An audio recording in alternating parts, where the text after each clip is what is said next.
What's up, everybody? It's Blacks Who Defy. Hey, I just wanted to come up here briefly and just talk. You see, the name of the show is Pontificating on Life and the Pursuit of Completeness. So basically, I just want to know what completes you.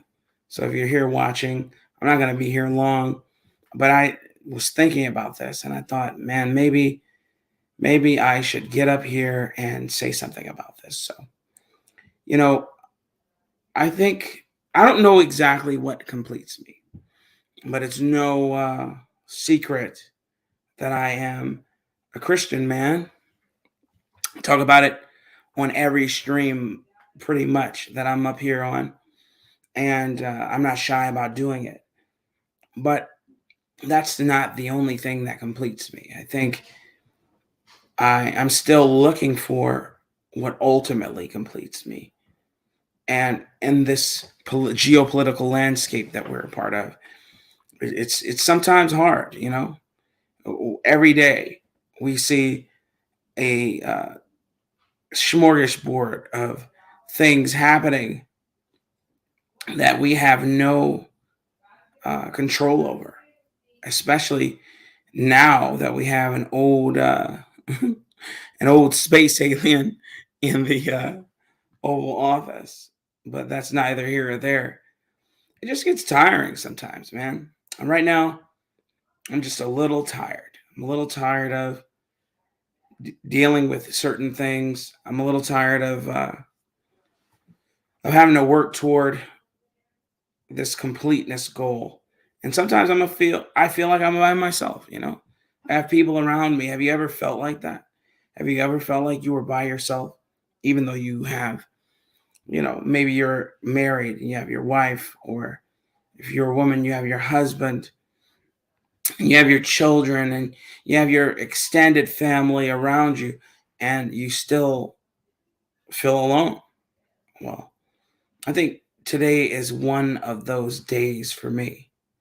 And again, I just wanted to get up here and just pontificate, give you guys some of my some of my musings, some things that are on my mind, that some that plague me, others that I think introspectively about. Richard, what's up, man? Yeah, amazing. What's up, brother? Yeah. Uh, some that I think about on a daily basis, some that enter my psyche on a weekly or monthly or sometimes yearly basis. Some things that I've never thought about before. So let me get. Oh, what's up? Right? Thanks, Richard. Man, I try and be a real one, man. Actually, this is my first time going live without the aid of all of Uncle Tom's tips and tricks. He has a whole freaking studio set up, which is awesome. And I know, like he says, it doesn't mean anything for him because, it's just a little something he does. But man, I always appreciate when Uncle Tom comes up and invites me onto his platform and continuously allows me to be a part of that. That's been very big for uh, my understanding of this YouTube space. So that's the first thing I'll talk about. So let's talk about the YouTube space. I've been on YouTube since about 2005, actually. And I never thought that I'd be on. Bob, what's up, brother? I never thought that I would be on YouTube. You know what I'm saying? I never thought that I would be a personality on YouTube. I'm finding that that was more feasible than I had previously thought. B Rad, I saw you over there at the Patriarchy. What's up, brother? Um, I'm finding that it's a feasible thing. I didn't think it was. Didn't think that I could honestly or typically make an honest buck here. But I'm finding that it's possible, man. It's crazy. It's crazy how things happen. I don't have very many subscribers. Today I'm at a whopping 24, but that's 24 more than I had when I started this channel. I didn't have any at first, none whatsoever. I had had this channel for months, and I no, actually years, and I just kept renaming it. Like I said, I've had it since 2005. Um, Thank you for the support, brother. I appreciate it. The Angry New Yorker. Thanks, brother. I appreciate all that you guys do, man, for showing up. I didn't think anybody would be watching right now, man, to hear me pontificate. I'm going to drop the link shortly, but before I do that, I'm just going to monologue a little bit. So I remember when I started, that was 2005. So 2005, I was what? I was about 19. That's when it started. Oh, my channel is Blacks Who Defy, Bob. Blacks Who Defy is my channel on YouTube. I broadcast from StreamYard, and you probably saw this come up on the porch sessions because that's all. I'm also a part of that, so I just stream it on both. But yeah, Blacks Who Defy is my channel, and that's the one I am streaming from currently. So if all of you guys plug me, share, like, and share, of course, and don't forget to subscribe. That's something that I'm trying to build my subscriber nation here. But yeah, I didn't think this was possible. I remember when I would see people do whole extravagant, elaborate talk shows on YouTube, and I was like, wow, that's possible. Didn't even know that these were people in their bedrooms or in their kitchens or wherever making this content on their own completely. Had I hindsight is 2020, and had I had foresight, I probably would have stuck with it all those years ago, almost 20 years ago, and began to do this then. No, it's streaming from Blacks Who Defy. It says I'm live there. What's up, the wench? Good to see you. Hold on, let me put this banner up firstly, because I'm broke. So I'm gonna put that banner there real quick. Donate to my Cash App, $ Blacks Who Defy. So there you go. If you want to support the show, support what I'm doing. So yeah, I didn't even know. I didn't think that that this would have ever become something, but here I am. Hindsight is 2020, like I said before. Almost 20 years later, and I'm seeing people that I saw start from meager beginnings, man. Now on top of the world, and not proverbially, but literally. They're making power moves. It's insane. That's insanity. Thanks, the wench. It's insane how something this local, that was somebody's idea out of a garage could produce so many people's ideas. Could be the catalyst through which so many people's ideas are placed throughout the diaspora. There are billions of people here on YouTube, man. Can you imagine the wealth, not only the wealth of knowledge, but the possibilities.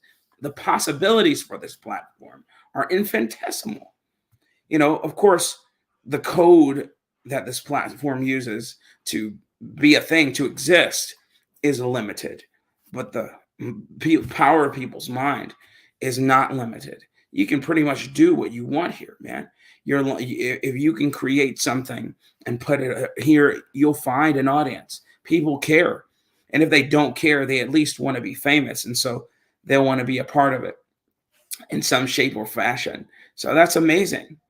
Yes. Oh, thank you, Alex. I appreciate that. It's good to see you as well. Always good to see familiar names and faces. So yeah, YouTube. My children, for instance, they watch a channel called Ninja Kids, and they started from making a Power Rangers, a little Power Rangers movie. They did like a spoof on that with their child, and then before you know it, they blew up into household names, and they have all types of sponsorships, and my children sing their songs. It's ridiculous, man. And a whole smorgasbord of people who do that, man, who have done that and now are household names for children. Now they're not household names for you and I, for all of us here. We're all adults, but for children, zennials and beyond, they know these people like they are like we knew Arnold Schwarzenegger and uh, Michelle. Oh my goodness, what's her name? Macaulay Culkin, thank you, Macaulay Culkin, and the rest of them, man. Michael Keaton. How we would know them just by hearing their names uttered. They know these people, and it's like, wow, man, I want to be included in that number. So you might see me channel surfing. I'll show up on a podcast here, show up on a panel there. Give my 2 cents. Sometimes it's appreciated, and sometimes it isn't. Oh man, drop my channel link. Let me see. Give me a second. Don't even know how to do that. I don't know how to do that. Give me man. I really don't know how to do that. I guess I should have thought about it before I came up here. If you, oh, thank you, Alex, for being my 29th subscriber. Man, um, yeah, Black Suit. Oh, you know what? Let me put this here.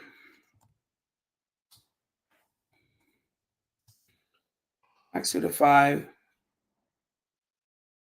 Okay, so Black Suit of Five, you spell it that way, exactly that way. If you look that up in the YouTube search um, bar, you'll find me. I'm the only one from what I can surmise. I'm the only Black Suit of Five. We watch. What's up?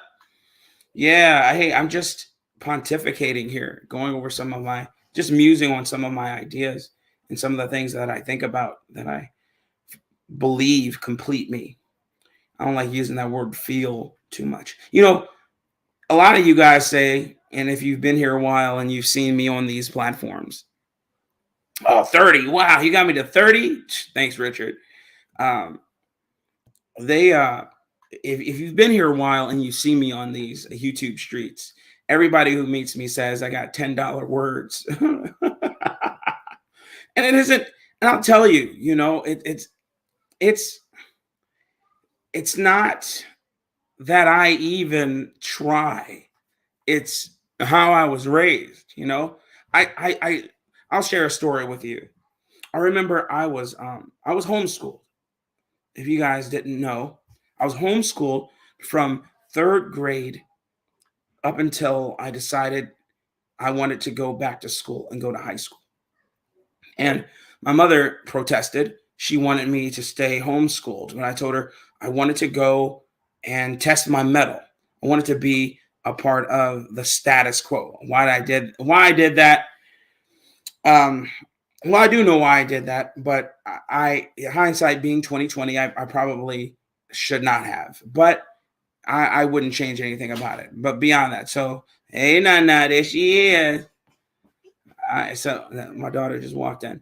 So I probably shouldn't have changed. Probably shouldn't have done that. But what I did was I went. My mother took me out of school when I was in third grade, right after third grade, because I had some developmental issues, and the developmental issues. Take her for me, thank you, and close the door for me, thanks. Uh, uh, uh, nice. Ooh, fine.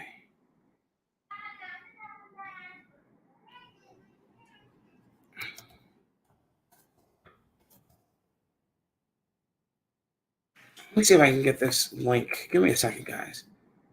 I'm over here pontificating, but I don't even have all my admin stuff up.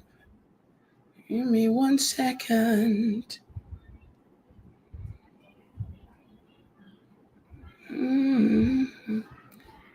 Hold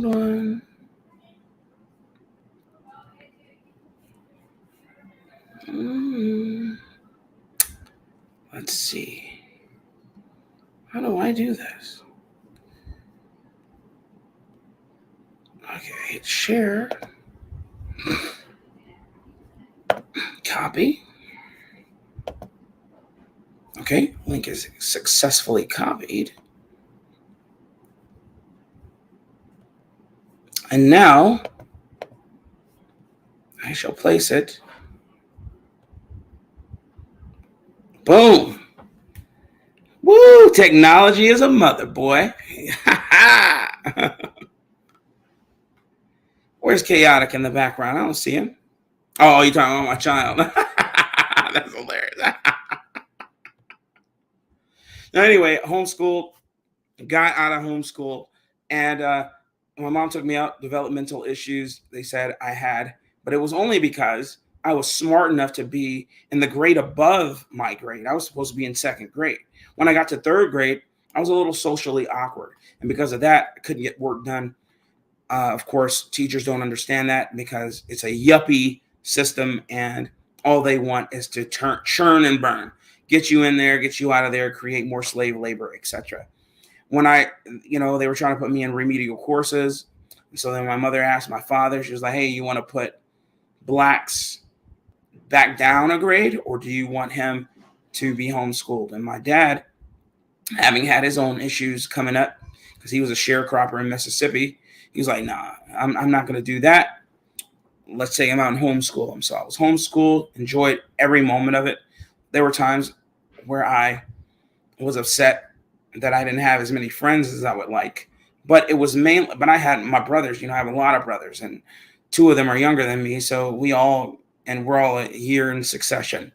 So we had a heck of a time growing up together. And I mean, we did all types of stuff, man. And then I just decided it was time. I went to school, thought I was going to be the dumbest one in school. And I talked just like this when I went to school. I remember a girl came up to me and says, why you talk like that? I said, why do I speak like how?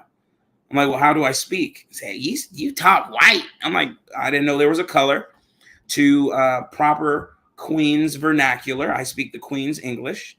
I'm telling you, you think I'm playing when I say I answered this way. I would answer this way, man. But people are dumb, and I now know that I was smarter than the lot. And they told me that I sounded like there. I sounded like the WGN Channel 9 news anchor. Now, I didn't particularly think, we watch. What grade? This was ninth grade. This is when I decided to make my return to public school. And I'll tell you, talk about being a big fish in a little pond. Whew. Anyway, my school was 99.9% black. And the school itself is a historical landmark, and my principal went there, graduated from there in 1959. At the time, a white Jewish guy, great guy, love him, still my mentor today. And he encouraged me. He encouraged myself and all my brothers. Actually, all myself and all my younger brothers went there. So it went like this: I graduated in top 20. Oh, see, Bob, you had the same experience, brother. I know you did. Kindred spirits. I saw that on you first time I met you. I graduated top 20, and largely because I was bored. I didn't have to do anything to graduate top 20. All I did was the bare minimum. I got all my classes done before the semester was over because I just asked to get the work done, and I was pretty much free to roam the halls. I didn't have anything to do. I was the ambassador for my school, got opportunities to go all over the country for my school.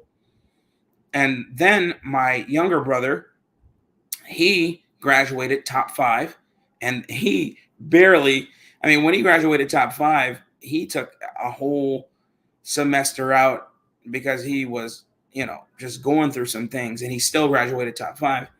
And then my youngest brother, who right now just got nominated for a Grammy for Best International Song, called Give Me Love, by the way. He got nominated for a Grammy. He didn't win tonight, but and I don't even watch the Grammys, but since he got nominated, I am gonna plug him, and I'm proud of him for that. Uh, he graduated top of his not only the class, but top of the school. Uh, uh, in the district, number one in the district. So he was valedictorian for three different schools at my school, because my school had housed three different schools, four different schools, and he was the valedictorian for all of them, and he barely came to school either. And that was, and I, it was largely due to the way my mom and my dad raised us. My father, and both my mom and dad had master's degrees. My mother was the dean of students at University of Illinois in Chicago, so UIC. She was the dean of students back in the 70s and early 80s, and gave all that up to homeschool me and my brothers. So, it was a great time, man. It was a great time. So it actually, you guys might find this funny, man, but I actually had to practice cursing in the mirror. My brothers and I, look, I'm telling too much. My brothers and I would stand in the mirror. We'd stand in the mirror and practice on our slang. We practice cursing just to fit in. It was crazy. And we still didn't do it right. I mean, thinking about it now, it's hilarious to me. But back then, this was serious business. It was serious business for us, man, because uh, we didn't want to appear to be different. And we okay, so we valued being different, but we didn't want to be too different. We wanted to be chameleons. We wanted to fly under the radar. But as you can see, I can't fly under the radar now. So you can only imagine how I was back then. I definitely couldn't fly under the radar. I was being invited to do everything. But anyway, so that was my foray in high school, man. Terrible high school I went to. But thank God I went there. I learned a lot. I learned a lot about people. I learned about what I didn't want to do and what I didn't want to become. And I'm so glad that I had that experience. Uh, so, how my day compares to my children being homeschooled is this. When my wife and I had our first child, she was asking me, what should we do? Should we put her in school or should we homeschool her? And I said, she's being homeschooled all the way, period. I don't want her to be indoctrinated with what's coming out now. And so my oldest is 13. And for 13 years, she's been homeschooled. So let me tell you exactly what she's accomplished in that 13 years. She has, we got her evaluated when she was 2 by a Army psychologist. And they were just amazed at her intelligence. They couldn't believe how smart she was. And it wasn't anything. We weren't priming her to do this or anything. It wasn't a tiger dad. She wasn't a tiger mom. We were new parents at the time. We just wanted to, we wanted her to have the best opportunity to be the best out here in a world that's messed up. So she got, she passed all the tests this psychologist gave her with flying colors, and we knew she was going to be. Thanks, Bob. We knew she was going to be an intelligent one. So from there, by the time she was 10, she had published her own book. Now her book's on Amazon. I'll put a link to it in Amazon. I'm from Amazon, but she published her first book.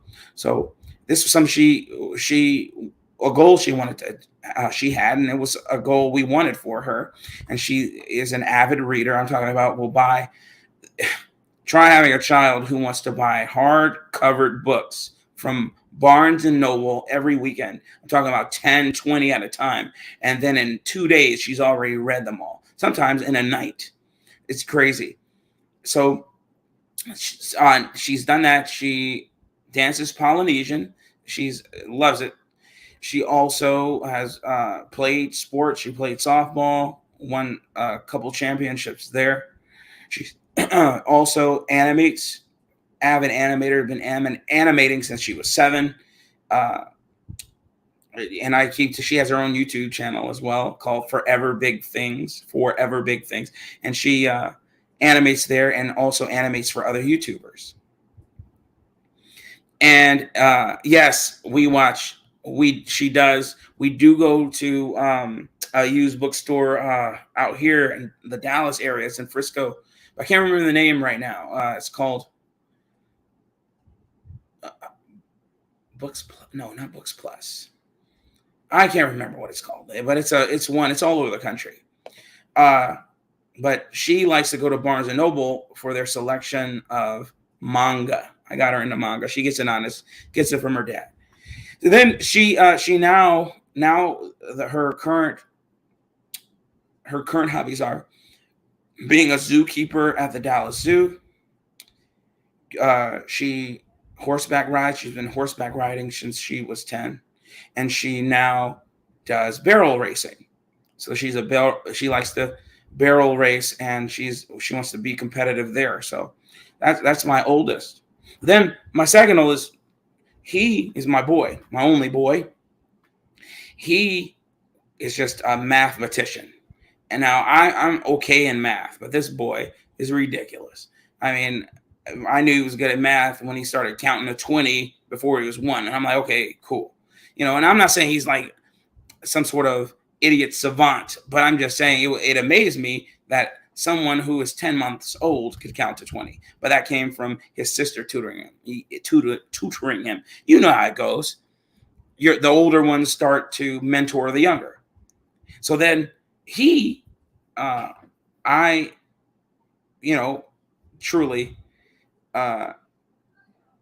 teach him, honestly, have forced him to play baseball. Now, I forced him to play baseball because I believe that every young man specifically should play a sport, especially one that requires a high IQ. And baseball requires a high IQ. And I play baseball at his age, and he's much better than me. Okay. He doesn't believe it, but it's because he is a natural at it. So, he's played in several tournaments around the state. He also has won tournaments with his team because it's a team sport.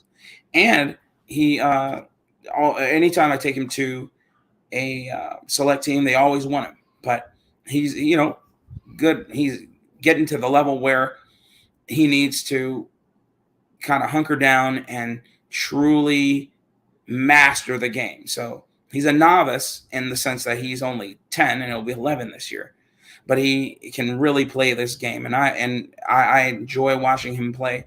He also is an avid video game player. I mean, way better than me now. Can play Call of Duty, any shooter game. I'm talking about, I've seen this boy enter tournaments and beat grown men, and I'm like, wow, man. I'm just, I might be puffing my children up a bit, but it's because I'm a proud papa, man. I'm a proud papa, and I enjoy them. I enjoy raising my children. That was a goal of mine. Then my younger daughter, she is a songbird and loves to dance, and is smarter than the other two because she's had the benefit of having them, two smart ones, teach her. My son taught her everything: ABCs, 1, 2, 3s, how to multiplication tables, reading, everything. And she's the average. Well, she's the above average 6-year-old. She's my emotional one, man. She's the one that I gotta watch and make sure dudes don't take advantage of. But absolutely. Then my youngest right now, she is 19 months and already trying to read, already running the show, running the rest of her siblings ragged. And more to come with her. Double Brewski, what's up, brother? And then there's one who's cooking in the pot right now with my wife, and it's a girl, so I'm a girl dad for sure. Whew, they outnumber. I'm sorry, boy. Well, they outnumber us. I'm talking to my son, but it's okay, you know. I had a lot of brothers, so now it's only right I have a lot of daughters now, and so I can't wait to see what this new one's about, and that'll round me out. I got a starting lineup, man. I got the Chicago Bulls right here, all five. Well, the Chicago Sparks or whatever the WNBA basketball team is in Chicago that I don't care about and nobody watches. Anyway, I mean, enough about that. You know, family is great. I love it. Uh, Next topic, Army, man.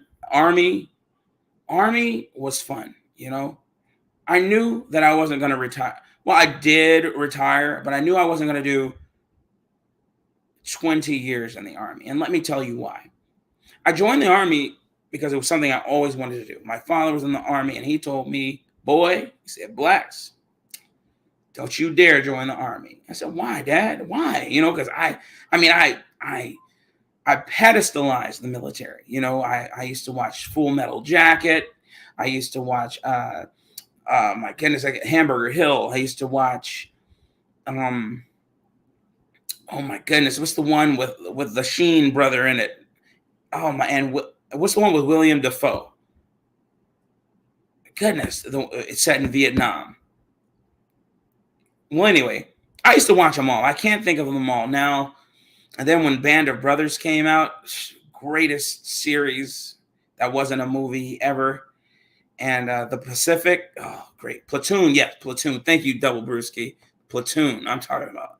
I loved this stuff. Yes, Artie Chico, Platoon. And I enjoyed it, man. So I was like, you know what, I'm going to do this. Got into ROTC when I was in high school. My first sergeant in ROTC was a Vietnam veteran. My uncle, my god uncle, was a Vietnam veteran. He went to Vietnam when he was 14. Messed him up.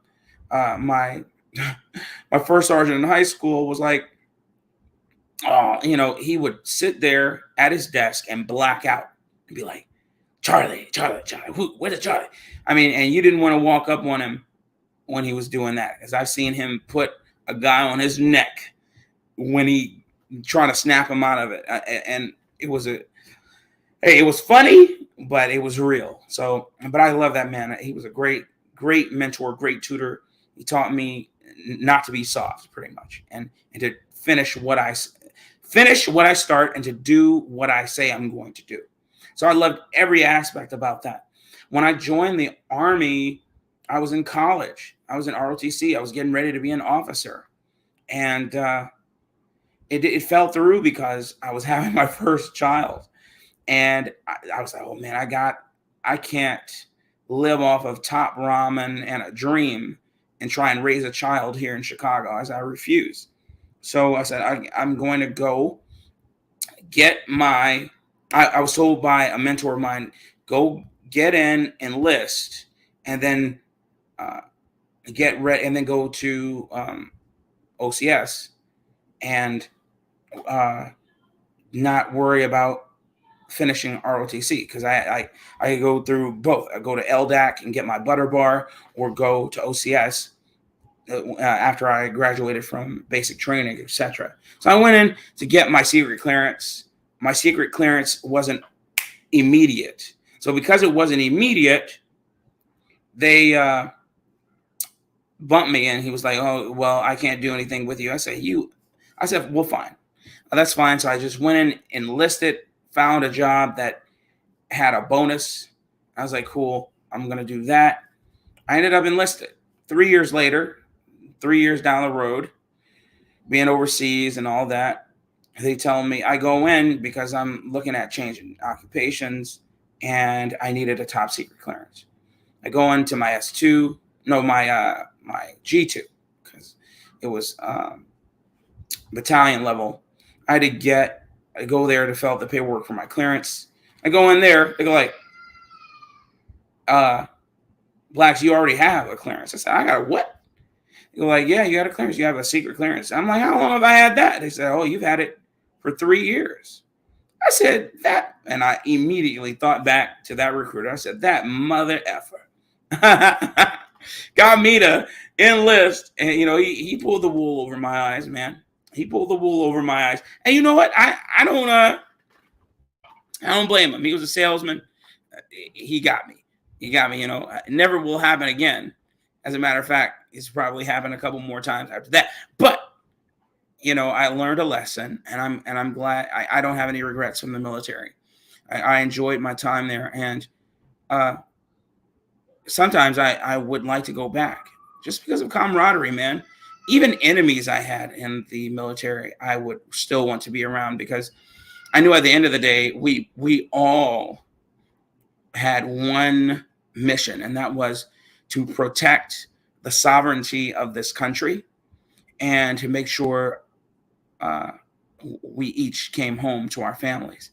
So even if I didn't like you, I was going to protect you, and I was going to have your back. And if we were getting into a firefight, and I really didn't like you, I'm like, I cannot like him or her, but you guys can't touch him. And that was our whole shtick in the military. I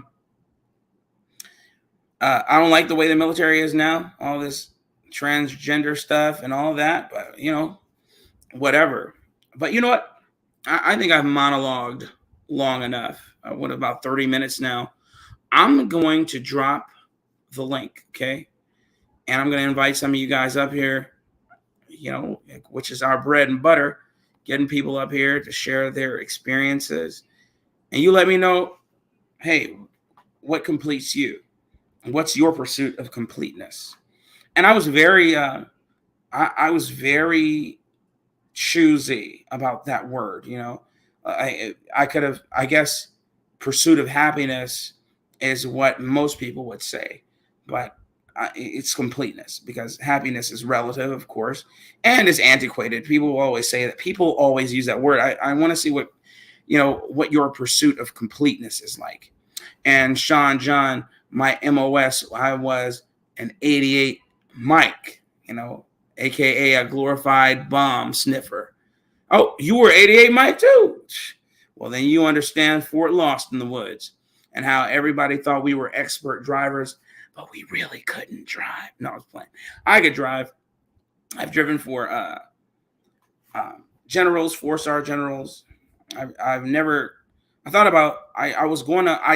Actually, I think I did apply to be a part of the president's motorcade, because the 88 mics are who drive the president around CONUS. You wear a suit and everything. You take care of the motor pool, and not just the president, but his families, other foreign dignitaries, and I had some buddies of mine who did that, who ended up being a part of the president's motorcade, and they enjoyed it. It was a lot of work. You sometimes you had 24-hour shifts. Hey guys, but the link is dropped. So let me get some admin out of the way. Firstly, donate to Black Suitify Cash App. I'm not monetized, of course, because I only have now 30 subscribers, and you guys really came in clutch to get me over that hump. So thank you very much. And if I had some sound effects, if I had a soundboard here, I would hit the clap sound. So I'll just clap here.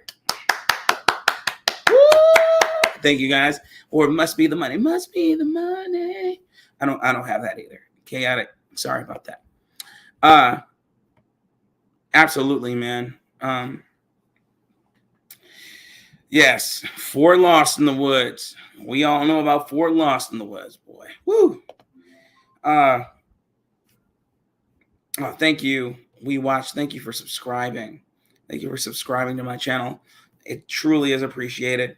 I don't even know what the number is now. Let me see if I can see what my number is. My number, 30, a whopping 32 subscribers. What? Amazing. You know what? Here's We Watch. Hey, We Watch.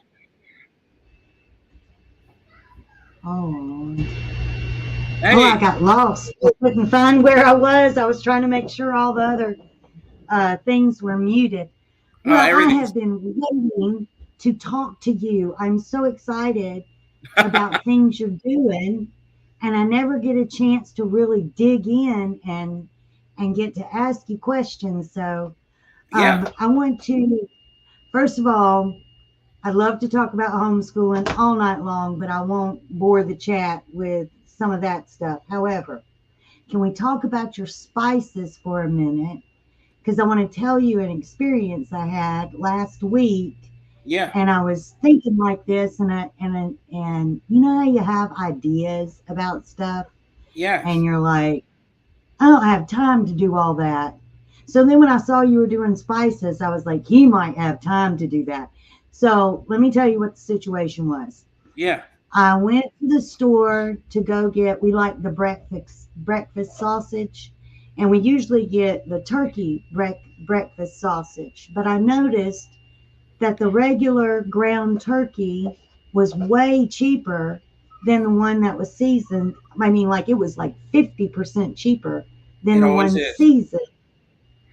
So I went looking for a recipe. Now on my channel, I review recipes and I cook and we see whether or not we like the recipe. And the Yes, kids do it well. So the kids make the recipes as well.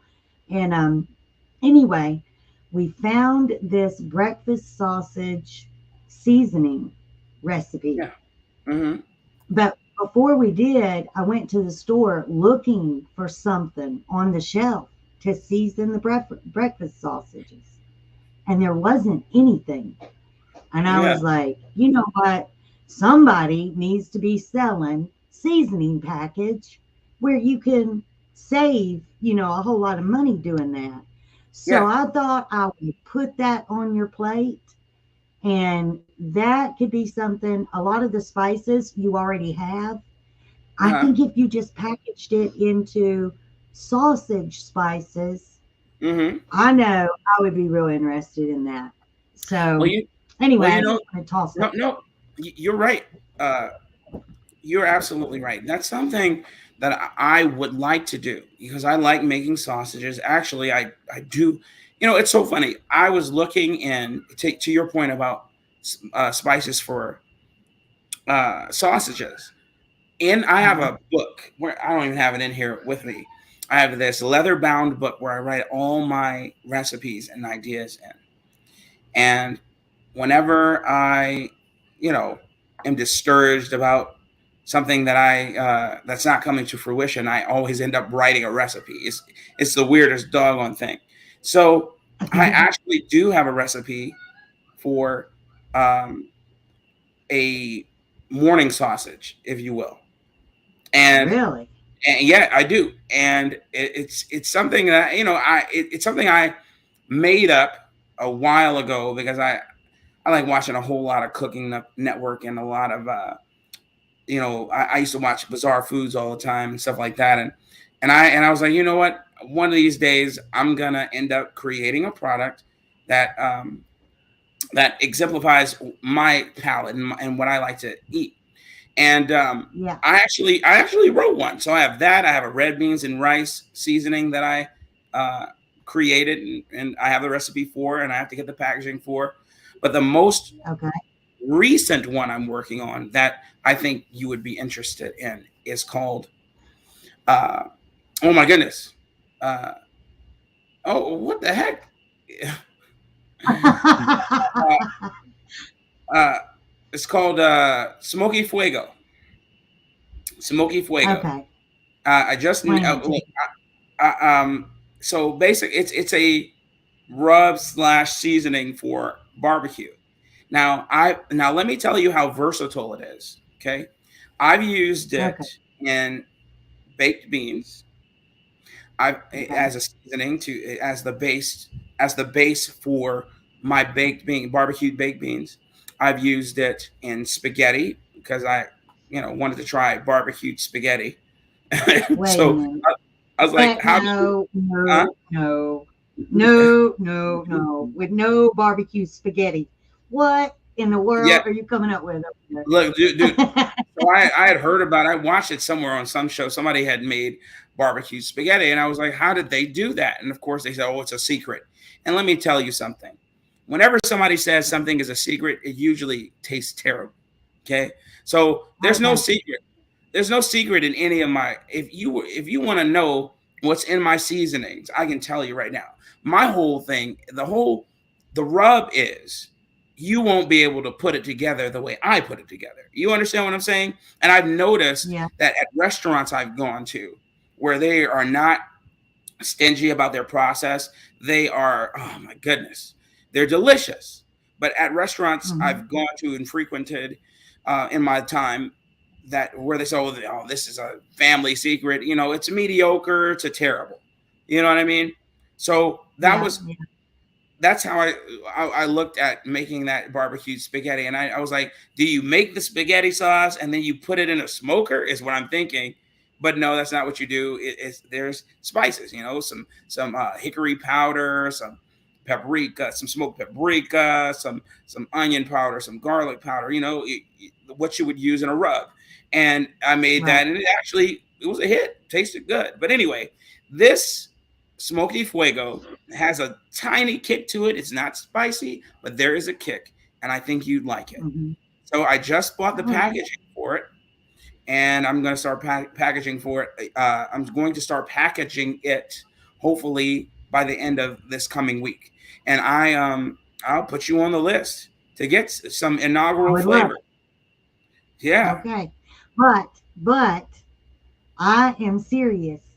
I need a breakfast sausage. Okay. I need a big piece of it. Okay. Like Now let me ask you something. we're gonna What eat. Yeah. what Go ahead. flavor? Uh-huh. Okay, so when I created the spice I'm going to use in the breakfast sausages, I Uh-huh. thought sweet, smoky, a little mapley, a little, and sometimes a little spicy. What profile are you talking about? This is more. It doesn't have any sweetness to it.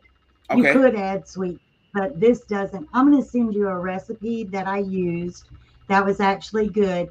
I would tweak it myself. I would add a little bit more sage to it. I would take out a Yes. little bit of fennel that they had in it. Um, so I will send you that recipe and you can tweak it as well how you would like to do it. And Yeah. I'm going to go ahead and like I have some spices. I'm just going to make myself some for now. And I would be more than happy because we already do the videos. You Yeah. will be kid tested. We will put it together. We will do a whole thing. And last week, I had a chef, and he happens to be black, but I had a chef that joined up because Wow. he enjoyed us doing the video with the children being able to make the food as well. See, Yeah. my heart is this, and Mm-hmm. I need to do this. If you will just give me a minute to do this, I Yeah. need to make a public apology to my mother who has passed away. And y'all will understand this in a second. Mm. My mother, when a long time ago there wasn't food stamps, they gave us commodities. Okay. And we used to get these dried pinto beans. And for my whole life, I thought my mother could not cook because on the first day, the pinto beans would be crunchy. On the Mm. second day, they'd be a little bit too salty. And by the third day, they'd be burnt. Okay. So my childhood is filled with the smell of burnt pinto beans. You can Needless still to smell it say, today. oh my God, I can still smell it today. So I don't cook pinto beans, but somehow or another, I'm not sure how, there was some kind of a shortage of red beans in our area, and I ended up with these huge bags of pinto beans. Dear God, I have criticized my mother wrongly my whole life. And I just want to publicly say I am so sorry for telling everybody my mother could not cook. However, pinto beans are really difficult to cook. It takes about 3 days to cook them in a slow cooker, but Yes. um, but it was a mess. But anyway, my point to all of that was that growing up, I was really interested in. I'm interested in teaching kids from the hood how to cook. Many Okay. of them do not have proper cookware. You know, they don't have Hmm. the right pan. They don't have the right pot. They need Yeah. real simple ingredients. But I love teaching kids to cook. That's my thing. And Well, that's amazing. especially, so I think that what we're going to do is the girls are going to do a series teaching other kids to cook like a Mother's Day breakfast and a Father's Day breakfast Yeah. for them. And now the interesting thing about what we've done is they make a biscuit called a mayonnaise biscuit. They actually make Wow. the What's mayonnaise. Yeah, it's a wonderful biscuit. I've got a video on it, but they actually make the mayonnaise. Then they will season the turkey sausage their own self. They hmm will collect the eggs from the chickens that they raised their own self. So this is a completely organic breakfast with eggs and the sausage and the biscuit. So anyway, that's what we're going to put together a series for them just to teach other kids. You know, how do you make your mother a Mother's Day breakfast or your father if you have one? That's I thought amazing. that'd be helpful. I think that would be helpful. I have a But I want to passion for use your cooking. seasoning.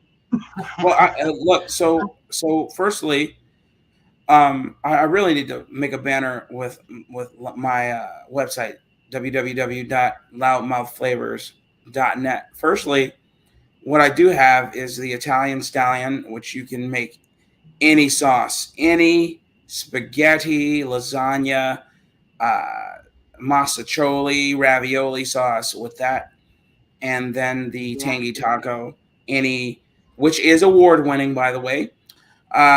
You Mm-hmm. can make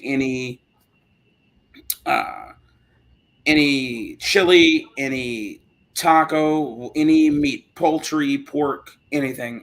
All you'll need is one pack of that, and it'll do you for a meal for I don't know 20 to about Are we 15 to fucking 20 people. losing? There he Would is. you? Oh, that's a good rap. Okay.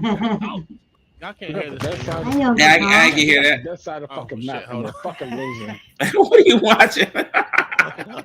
Maybe you got. You got three of them. um, um, yeah, yeah. So that's first, but I'm telling you, this barbecue seasoning is about to come out. I'm getting the packaging now. I'll get that to you. All right. And now since you have put it on my mind, I'm going to go into the lab tonight and get on that sausage seasoning, and I'm gonna get it to you first, so you All can right. Well, taste I'm going it, to give me email your you. feedback, and everything. Yeah, I've got your email, so I'm going to You do, send you right? an Yeah. email. Let me Yeah. look. I'm gonna put my personal email in the back chat, so Okay. you can All right. so Will that do. you can email me, and you'll also know my true name. And you'll know mine. All Okay. That sounds good. right, cool. Well, I'm on Uncle Tom's. I'm not on, well, I'm in, okay, I see it. Thank you so much. Yes, absolutely. We watch, man. It's always a pleasure to have you here. I know we haven't talked in a while, so yeah. Thank you so much. Well, I guess do you want to go to the next topic or you want me to ask you some questions Oh, about you can ask me the homeschooling? no. You can ask me the questions. You said you wanted to come up here and rapid fire some questions, and we don't get an opportunity to speak much. So yeah, Okay. All right. So let's talk about homeschooling for a minute. What sure. style of homeschooling do you use? Right now, we've got a big movement of homeschoolers, Mm-hmm. and you've got a lot of parents that are asking questions like, how do I go about this? What do I do? Like right now, I'm struggling to try to find a math curriculum. I'm not Mm-hmm. sure which one I want to use, but I know I want to use one.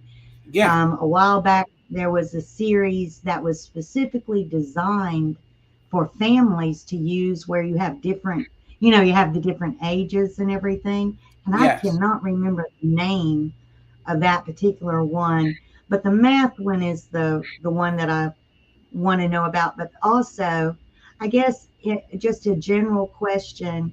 If you could, I know that as homeschoolers, we do a lot of things with our children that normal parents might not have the time to do. And so Yeah, I was wondering, what are some of the things that you have enjoyed the most? I know you've mentioned some of the things of the successes of your daughter, and I totally understand, how yeah. proud you are. I have three I'm extremely proud of as well.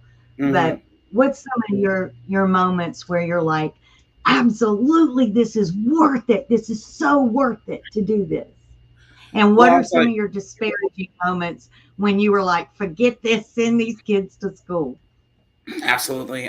So some of the greatest moments for being a homeschool dad was when I got an opportunity to allow my children to travel when we wanted.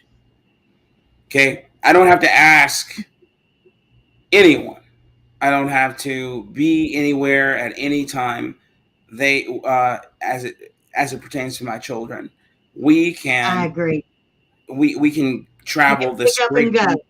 Yeah, we can travel this big wide blue yonder whenever we'd like, and not have anyone questioning what I'm doing and how I'm doing it. That's one.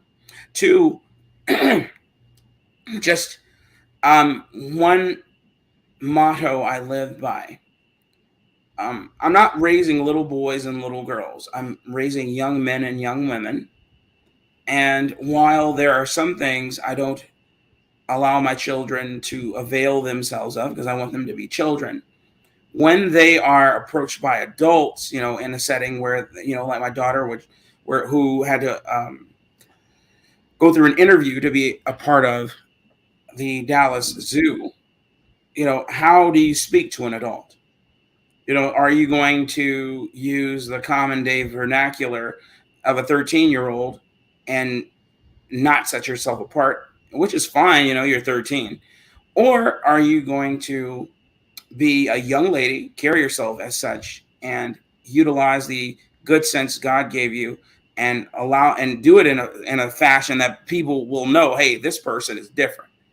And I am just happy to say that all my children exude that. Now they're children, they're not stoic, they don't have to be Right. adults, but they are young men. My son, he's a young man, and then I have young ladies who are not out here booty shaking and carrying on.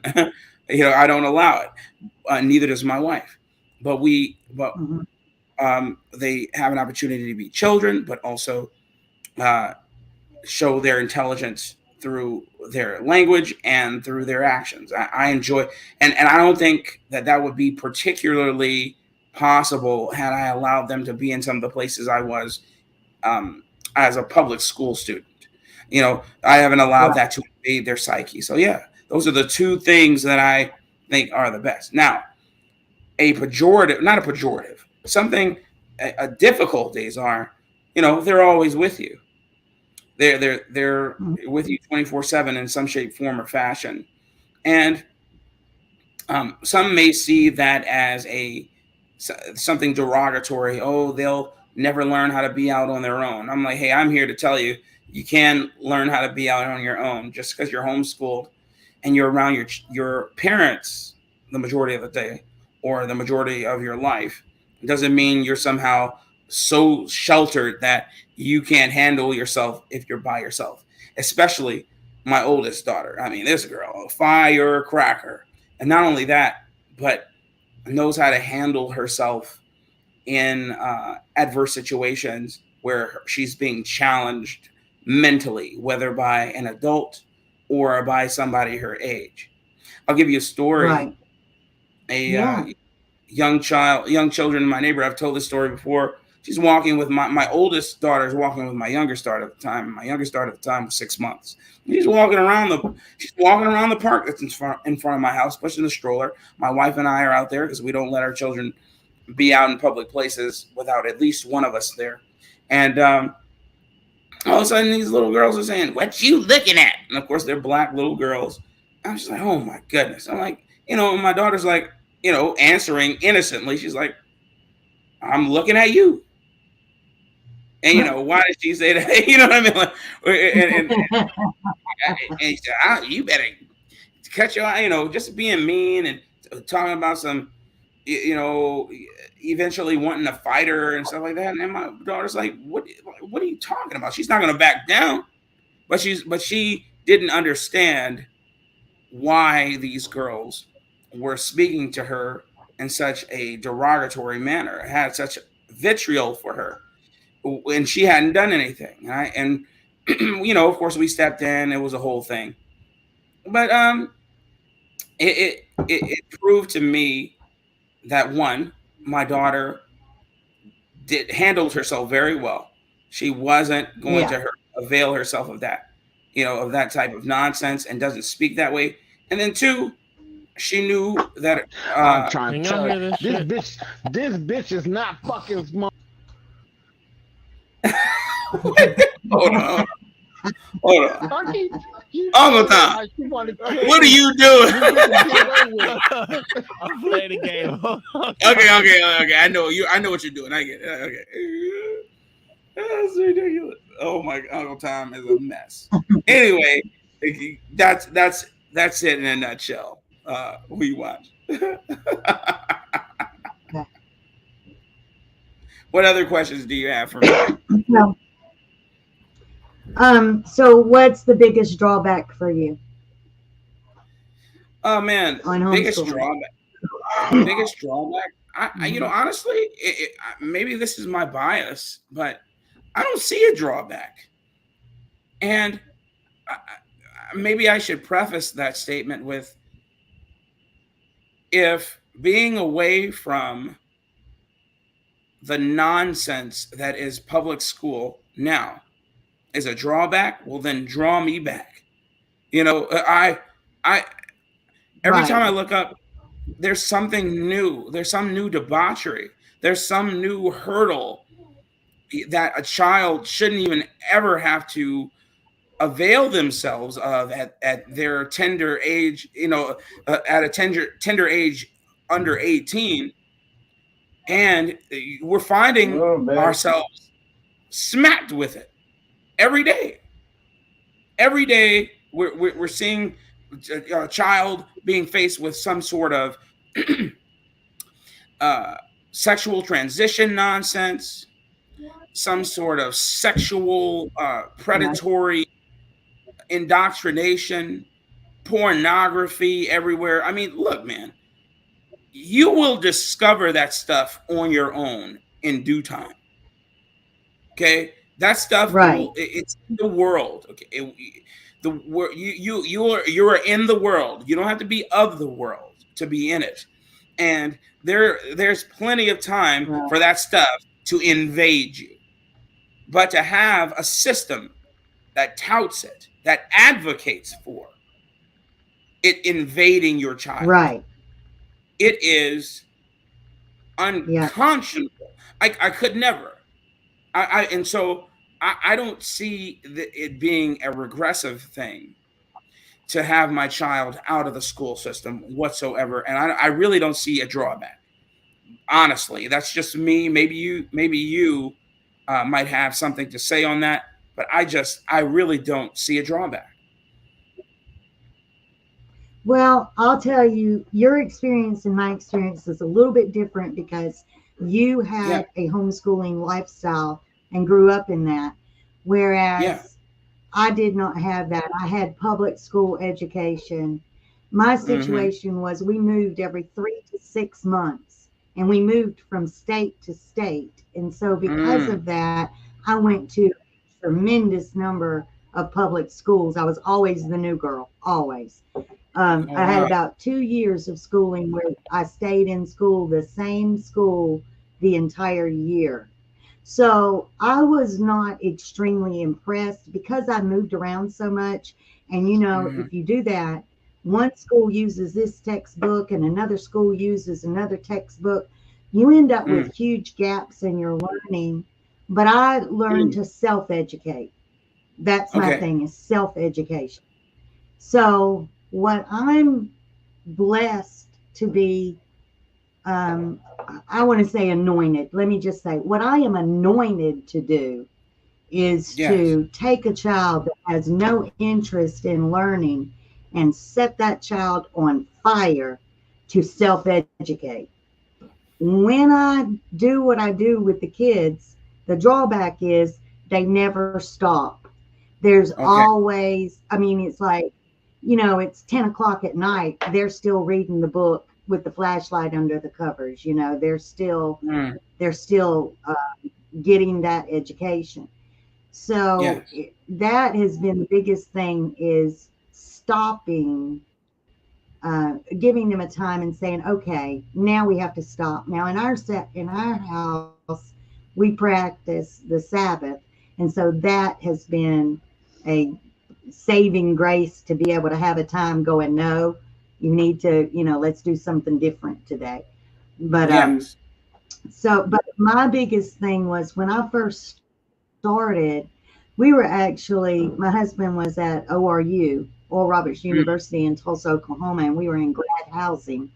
And there okay. was this woman there, and she had these children, and I had never heard of homeschooling. I didn't know anybody did that. But I Mm, knew that there was something very different about her children because her children were very much at peace. They were more polite. They were more self possessed as far as, knowing where they were, being aware of what was going on, mm, interacting with, other people in their life. And they were just extremely impressive children. And yeah. so I befriended the woman and found out about homeschooling, and she showed me what she did.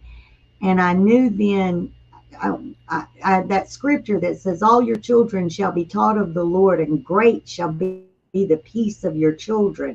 I Amen. see that in homeschooling children. There's a peace on those kids because they don't have to deal with all of that. But also, when we pulled out of homeschool the first time and went and got the kids and said, we've had enough, bring them home, um, uh, I lost that train of thought that quick. Let's see. Yeah, yeah. You were saying you had enough, bring them Anyway, home. it was scary. Yeah, it was scary because everybody said the whole thing about socialization. Okay. Where are Yeah, your kids yes. going to get all of that? And so Yeah. for me, what occurred to me as I'm sitting there trying to work my way through all of this was Mm-hmm. I looked around and I said, you realize there is no other time in life where you're going to be in a room with 30 other people your same age? Like, that is an unnatural occurrence in life. It's Unless not you're in prison. natural unless you're Unless in, you're in well, prison. even then you have different ages, That's right? They true. don't put you all in That's all true. one age. So, but in nature, a child's socialization happens with big brother, big sister, little brother, little sister. They learn to work in the framework of the family. And Right. I ended up reading a book that talked about the greatest socialization for children is for Mm-hmm. them to be around other adults and around a family group where they are around a wide range of ages, that is actually more healthy for them than sticking them in these classrooms with 30 other people and a person in charge that does not care and does Mm-hmm. not know your child. And Yeah. that's very So true. That's what did very you deal truly with? watch. Hmm? Yeah. What did I you mean, deal that's with as far as the socialization aspect of it all? oh well, every none of my siblings, but my wife's siblings, telling her, oh, you put those children in school because, and her mother will put those children in school at first, because oh, they're not gonna develop right, they're gonna be socially awkward, all that. My when I was homeschooled in the late '80s and '90s, um, that was something new. Nobody was doing it. Only rich people were doing it, and I wasn't rich. But we just, especially when my mom gave up her work to homeschool us. Her my Right. father's my father's family was saying, put those children in school, they're going to be dumb, all this other nonsense, they're going to be socially awkward. Everybody is worried about the social awkwardness. But I'm telling you, all of that means nothing. You will get by. I mean, there are things that I didn't experience. Thank God I didn't experience them. But, Right. um, and it was always debauchery. It was never anything good that I missed. It was always you missed out on some uh, grab ass game that we used to play in eighth grade. You missed out on this terrible movie that was vulgar that everybody in sixth grade watched and could spout off verbatim. Things like that is what I missed. I didn't miss Right. Right. anything intelligent, and my social training after that, my descent into the madness was complete, just as complete as anybody's, going through high school and college, and then traveling the Mhm. world in the military. It didn't I didn't miss a beat. It was like I didn't miss anything. So to all parents who are within the sound of my voice, who are considering homeschooling your children, consider it. It's not a cult. You don't have to have, you can be as structured or as unstructured as you want. That's the beauty of it. You can Right. cater to your Yeah. child's desires. Oh, and Kai, you asked, uh, um, she said, "Can I get examples of the grab ass games?" You know what I'm talking about. Let's go, Kai. Kai, sports.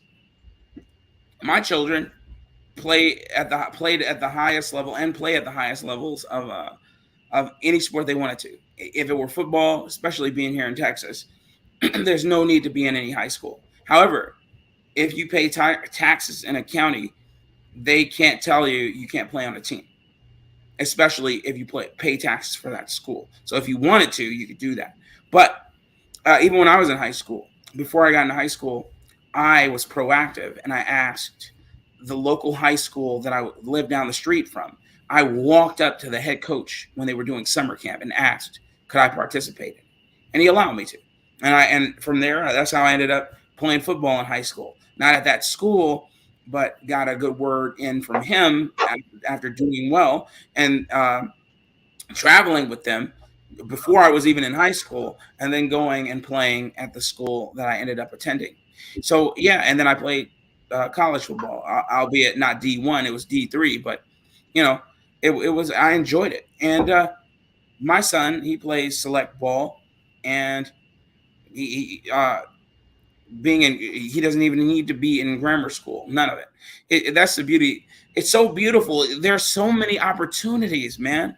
People just stymie themselves Yeah. by remaining in the box. In our state, they have it so that you can go to public school and take one class and be homeschooled. You can take three classes and be homeschooled for the other ones. Whatever it is you want to do, they kind of work with you. That's Oklahoma true. is probably one of the freest homeschooling states in the nation. I'm very proud to be here. Oklahoma, where the I don't know the song. Those winds are real. The winds are Yeah, real, y'all. It's real. they are, Oh man. my God. Well, Yeah. Uncle Tom knows about it. Doggone it, knows about his oak. He's an Yep. Okie. But and I know about it too, having gone to basic training there. Black Thoughts, man. What's up, brother? Hey, how's everyone doing? I'm good, man. I didn't expect anybody to come up here, man. I thought I was gonna be talking to me, myself, and I. And then everybody showed up. Oh, come on, stop it. You got your YouTube faithfuls. You didn't even tell us that you were going live, bro. I did. I put it in. I texted. I said I'm gonna go live short for a brief moment. Is what I said. OPK 2-star. Oh, for sure. Baby. Yeah. Oh, even King Money Shenard showed up. What? It's crazy. Wait, So tap dancing Oh, is dude, just this shut thing to say. Gotta Yes, be. it Hey, is. yo, this It is the is last just. circle push.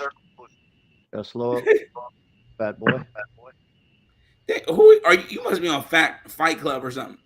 No. Now he's on a video game with a bunch of 12-year-olds talking a bunch of crap. It's You playing Sundays. it? You know Oh, it's that's right. Sundays. It's Sundays. Yes, he is. Yeah, it's Look, Call of look Duty. him grinning. Oh, I Look at him. forgot. Yeah, Just look at him. Look at him.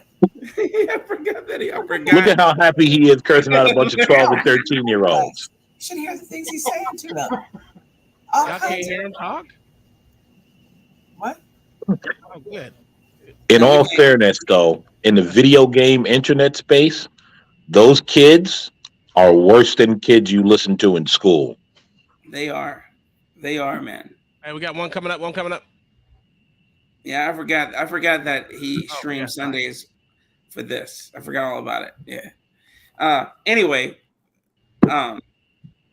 So yeah, we watched it. King That's Shenard needs to name King Shenard name 3 famous tap dancers, or don't ever act like you know what a tap dancer is again.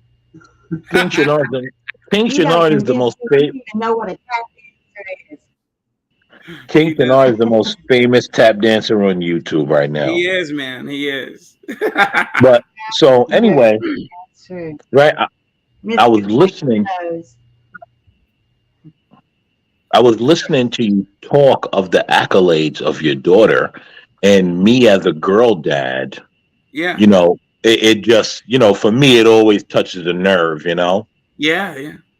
And listen, and it doesn't mean anything, but I'm proud of your family. Doesn't mean Oh, anything. I'm nobody, but it's great to see that because these are not things that we see often in certain communities. And I'll just leave that there so we don't veer off into the woods of that. it's You know true. what I mean? I do know what you mean.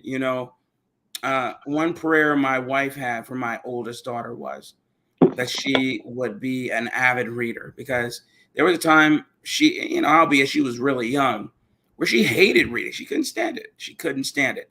Then when she turned about 7, she just got completely into it. She loved reading manga. That's where it started. And novels. She read the Wings of Fire series until they started talking all their homosexual stuff. Then we had to stop her reading that, because the original author got infested with whatever other ideas. So now they're gay dragons. So she had to stop reading that. And then she got into Warrior Cats. Warrior Cats is another series she's been reading since she was like 7. And she's read every single book. She even owns, I think she owns almost all of them. Yeah, that's who she is. And I'm proud to say that she is still a reader. And I'm telling you, man, I when she tells me you guys know I read, okay? But this girl, when I tell you, I will buy her a book at 5 p.m. and she has read it by 7 p.m. And not just skimmed it, but read it. 200 pages. Lord have mercy, Jesus. Nice. I'm not like that at all. I'm like, doggone it. I'm like 15 minutes. I'm asleep. That's a fact. Trying to hold your eyes open. You know what I'm saying? So, I'm proud of that. With her, absolutely. That's great, man. So Yeah. she likes fiction. Say again. I Oh, said yeah. she likes Oh, did you say she fiction. likes Is that her fiction? favorite, or does she have Oh, a yeah, wide that's her. variety? Yeah, I'm just wondering. Like, She likes does she have fiction, a 'cause wide I variety, can't. or is she mainly focused? She's a fictionite du jour. I can't get her to read Robinson Crusoe. I can't get her to read Raisin in the Sun. None of that. She wants to read fiction. Manga and other novelized fictional stories. I don't know Now, manga. What is manga? manga, that's Japanese. Japanese comics and Japanese art, Japanese graphic novels. So and Anime. you read them right Oh, to okay. left. You read them right to left. So instead of the Okay. book, Okay. and she has a Now I've got library. my 12-year-old. My 12-year-old draws that. She's got 2 books. We haven't published them or anything like that, but she Yeah. has drawn 2 graphic novels already. So yeah, they. I guess it's that age group as well. They're just really into it. But I have one that's an artist. I have now. I don't. Let me ask you this before I go any further. Have you seen the video with Temple Grandin and Jordan Peterson? Temple Grandin and Do Jordan. you watch any? I all the time. I probably have. Let me see. Let me see if I have it in my Now, watched video. Temple Grandin. Are you familiar with who she is? Yeah. Temple Grandin. Yep. Okay, so What? for So the audience, anybody watching, Temple Grandin is like the Helen Keller of our time. She is an autistic woman. She's an older woman now, but she's an autistic woman that was. There's a movie about her called Temple Grandin. Y'all can look that up. It's on YouTube Movies. But she had an ability to redesign the cattle industry, and actually did all of the work for McDonald's cattle. What do they call that? Where they butcher the cows, the meat processing plants. She redesigned slaughterhouses. meat processing plants. Huh? Yeah, the slaughterhouses. And Mm-hmm. she is just a fantastic mind. But her and Jordan Peterson had a tremendous conversation on visual thinkers. And boy, you talking about some really good advice she gives to homeschoolers right now on educating a visual thinker. That was a very deep conversation, but it was very interesting because Jordan Peterson was so far, he was trying to relate, but he's more of, how did he I put lost my it? phone. He's more of an intellectual thinking, Oh, more word kind of thinking. And she's yes. a visual thinker, so it was funny watching him trying to connect with her and in Yeah. order to figure out how she thinks. I see But the it was a video. great, We're gonna great have to review that interview. video. Facts. Yeah, you guys really need to review that. That was Yeah. Yeah. really cool. And who let this bastard up here? Hey,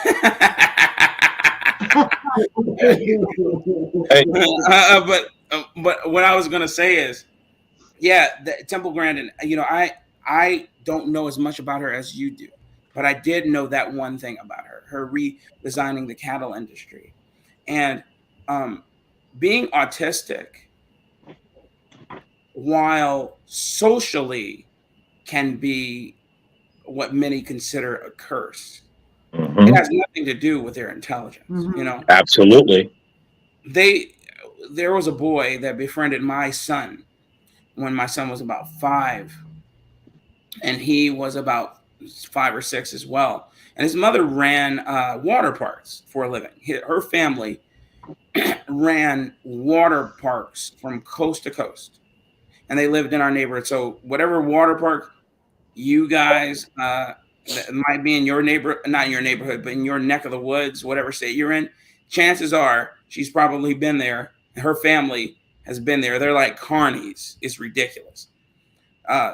But her son, he had oh my goodness, Asperger's, and to Oh, see wow.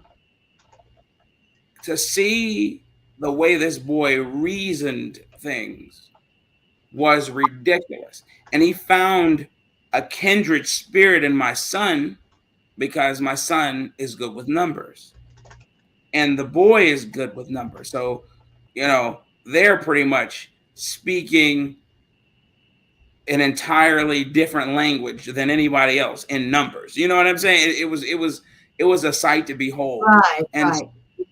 and I'm just giving credence to what you're saying about Mhm. about oh my goodness, name slips me. I'm tired. What you're saying, what you just mentioned, it gives credence to what Yeah. you're saying. Absolutely. You know what? Well, I encourage you to watch the video. It's very interesting. Hey, can I ask We Watch a question real quick? Yeah, man, go ahead.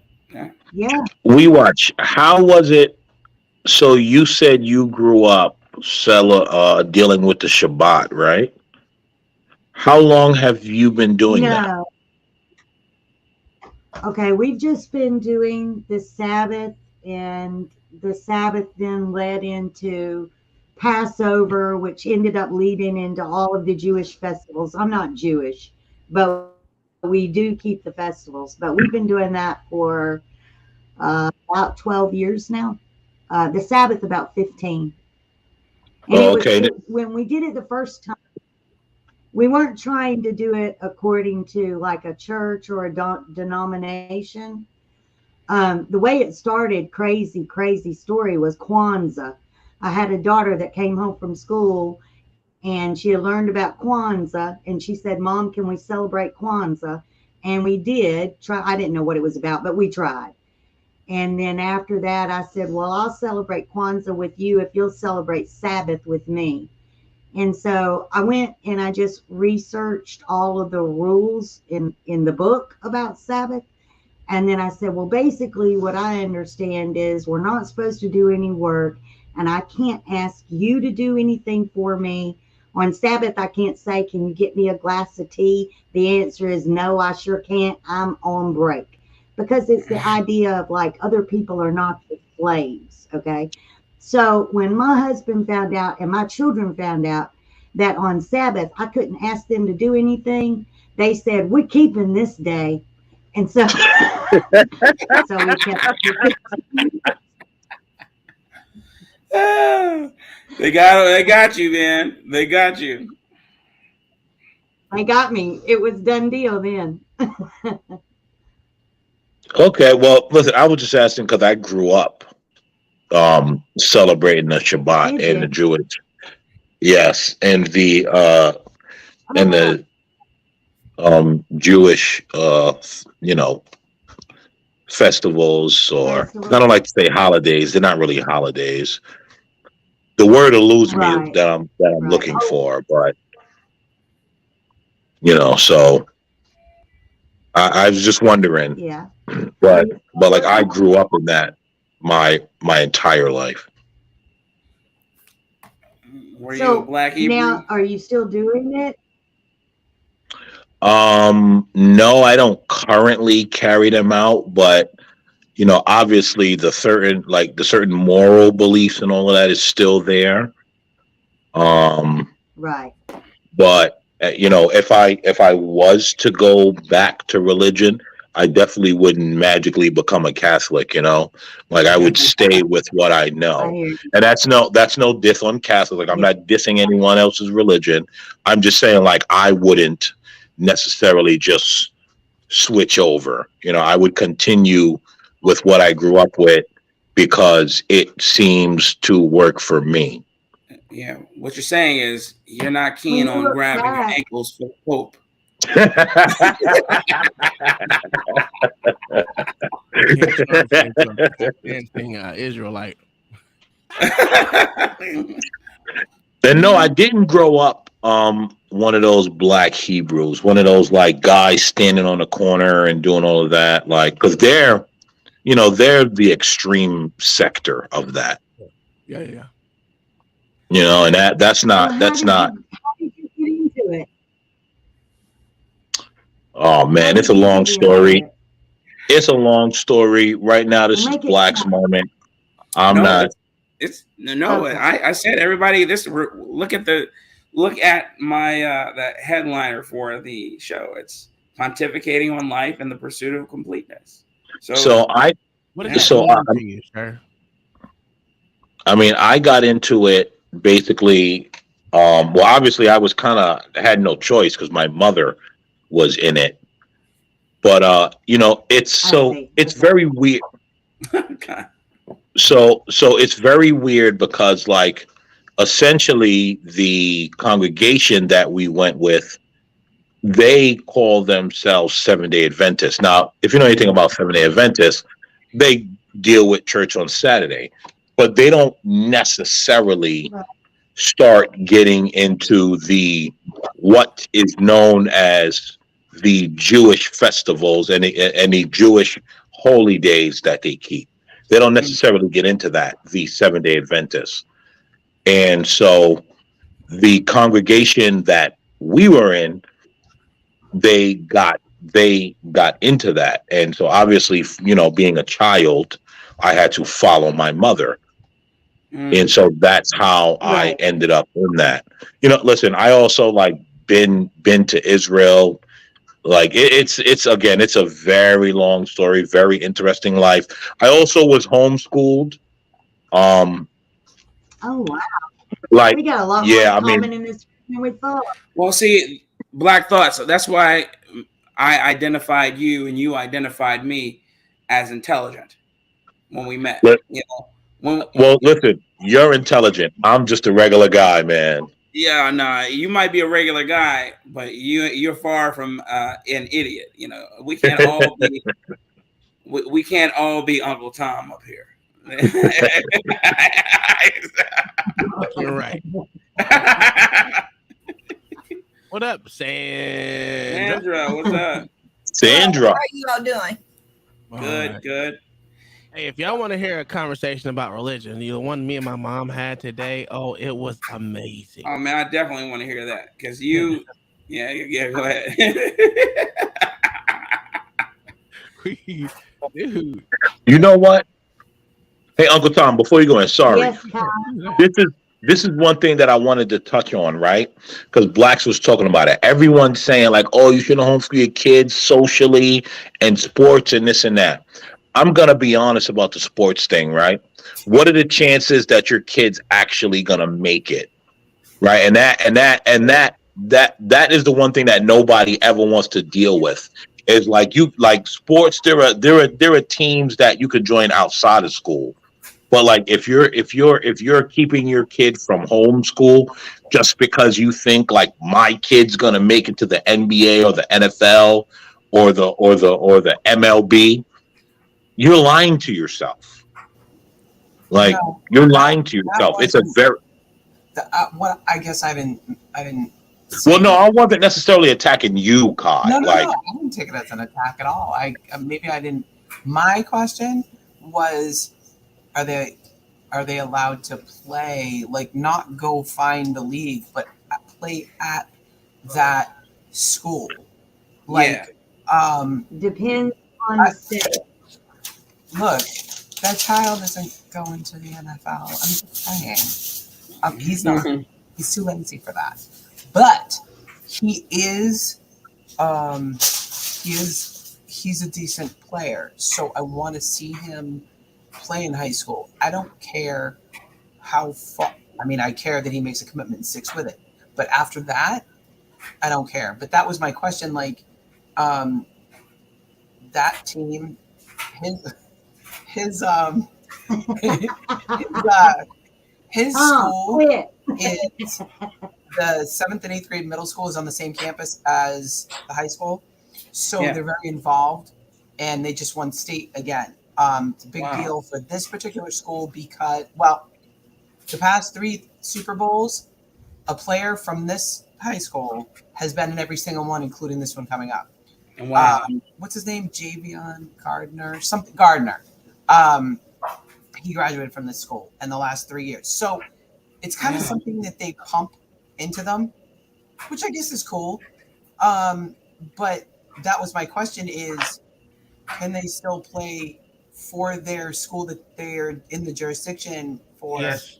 Um, Yes. Yes. this kid is in all advanced classes. He's very smart. He's very lazy. But I think part of the laziness, the brain laziness, is the fact that they don't push them at Right. all. And Daddy DeSantis, I mean, he's doing a good job.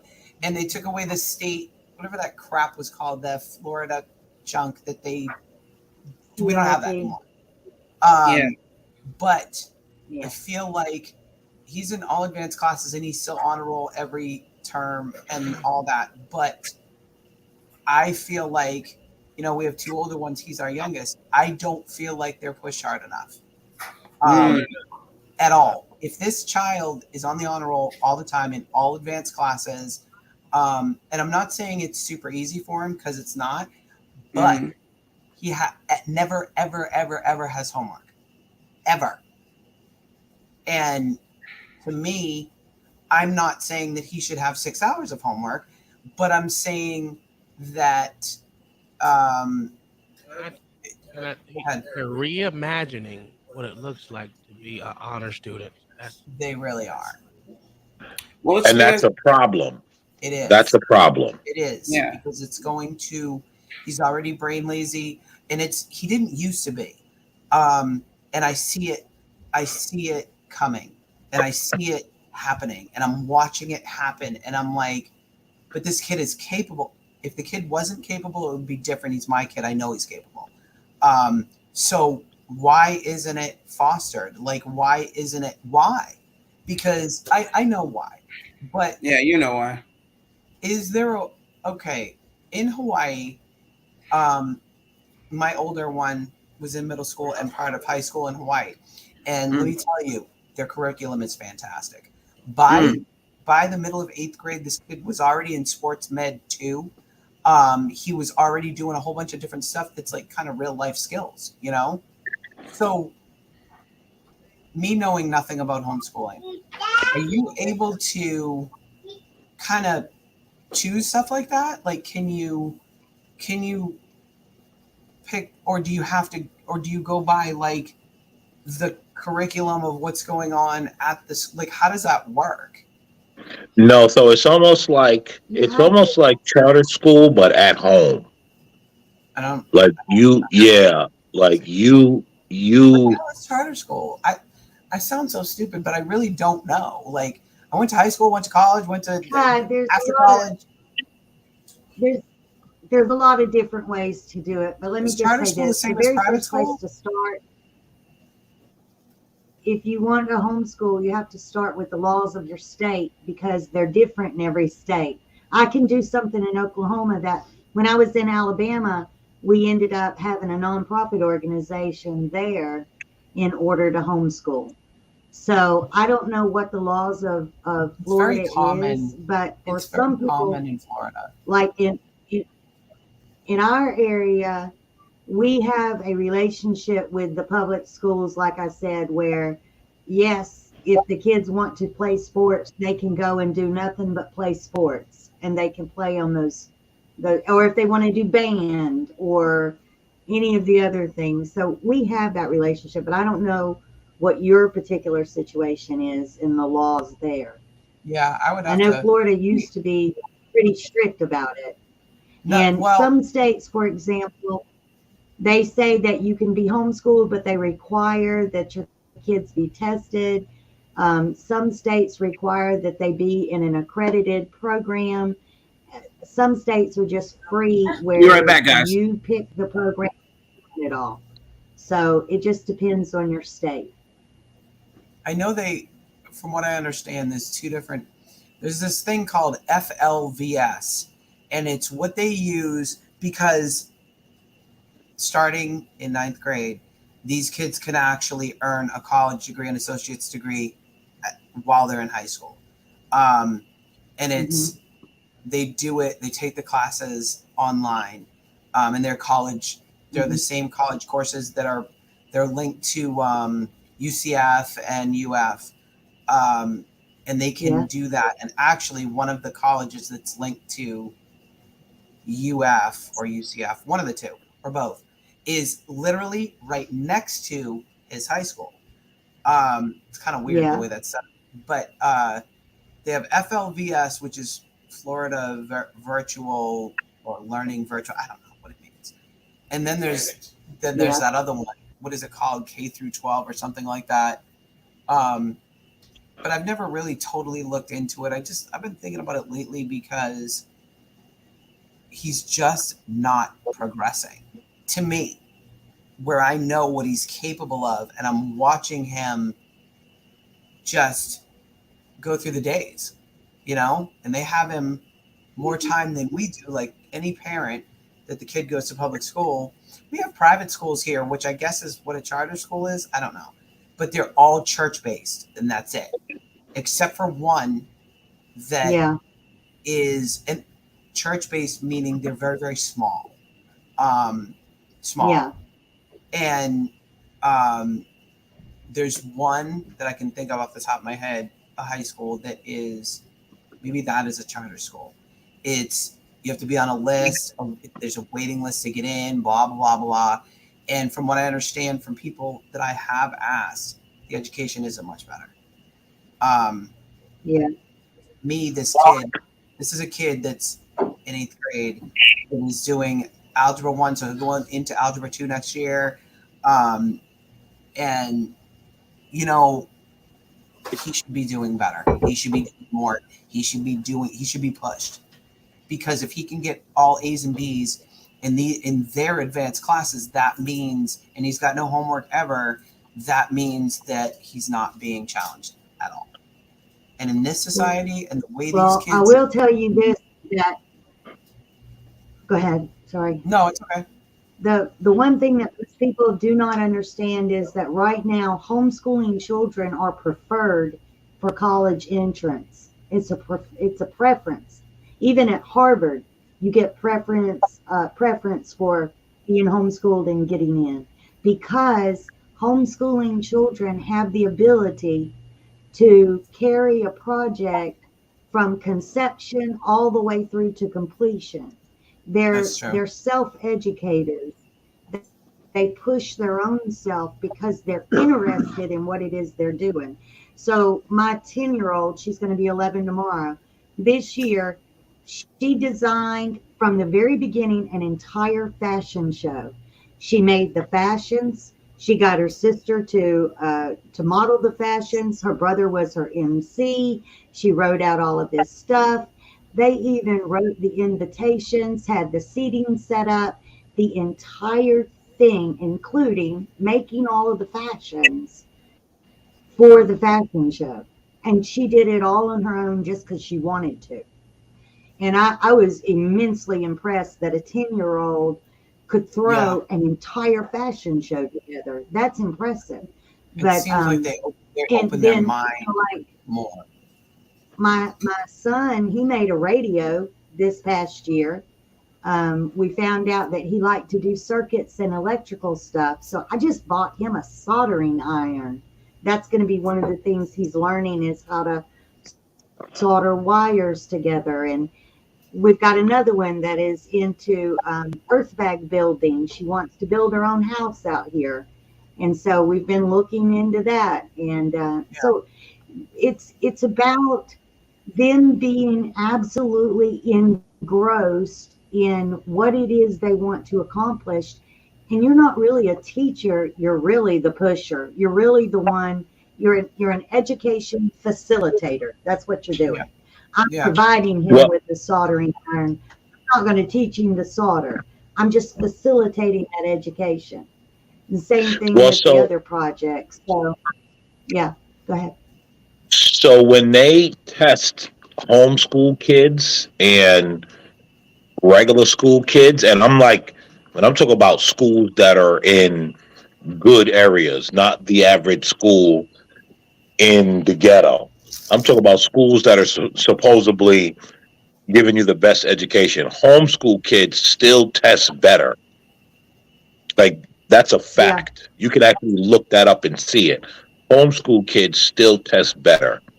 And it doesn't surprise me that a homeschool kid would be able to go from start to finish and complete something. School doesn't teach you. See, school doesn't teach you to think. They don't teach you to think. They want you to repeat. Yep. Whereas if you're a parent teaching your kid something, you're not going to teach your kid to repeat. You're going to push your kid to think for themselves and figure Exactly. it out. And that's what I'm noticing with him more Right. and more. He used to be an individual thinker, and he really, and I know partially, of course, he's 13 going on 14, but it's like he doesn't use his intelligence anymore. That he's just existing every day there at school. Like he just kind of muddles through the day. But Instead Kai, of, think about when you were in school. yeah, Think think about when you were in school. They write something on the board, then they no, but no. But the thing is, it's not about boring. Think about it. They write something on the board, then there's somewhere they give you the answer, and then yeah, you're just led to repeat it, right?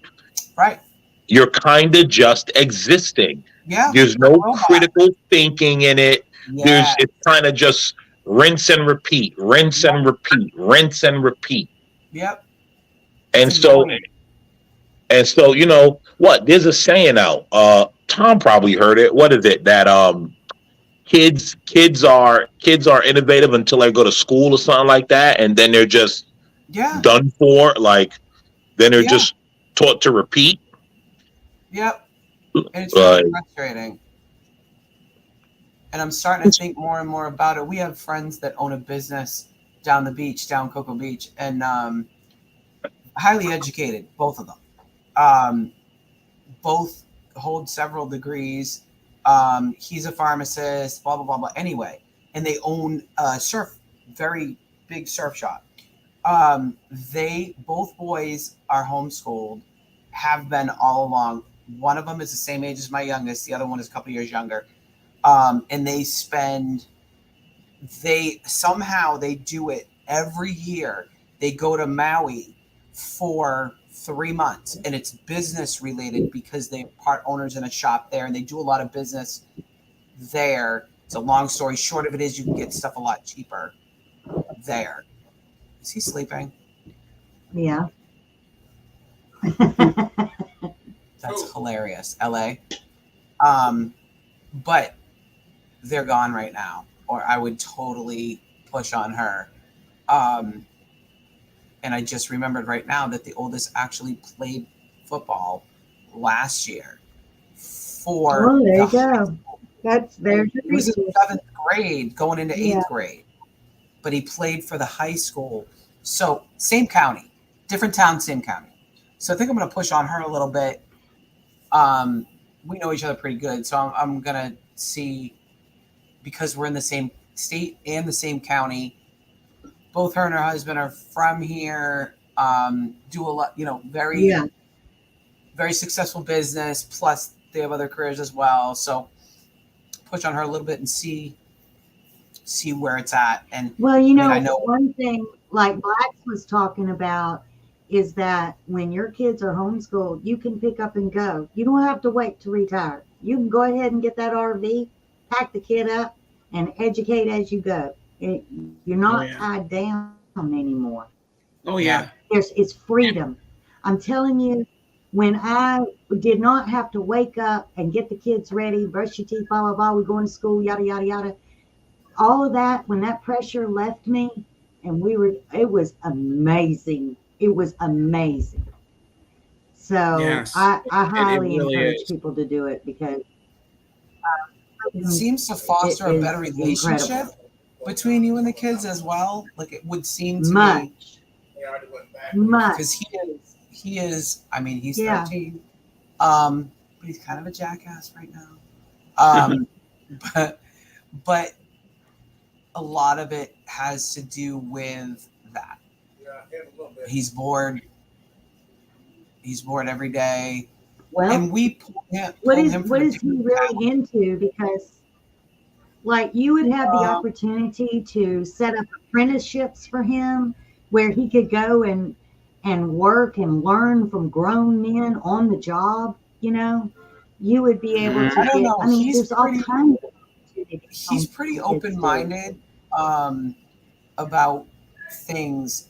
Him and Dad are very similar as far as the way their brain works. He's very um, He's very good in math and science.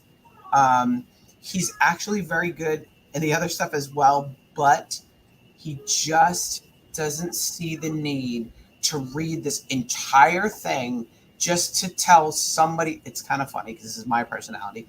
Just to turn around and tell somebody what it said. He's like, I don't understand what the point is. I'm like, I don't know. It's the assignment. I don't know what to tell you. We all had to do it. But I get it. You don't learn anything that way. Would you shut up?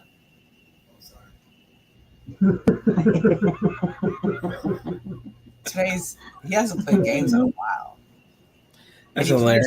He plays with his brothers and stuff, so it's kind of cool in a way. I know how that is. Yeah. No, with my daughter, currently she's going to she is doing dual credits. So by the time she graduates from high school, hopefully she'll have her bachelor's degree. Yep, that's what they can do here too. Yeah, and it's just, and it's with anything. Even if you don't homeschool, the main thing here is think outside of the box with your children as much as possible. Yep. I'm talking to all parents. Just you don't have to listen to what these stupid school districts have to say because they don't know. How dare they tell you how to raise your children? That's what kills me. Don't tell me how to raise my children. I can't imagine people living in places like we have DeSantis, and DeSantis is hardcore fighting for everybody, but I can't imagine being in a place that somebody would literally stand in my face and tell me what I can and can't do with my kid, school-wise. Exactly. Hey, you doggone right. And Tony B, we talking about homeschooling. Tony, we've only been here for an hour and almost 2 hours now. And and welcome to the show. Thank you.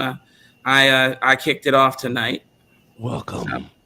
It's something I usually don't do, but I was supposed to do this on the 1st, and seeing as I didn't, it's the 5th.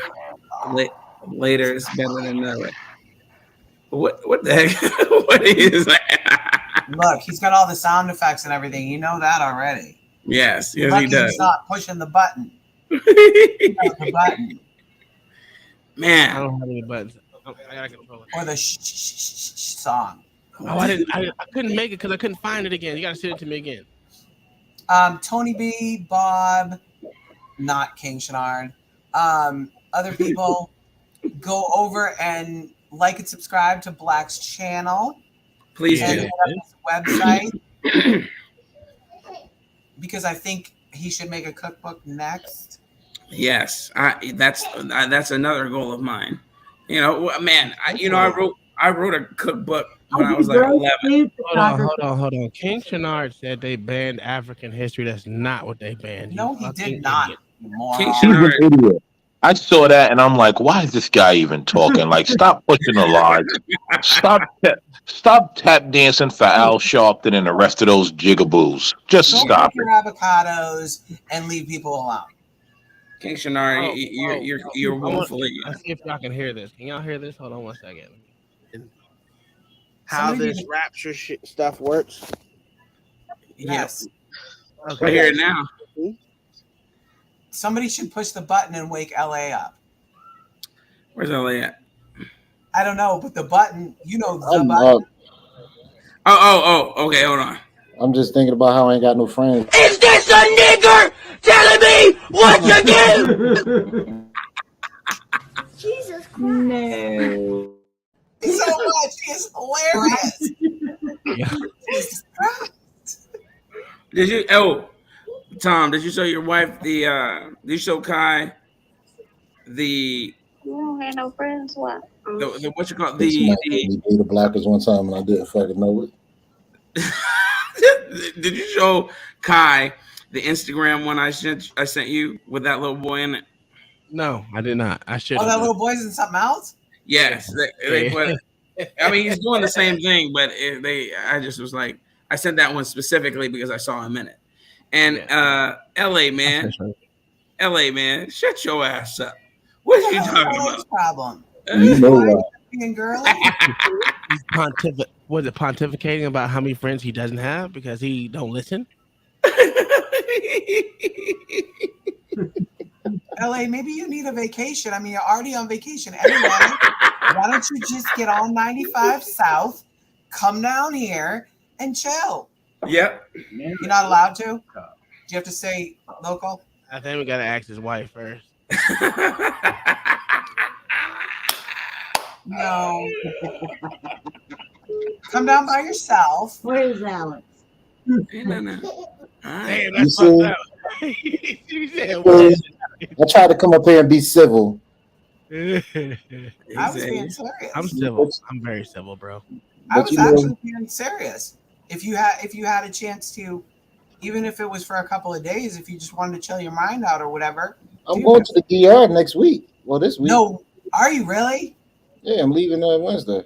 Oh my Really? god, that's gonna be Yeah, so he about to go. much He fun. about to be a passport, bro. Yeah, we know what he's doing. Good job. Hell yeah, in the DR, what? You have to take pictures. Hey man, I'm be going safe to over watch there, the too. Super They don't Bowl. like you jigaboos over there. You going what? I'm going to watch the Super Bowl.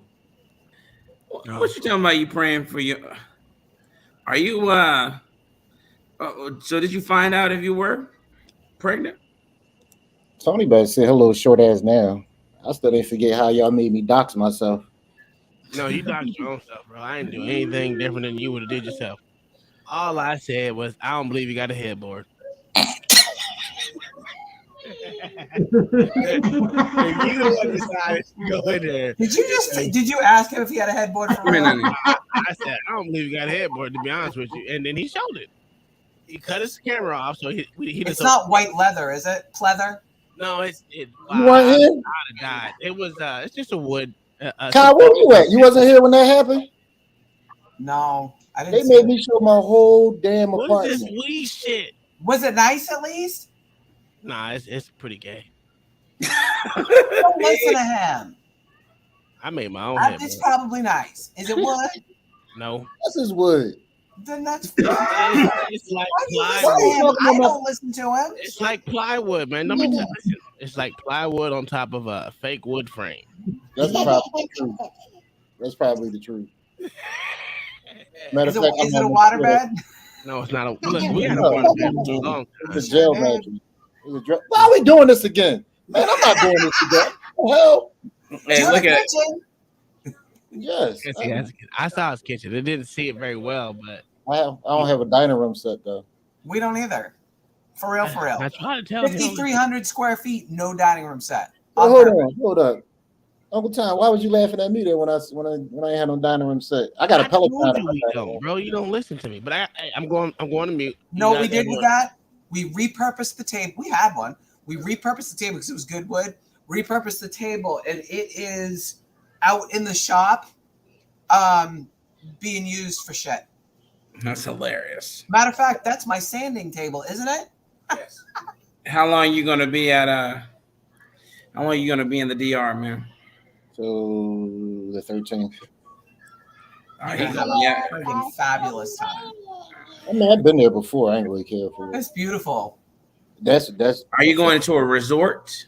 No, I did. I'm going to Santo Domingo, so I did My favorite. In August, and now I'm going to Santo Domingo. I did the resort. I ain't care for it. Oh, look. She is your face on a little body. Yes. This is my That's youngest. crazy. Look at her face. Tony, that's weird. She's so cute. That's the youngest. She's walking around at my ankles right now. That's why I'm out here in the kitchen. She isn't asleep yet. Yeah, well, she needs to know what you're doing. Yeah. Tony, I came in late. I missed it. What are you going to the DR for?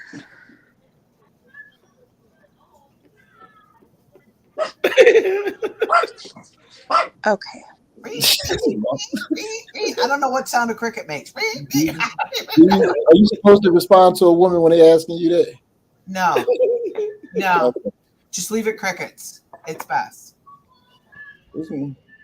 Vacation to have fun. It's Santo Domingo. You're gonna have a beautiful. It's beautiful. Yeah, we got a little. A little bit of clear in your mind. I hope so. You're Long, going. long as the Eagles win. I don't mess that up. Well, Hey, the Eagles are gonna win. I think they'll win. That's my Hopefully. that's my goal. Like I said, I went there before and I stayed Hey, at the Black. resort. It was terrible. Huh? I hate the resort. yeah, I wouldn't. Yeah. Yeah, the resort was so bad. The food was terrible. Mexico. I went to Playa del Carmen in Mexico. That was beautiful. Really? Oh my god, yeah, I've been to nice. Cozumel and another port in Mexico because I took a cruise and it was terrible every time. Yeah, well, Playa del Carmen, they got the hotel. I went to Xcaret. Oh my god, It was it was awesome. it was probably the best hotel I've ever been in. It was that Wow, was good. it 5 star or something? It was 4 star. They had 18 restaurants inside. I mean, Wow. it's during the peak times. It's like $1,000 a night.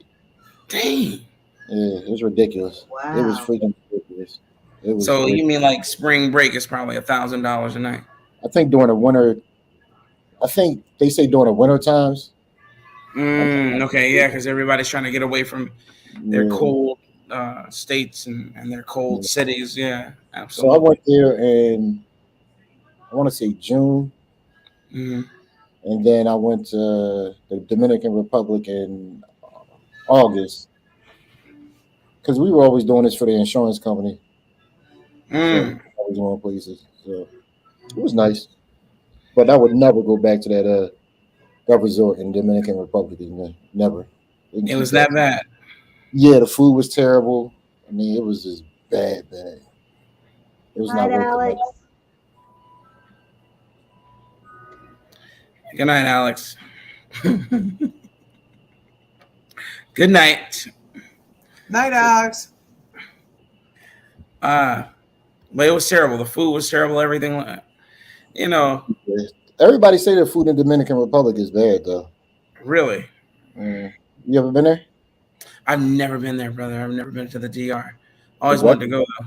the weather is out of this world, but the food is disgusting. Who says that they can Look cook? at So Uncle Tony Tom. B, Yo, Tony B, sit your little ass down somewhere. Go cook for your damn husband. Stop minding grown folks' business. no, um, you guys. When I left, you guys were talking about Seventh Day Adventists, and a guy I was in the army with, man, his name was we called him Shabba Ranks, but his, but his real name is his real name is Garraway. His last name is Garraway, and he is from Trinidad and Tobago. And he calls himself, "I'm a Trini man. I'm a Trini." And he called himself a Trini. It was the gayest thing. It sounded so gay coming from him. And he lived in New York for a while, but he swore up and down that Trinidad was the best place to live and was better than any place on the planet. And he was, and he was a Seventh Day Adventist. That's his tie to this conversation. But yeah, he was a cool guy, man. But we still gun him all the time, roast him because he sounded like Shabba Ranks. I just started traveling again. For like 15 years, I wasn't doing anything at all. I was steady working. Haiti is better. What? Mm-mm. Motherfucker, nobody feel like dying in a revolution. He obviously has not been. What the hell is wrong with him? Y'all probably Haiti's I had one. Them Jamaican disgusting. girls, Jamaican women, crazy as cat shit, as my grandma said. Yeah. Yes, they are. Crazy as cat. Hold shit. on. I gotta push back. All right, I Oh, gotta. come on, Black Torch, man. Nobody asked you for your opinion, you damn. Hey, listen, I gotta push back. All right, my girl is half Jamaican. My daughter's got a quarter Jamaican in them. Come on now, we gotta be Half crazy, careful. quarter crazy, huh? And what you got in you, blacks? I told you guys. Listen, I'm half avocado picker. I told you guys that. I admitted to it. Listen, I admitted to it. That's a pretty good mix. Panamanian, and then you have half Jamaican. What that would Well, be a really nice, so my kids are beautiful. Panamanian, Yep. a quarter Panamanian, quarter Gorgeous. Jamaican, and then everything else is full American. Well, my mother's from the Virgin Islands, but the Oh U.S. my Virgin Islands. So I that's feel that's bad. American. I feel Those bad for kids any are guy they gorgeous. date. Any guy they date gonna be in trouble. They at least gonna stab him one time, just once, just to let them know they ain't playing. Listen, my daughters are nice young ladies. They don't bother nobody. I keep them away from jigaboo culture. There you So go. we're we're doing good. Like, That's all you can hope for, man. Keep them for away most from. for most of their life, they grew up in the suburbs. Like they've been all right. But who knows, man? Who knows? Look, Tony B, we're talking about all other Jamaicans besides you, because you're She, terrible. she need to sit her low ass down. Don't forget Gary and his brother with the big. Never mind. Yeah, exactly why I don't deal with them folks. Too much. Damn, Uncle So, Tom, blink. This motherfucker ain't blinking 32 seconds. Blink. LA, do you LA, do you think the I women was have screaming bigger for you know that. what? Let me stop. Bigger what? oh my goodness. This Black's channel, so you know you better not Ideas, bigger ideas. Yes, bigger brain, There you go. bigger brains, And what, Jamaica? which produces bigger ideas. Absolutely. Oh, here's Gary. Oh, here's Gary. Hey, Gary. He got a point. He got a fucking point. He do got a point. Bernard, name 3 tap dancers. Go ahead. 3 famous tap dancers. I dare you. We're waiting on it too. We've been waiting on it for 2 hours. I've been playing Right? video games You don't know too. a tap dancer. Is Gary is Shenard a one trick pony? Yes. That's my homie, man. Leave him alone. Leave him his line alone. Now you're your homie. Yeah, that's the only Now friend I he's your got. homie. Yeah, that's the only friend I got. Nobody can hear Why are you, you jerk. being so needy today? Turn your mic on. You know why. Oh, you know why. Oh, yeah. You a tag team partner with that bastard right there. You know why. Did I do something? Did I do something? You are you married to him? Obviously, you didn't get the text message that I just told him to send you. Nah, fuck that. Fuck that. What did you do to him? What? You did something. You must have done something against his advice. Yeah, he don't listen. Oh, you don't listen. You don't listen. He sure as hell don't listen. Because I must obviously. Were we saying the same things? Yes. Oh, this little girl is so cute. Will you look at the Is screen? that the couch being too big? Oh, she's so No, cute. that's not. No. Uncle Tom. First of all, he don't even know how big the couch is. I don't even know why he put that out in the air. Because that couch is too big. It's big enough for 2. Oh, does he have an enormous couch like we used to have? That stupid giant. Yeah. We had one too. I liked it. The dogs left. We watch YouTube. Why are you bringing this back up? We dropped my apartment. We don't egg these people on. Nobody can hear you, jerk. You still need a picture over the couch. I It would look good. I will one day. You'll jump right on that just for Tony. Right on. I'm about to buy some pictures tomorrow. Don't you worry about it. I have no pictures in my house besides. You gonna get them off of Wayfair? Get you one of those No, cabinets? just go to the store and use Gary, one. for $2. You still thinking about it, Kai? I don't understand what he means by that. I don't know. Was he? I didn't. Whatever the comment you were going to make about his brother. Oh yeah, about his brother. Good God, he said it like 6,082 million times. Gary, you said it so many times, and you were down at the creek with no clothes on, playing on the tire swing. I forget what you said, but it was a whole thing. I'm glad I missed it because man, It was really funny. Oh, bro, you wasn't there for that? No, I wasn't. Remember the night it happened, you guys, I wasn't there, and then you guys said you missed it, and you guys, it's been the subject of jokes for the last couple of Yeah. weeks. So Yeah. it was hilarious. It was funny. And Hey, I love it Tony, when Gary tells stories and y'all cracks look at himself what up. Tony said. She said, let's start a GoFundMe for LA to shop on Wayfair. I think what we should do, Tony, is we should go make up like where people can suggest certain things like they do for when they're doing a shower for a baby shower. And we'll just all pick what Boy, they coming at your artwork we head, think y'all LA. put Woo, they behind coming at you. They made me show my whole apartment, dude. Boy, they Like, I don't coming. know. That's right, Boo Boo. Forget these people. It's mine. They Yes, made me we can show do a my wish list. Yeah, We'll have an Amazon Yeah. wish list, a we should Wayfair wish start a wish list. list. Right. And then we The can man with the show him, plan, look, Gary this will Grant. look- Hey, Gary. Good evening, folks. How's everybody today? You my Alright, second friend. I only got two friends, King Shenard and Gary. The rest of the people I thought were friends of mine. Whoa. If King Shenard's your friend, I'm not. I guess I got King Shenard then. You know, I don't like tap dancers. And avocado pickers. No. We're gonna have to do a tap dancing night and show tap dancing videos. What do you mean you don't like tap dancing? It's beautiful.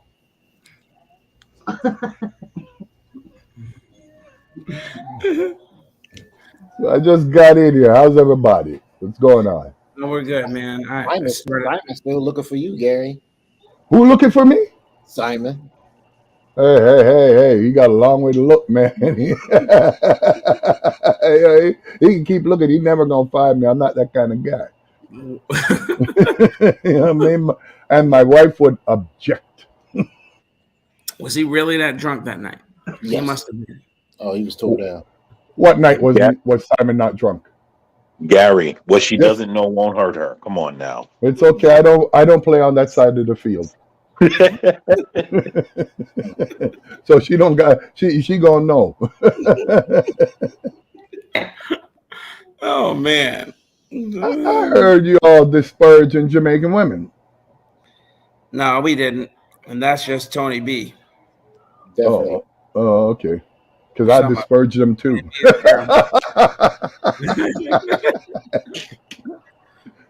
Yo, Gary, that's out of control. No, man.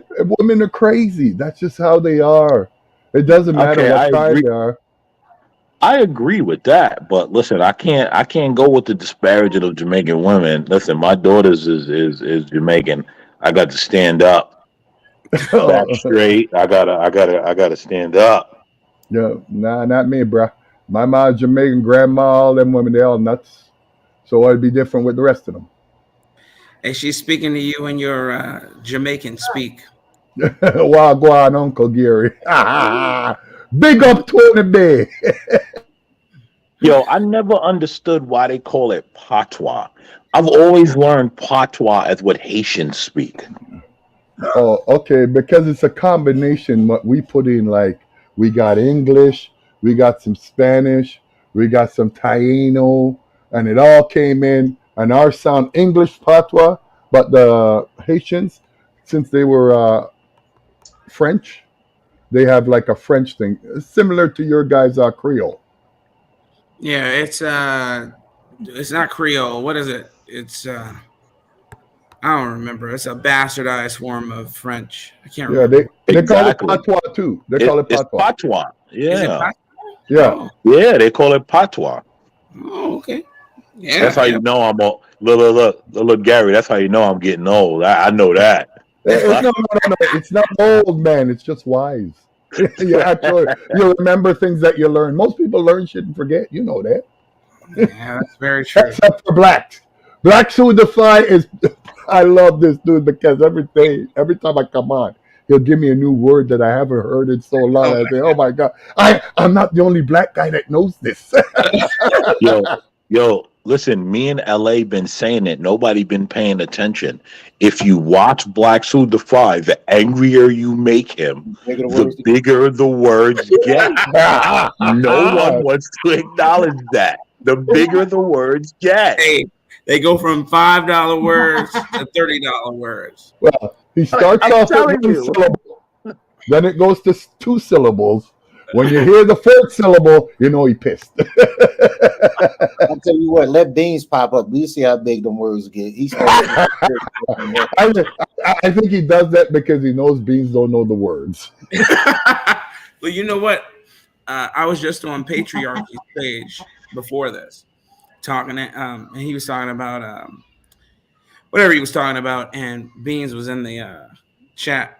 And he took a shot at me, and he's like, as soon as I came up on the panel, he took a shot. He said, "What did he say?" He said, and just like that, the conversation lost its genuineness, and I ignored him. And then he came up on the panel, and he was just like, "I'm just taking my daily shot at blacks."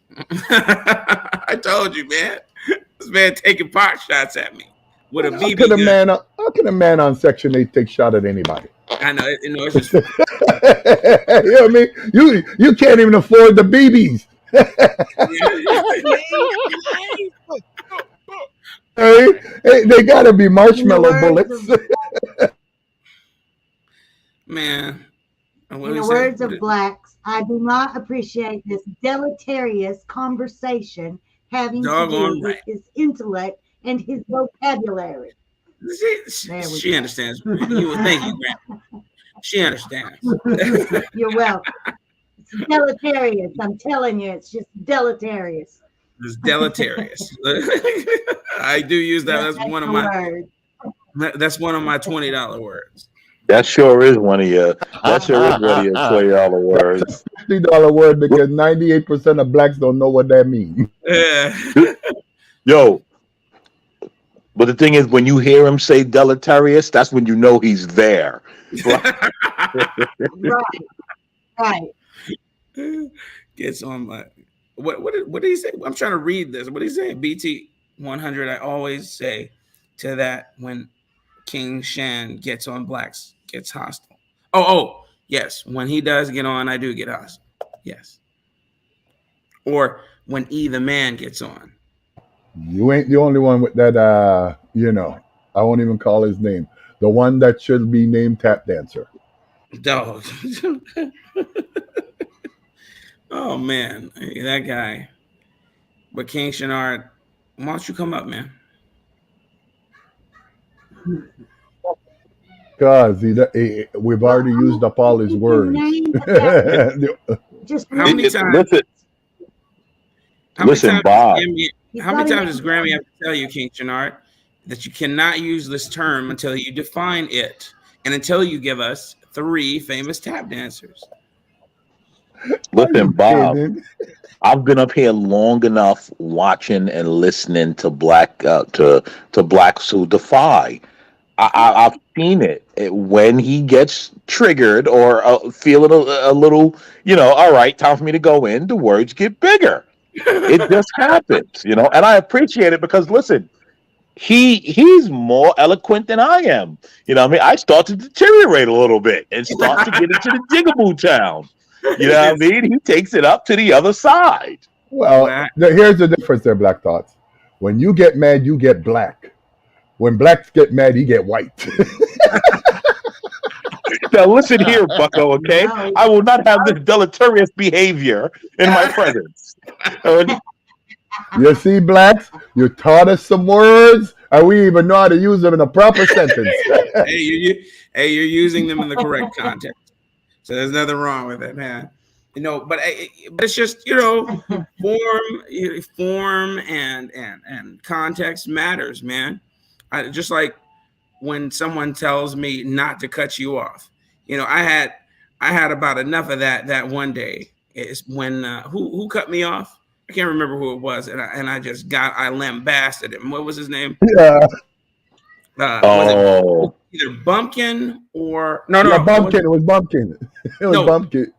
No, it wasn't Bumpkin. It was Black Sheep. Yeah, something like that. the one dude who claimed he was from Chicago and from my neck of the woods in Chicago. Yes, yes. It was something like Black Sheep or something like that. He thought he was an intelligent Negro, and I had to quickly put him underfoot because he's like, not to cut you off, and then I exploded onto the scene at that moment in time. I'm like, come on, man. I'm like, stop saying that. Say to cut you off. I'm like, because that's what you did. I'm like, that's what you do. To cut you off and then say your piece. Or I think the funniest one is no disrespect, but yeah. Or when they say We something, know what's coming after that. yes. Or they'll say something to you. Respect. They'll say something to you. They'll say something to you that is clearly an insult, and then they'll say respectfully. I'm like, don't say. I'm like, it's not respectfully. You didn't say it respectfully. I'm like, it was an insult. Just say to insult you, or to cut you off, or disrespect intended. This, that, and the third. I don't need you to preface the statement. Just say the statement, and then I will decide whether or not it's disrespectful. Because what that is please let me respectfully disrespect you. Right. And it's like, no, like just tell me you're gonna disrespect me. I respect that more. Like don't try to sugarcoat it. If you're gonna tell me to go F myself, just say it. Like, well, Yep. I mean, that's how I look at it. Like, thank you, We Watch. Definitions matter. Kind of like I don't call my children my kids because a kid is a goat. because you don't got no goats. I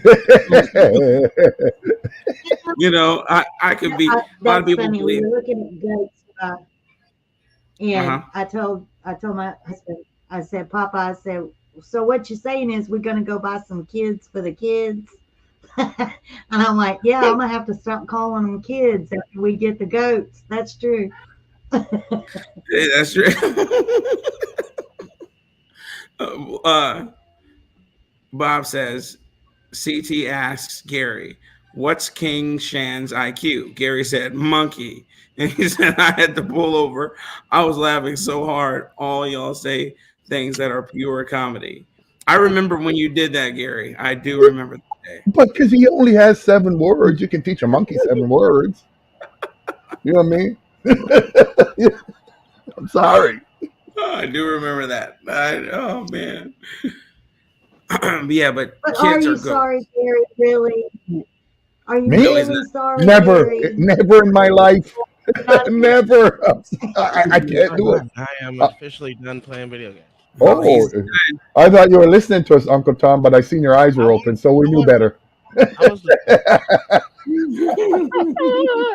Only when you listen to us, them eyes get a little closed and shifty. But when you're on them games, them eyes is Gary, wide open.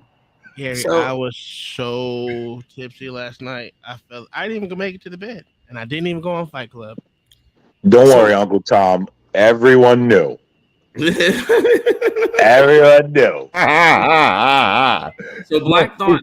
He thought it was a secret. No, He thought it was a secret. But Right? it got worse. I was like, God damn, why did I drink this shit? This was horrible. So Black Thought sent all of us something earlier, a YouTube video from trigonometry podcast. He sent it to all of us, and then the friend formerly known as LA, because we're not his friends. He only has 2 friends up here. Anyway, and it was interesting. It was about transgenderisms, okay? And it was about a woman who got up and decided to speak about her experiences with her child's transition and how it was a mistake. And she gave backstory about it, but long story short, she regretted her decision. She realized that she forced it onto her child, and that her child Oh my God. had no say in it whatsoever. She just believed these psychologists, which brings me to the point. Oh. These psychologists, man, I've never seen a worse, something worse for a child than these child psychologists. They come in Me either. and they just spout their evil. And I'm not saying they don't have their uses, but it's never good. Their uses are never good for children uh, in this day and age, because man, all they have to do is go in a court of law and testify to their expertise, and the judge is going to go with what they say. And according to the DSM-5, transgenderism is no longer a mental disorder. It's it's affirmed as something legitimate, and they use that to justify their debauchery. So back to that story with the lady, she realized that she forced it on her son, and her son said, and rightfully so, "You ruined me, Mom." I mean, what do you guys think about that? Black Thoughts, what do you think about that? So, in all fairness, to be fair, I didn't watch the first half That's when okay. it Yeah. when it started. But It see, wasn't important. I watched it. you said it wasn't, or it was. It was just fluff for the lead up to what he was saying. Okay. Okay. So, so the second half, basically, because I caught the second half. So the second half is basically what we needed to know. Mm-hmm. Yeah. Okay. So I often hear this, and the one thing. Well, she said one thing, right? She said one thing that I actually agreed with, and this is where I'm going to get pounds of blowback from you guys. Okay. The one thing she said was, my son put on a dress and did all of these things, and he could have done that without me transitioning him. Like Mm. all things he could have done as a boy. And I agree with that to the extent of, if you have a child displaying these types of things, allow them to do that, but don't start going down the rabbit hole. Okay. And so she said that, and I was like, okay, at least she got that point. Now I'm sure some of you guys may disagree, some of you guys may agree, right? So my whole thing is, to me, I never want to push my child away. I never want to do that. And so, like, if you want to wear a dress, I'm gonna be disappointed a lot. I'm not gonna say a little. I'm gonna be disappointed a lot, but I'm not gonna push you away. But what I'm not gonna do is say, "Hey, let's go down to the clinic and let's affirm you being a girl, and let's say you're a girl." Because another thing that the woman said at the end was what? The Uh, one thing I have a problem with is telling children that they could be a different gender. That's yeah. one thing she said at the end. Yeah. And so, A lot of things she said wrong. As far as she said, you know what? I was trying to be a woke parent, and I wanted the child. They always tell us to let the child lead, and I was like, wait a minute. see, I didn't catch that. Yep. She did say that, Yeah, that was and just. Uh, yeah, that was the No PhD. chaser asked how old was the kid. We don't know how old this child was. So this It was child, young. The child was How old young. was he? yeah, like Young. 10, Yeah, he was young. So we're talking about a little boy. a yeah. little boy. Yeah. But you know what? Now that you guys say that, it makes sense, because I remember one of the guys from trigonometry saying, we know that letting a child lead is outrageous and disastrous. So now that you guys say that, it makes sense. In the man cave. I Yeah. noticed that a lot of rich men have man cave.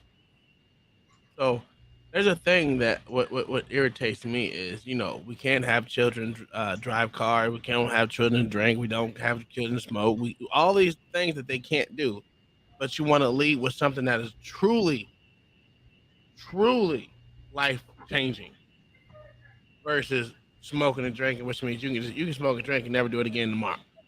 Yeah. But something like that is like life changing, and you're literally stopping a life from existing when you do it. Because I mean, if some of the chemically castrating a child, a boy, is literally Exactly. stopping your grandchildren from being born into this world. Sterilization. Yeah.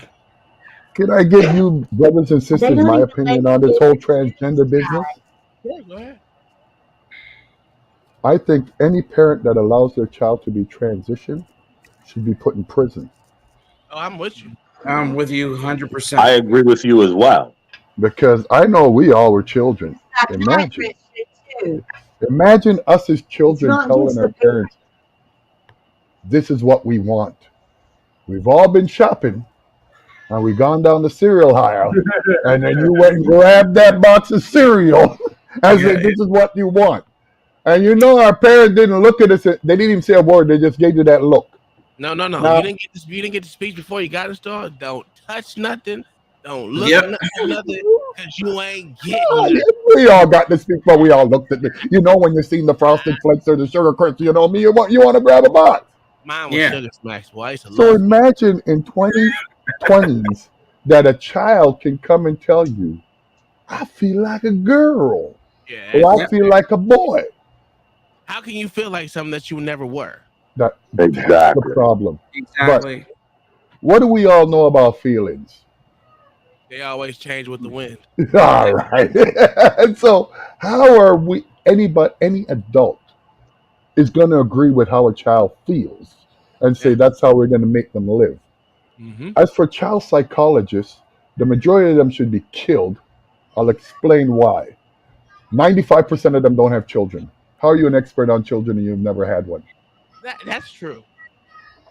If I'm going to ask something about a child, I'm going to ask a parent. I'm not Now, going to ask somebody that went and read books and say this is what it's supposed to be and they should feel this way and this is what they mean by saying that. If I want to know about children, I'd ask blacks. I'll ask Black. I'll ask Uncle Tom. I'm not going to L.A. Wilkes or myself who ain't got none. There you go. I will go to LA Wilk because he's not one of my friends, so that's why I would. So you want to harm your children? That's what you're saying, right? Man, no chaser. Facts, man. Facts. I swore up and down I was Goku. Or, Yo, or at that's the a fact, man. You do?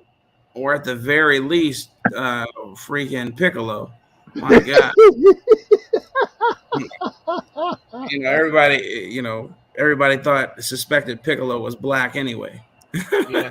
Have you Well, seen we have all you came seen up. We all were Black version of Falcon. that? Have you True. seen the Negro version of it? Oh, Negro, Negro Goku. No, Yes, the I did. Negro. I have seen the Negro Yeah. version of Yeah, it. that shit is cool though. And even Angry Man did a short on it, showing what he would do if he was the anime person on it. That shit was cooler than a motherfucker. Let me find that. Let me see if I can That is find that. hilarious. Oh, I tell you. Did we How chase do you LA live away? with that No, kind of no, regret? It's hiding. He's talking to somebody, I guess. I'm sure he is. I say you kill. They shouldn't live with How regret do you after live they do that. Grammy, I don't Yeah, think how they do you should live live with with that? regret. They should kill What? themselves. They shouldn't live with the regret. They should kill themselves for doing that to their child. Mm, that's strong. Because as a parent, You know, and I'm not, Hey, I figure. we're gonna have to say delete themselves. Oh, sorry. Now watch that. I keep forgetting that we're on this criminal thing here. But Yeah. I don't think any parent, because a parent, I'm not one, but I figure that you're there to protect your child and do the best for your child because you want your child to do a little better than you. Yeah. absolutely. So to me, that's like the ultimate not caring about your child by teaching your child that there's difference from the two sexes and you bring into this new wave gender thing. When I was growing up, there ain't no gender. There's the sexes. There's the male and the female. You had the fruities that formed in between that did their thing, but they were just a subculture. What I'm noticing this new age that subcultures are like real cultures, like the gay population. Man, when I grew up, gay is just a man with another man. They weren't a special people. They weren't nothing different than you know what I mean. It's just you flew your way. We didn't give you no kind of specialty that okay, you're gay, you're like with all these acronyms now. Yeah, Whatever the alphabet community. First of all, when I'm growing up, gays don't like lesbians. Lesbians don't like queers. So how are they yeah. in one group now? Because that's what they do. They collectively join together, just like all the white folks join together as well. So that's how they collectively win. But that's an easy topic. But here's the video I was talking about. I'm gonna play this real quick. This shit was pretty cool. Wait, all the white folks joined together and nobody told me? Yeah. What? I They love should that. have never gave I your want to know boy access to artificial intelligence. An artist like me? With my imagination? So, without further ado, Dragon Ball Z reimagined by the Angry Man.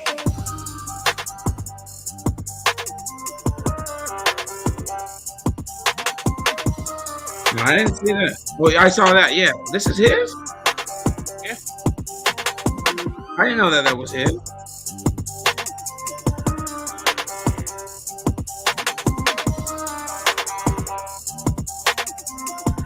Did he use an Arab man for Piccolo? Because that would be just right. Yeah, Yeah. Piccolo. That's how Piccolo should have really looked. Yeah. Frieza looked gay, you know.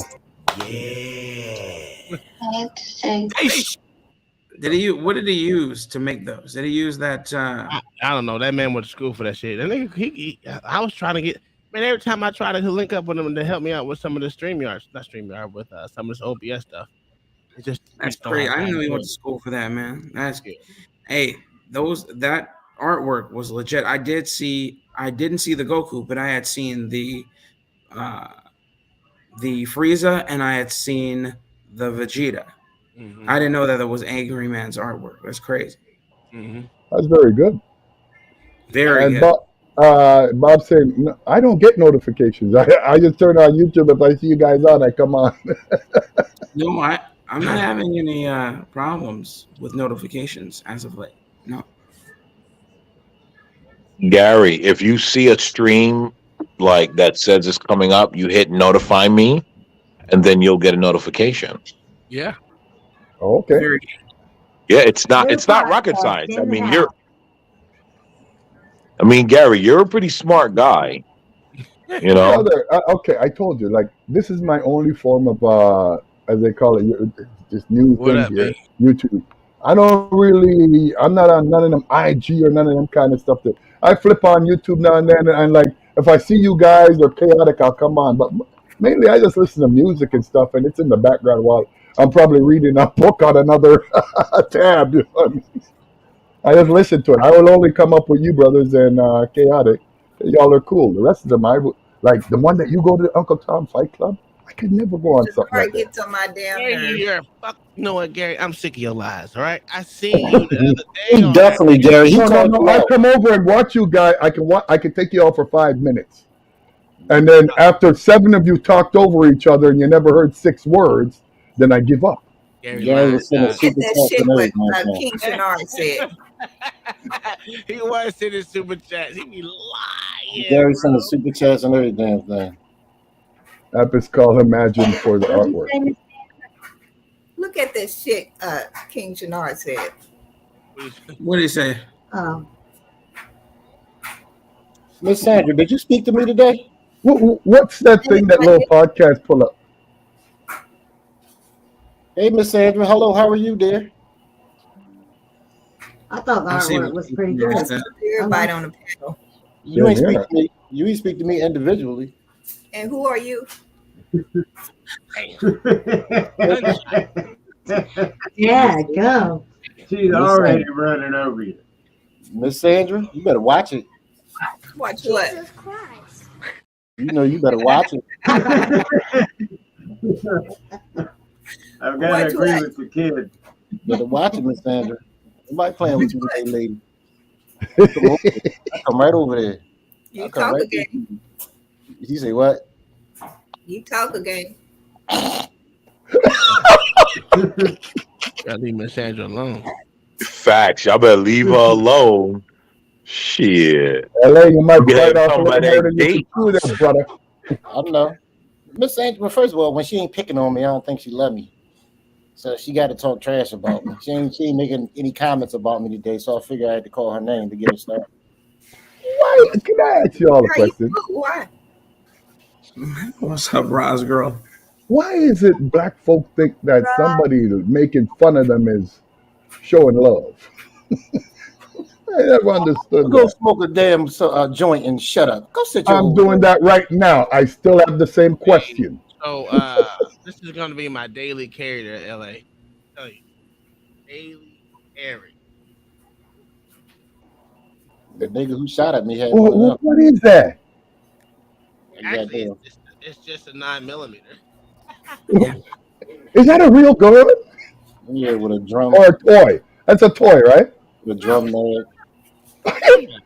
That is real. I thought it was a toy. Wow. I thought it was a water gun, to be honest with you. It's gonna take you 32 seconds to pull that mother lover out. No, it ain't. No, it ain't. Wow. It's already pulled out. It's already out. It's right next to me at all times. Wow. Yo, Gary, listen. Sorry, Uncle Tom. Go ahead. No, you hear it, brother. No, you sure? Go ahead, bro. Nigga, go. Listen, Gary, we don't Yep. play here in America, all right? But I thought Let it me was tell a you. water gun, man. I swear to God, it looked too pretty. I swear. And no game. I just bore scoped my right, get all my shit together. Get all my sites together. Huh? Yeah, I'm having trouble with words. Do you go hunting? No, I don't kill things. That's mean. No, what do you mean mean? You don't eat meat? Oh yeah, you're a So, chicken or a chicken, whatever. My thing is, if I can go to the store and purchase it, there's no point in me killing it. So you know what that means, right, Gary? He Let can't go to somebody the else store kill and it, and purchase then people. he'll go package it. He'll take it out after it's packaged. He don't want to Don't do let the the hard work. purge come because you can't purchase people. So off with your head. Yo, I had my the plumbing company that I work with now in North Carolina, right? So I left New York to do the interview. I came down, right? I came down here. So the boss, right? We're having a whole thing, and he's like, "Oh, you're leaving New York before the madness start, right?" Cool. Fast forward 8 months later, right? He's talking. So he doesn't hunt, right? So I ask him, I'm like, "Oh, you don't hunt?" He's like, "Eh." I was like, "What are you against hunting?" He goes, "Nah, I'm not against hunting." He just goes, "I'm okay with hunting when it comes time to, be it human or animals." And I just looked at the guy and I was like, okay, like it makes sense based on the conversation we had the first time and this conversation now. It absolutely makes sense. I don't And fight either. It's called waiting. I don't like to wait for shit. If I'm gonna do something, I'm gonna shoot me some like raccoons or some shit. Gary, look who came to see Uh-oh. you. Hey, Simon. Simon, He Simon, ain't tell the drunk. truth. It's 5 o'clock in the morning, so maybe he's sober. Hold on, Simon, tell the truth. This is the only YouTube channel left that doesn't have you blocked or kicked off. Tell the truth. Keep it real. What is y'all putting on this man for? That's why I love Sandra. You see that? You know he gonna don't get him started, man. You know he been drinking, man. Come on, man. Let's go. Stop this. Simon, don't Simon said, entertain keep him. it real. Simon, do not entertain him, Simon. Let it Hi, go. Simon. Be the bigger man. Let it go. Be the bigger man. Be the Simon, big- you come drunk on, again, man. boy? Simon, be the bigger man. Let these jigaboos live. Don't entertain them. Hey, I'm not no jigaboo. I'm just a boo. Talk to the backstabbing white woman. I want to be entertained, though. Talk to the backstabbing white woman. Backstabbing. Your favorite tear blacks. Yeah. You gotta do this now. You know who I'm talking about. Me, First off, you nephew. better check your Instagram. Thank Don't you. send me a message 2 weeks later talking about you done told me something. I don't want to hear that shit. I didn't know. No, you don't want to hear Nobody that told me shit. nothing. Check your your Instagram. Right. Yeah. Sound like you got caught up. I've been locked up. They won't let me out. So the panel, yo, what's up? What's up? What's up? What's up? What's up, Simon? Um, thanks for letting me up, man. You're welcome. I mean, we always let you up. There's not been a time that we haven't let you up. Yeah. Thanks for coming up. It's still merciful. I appreciate it. How you been doing? What's going on your good Sunday, sir? Party bullshit. It is what it is, and that's it. Yeah, I was kind of interested in what you're talking about, really. That's why. What were we talking? I don't even know what is the damn topic of tonight. I said it a million times. Oh, that's right. I remember it. So, what completes you, Simon? Who's asking me, sir? The host of the show. Oh. The host of the show is asking me what completes me. Yes, pontificating on life and the pursuit of completeness. So, what about life completes you? What do you pursue? How do you pursue it to help you with your completeness? How do you complete yourself? That's kind of like a real interesting conversation and a question that is conflated in the same sense, because what is like what you're asking me is like, how do I make everything a 360 sort of perspective and do a Dorothy Wizard of Oz bullshit live? Because it's just like, let's get you the fuck up out of here. Wow. How? Go man, hold on there. Simon, are you a dude or you got on a mask? Because that question that the man asked you what you completed you. And you went into like you were talking female. No, it's not that difficult. It's not that difficult. What it is we do not meet women that we want. That's what I was trying. That's all I was trying to portray. So a woman completes you. Is that what you're saying? Is that the answer? Sorry? The man asks you what completes you. Wow. Okay, so I'll answer your question. I didn't get to answer it this time. You know what? You know what completes him? Well, I have kids, and seeing them do good in life and do what they want in life is what completes me. My wife being able to do whatever hell she wants to do, that's the one thing.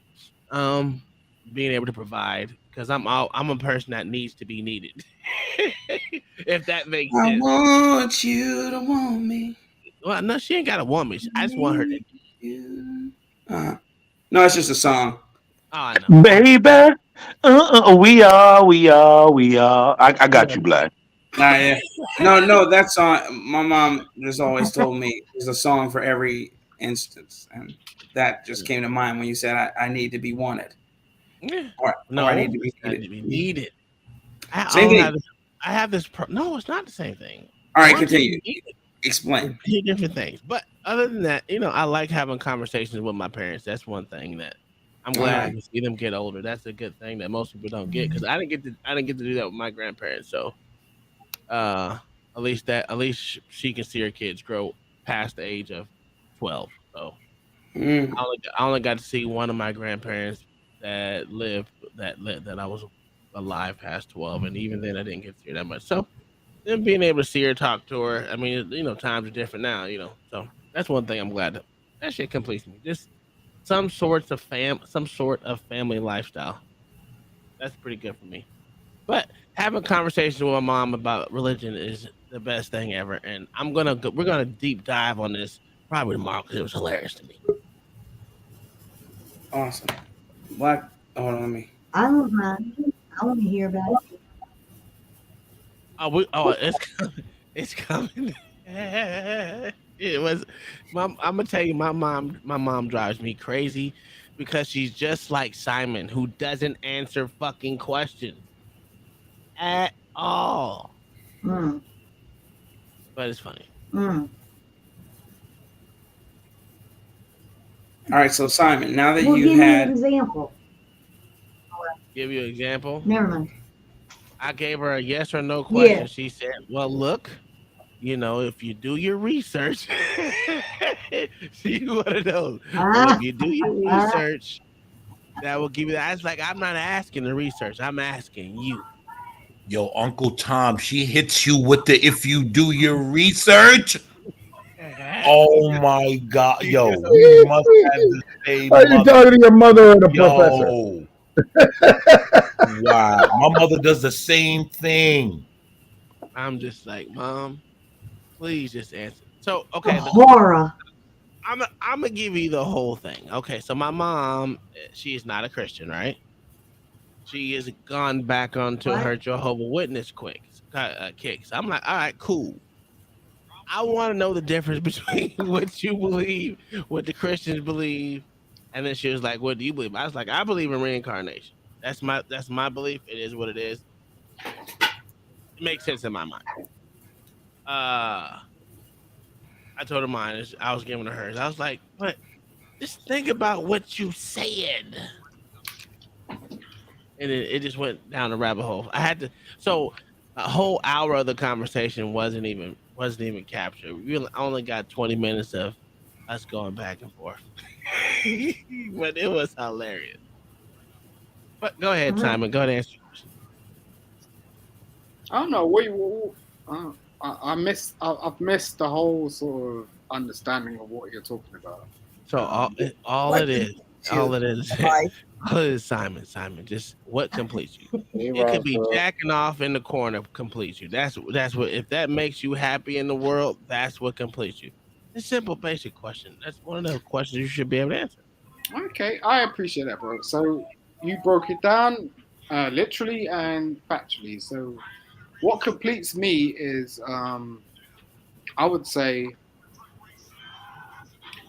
just if you're in a position where you have children, it takes quite a lot of time to actually understand what that means.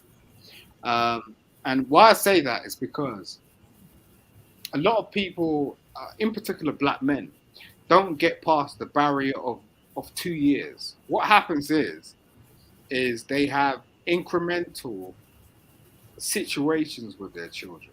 They don't actually understand what it means to be a father.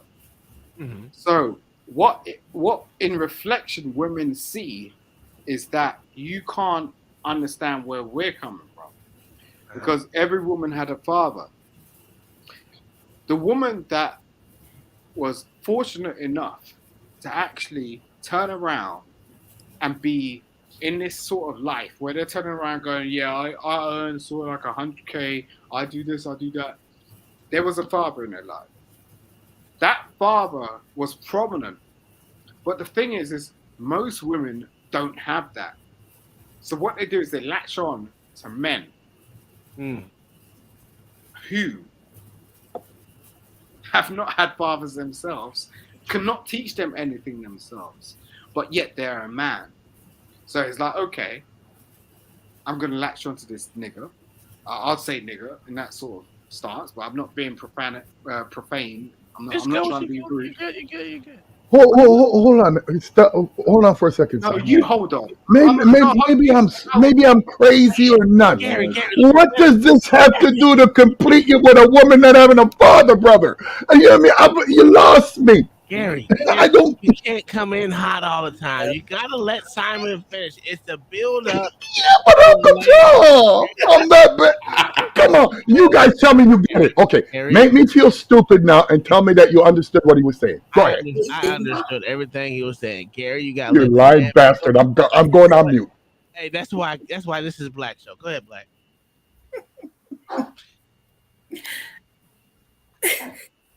I am an innocent bystander in all this. Come on, Black. You know, man. I'm not the only one, am I? Hold on. You're not the. Go ahead. Am I? Please tell me I'm not the only one. You're not the only one. Okay, thank you. Simon, you got to land this plane. please land the plane, Simon. We're calling you in. Come on. So can I try and dissect what Simon is saying? In all Yeah. fairness to Simon, right?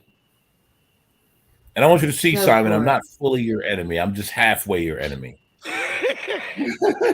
Oh, Just halfway. oh, Right? What I think Simon is saying is that these fatherless women latch on to these fatherless men, and because they're a yeah. male, they want to run with that. But I'm going to expand and say I think they do that because they don't want a full male. They don't, right? Because the women up here that have dealt with a full male, you know what that entails. Right. And so most women don't want that. So they deal with a mommy male. Boom. And they don't have to actually deal with what real men expect of them. They don't like it. Am I making some so Simon, have I like dissected what you're saying? Yeah, and I appreciate you, bro. You're like a ninja right now. I'm just saying, like, it becomes a real.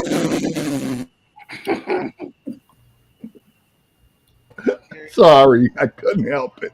Gary, mute yourself, Gary. You just being rude now. Go ahead, Simon. No, Raz. When he said mommy male, my skin crawled. My skin literally Oh crawled. my We God, Gary! Now you letting Gary affect you. mommy males. You were come on now. You were nicely. Don't let Gary affect you. Now you're blaming me. All right, now, Hey, Simon, LA, you're a dog. Because you know you don't understand what he's saying either and what that has to do with making you I brave. literally blocked Simon out about 5 seconds ago, but I'm. So you could have gave me, couldn't you give me the signal? I know you can't see me, but I can see you. You could have gave me the signal when I could have shut my ears. Yo, Marcus, yo, you want to know why Marcus? Go back to Marcus' comment before that, though. Perfecting the long stroke. You guys surviving long stroke. You know where that came from? That's from what's his name? The lead attorney. When we would go, when he was going through the trials, and they were what's the name of them were long stroke in the trials. Just make it long for no damn reason. Am I right, Marcus? Okay, I want to say something. Yeah. It's just, I know maybe I'm not. My English is not my first language, and Patois is. But I swear the man asked the question, "What completes you?" I don't understand talking about fatherless mothers and motherless fathers. How the hell does that complete you, Simon? Maybe you're going on a world tour to get back to England, but I don't get it. World tour with my man going each and every day with the mic in my hand. Maybe Simon meant to say family completes him, because that's what that completes me. Family, even though I hate them all. You too?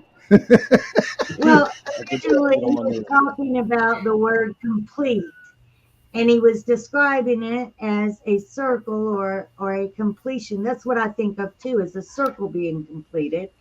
And I agreed with his first point of saying that, I don't remember exactly what all he said, but I was totally in agreement with it. But why didn't you choose the word fulfill, Black, instead of complete? What do you want us to know differently? You're targeting that. You're a very targeted guy. So why complete instead of fulfill? I just wanted people to. I wanted people. I wanted. I wrote this to. I wrote this to invoke thought. You know, your very question is thought provoking. Fulfilled, you know, it would be too easy. You know, it would come in. It would pinpoint. You guys could get to the point a lot quicker. But completeness. I hate a damn smart Negro. That's the worst goddamn thing in the world, man. Asking for completeness. I needed to see. I want you guys to stretch a little. Mike is muted. My fault, Blacks. Not like put his glasses on. You see that, right? You notice he got his glasses on. He like, yeah, I'm gonna come up here. Yeah, I'm looking. He wants to look how black sound. No, I used to have my Exactly. Gary. That's not nice, Gary. Whoever said I was nice there, LA. I usually put my contacts in, but I just started wearing my glasses. But you know, artist formerly known as LA. How old is Gary? Huh? 83. How old is Gary? 83. Close. No, I hope to get like, there, but I'm a little bit of ways. That's the age of my mom died. 83. How old is Gary, bro? Simon, I'm 57. I'm 57, Simon. You've been talking We a lot had of a shit about me, birthday party right? for him. How old are you, bro? He's I'm 87. 57. Kai, stop putting 30 years on me. Else I'll tell you about my brother again. Simon, I don't understand how you missed that. Like almost every episode we challenge Gary's age. No. What I'm doing is I'm putting up a point. The fact is like he's talking and he's a certain type of space. So he's like, what, 60? What? Is that for real? Are you lying? Like, because... Okay, let me tell you again. I'll say it slowly, Simon. Yeah, you say it slowly. 57. Say it 5 slowly, 7. Are you 5 decades, 7 years. Are you scared of dying, bro? Are you crazy? We all got to do that. Who would be afraid of something we all do? No, that's not what I'm asking you. I'm saying, are you afraid of it? I'm not saying we all have to do Simon's it. on one Because tonight. the fact of the matter is I Kai, guarantee he's you, on one every night. I guarantee you, right? What do you guarantee? The only reason you talk the way you talk is because you're not fulfilling your life. Like you're not rocking. You're not mountain climbing. No. Okay, Simon, hold on there, brother. You're going on a tangent. If you want to know about my life, you can ask the question. Don't tell me what I'm doing in life. Gary, let me tell you what he's saying. I know what he's saying. He's not that smart. Get down into Simon talk. Hey, you gotta understand that Black Thoughts is Simon the Simon Whisperer. Go ahead, tell us what he meant, Simon. I mean, Black.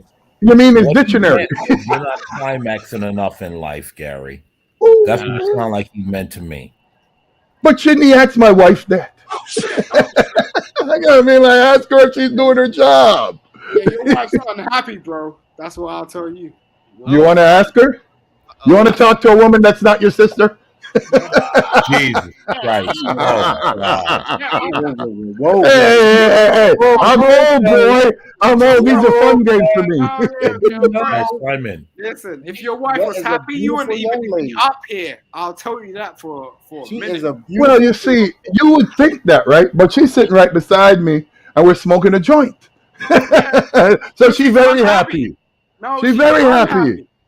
No, because if she was happy, yes, you'd sir. be taking her out somewhere, and there would be something else. Hold on, Simon.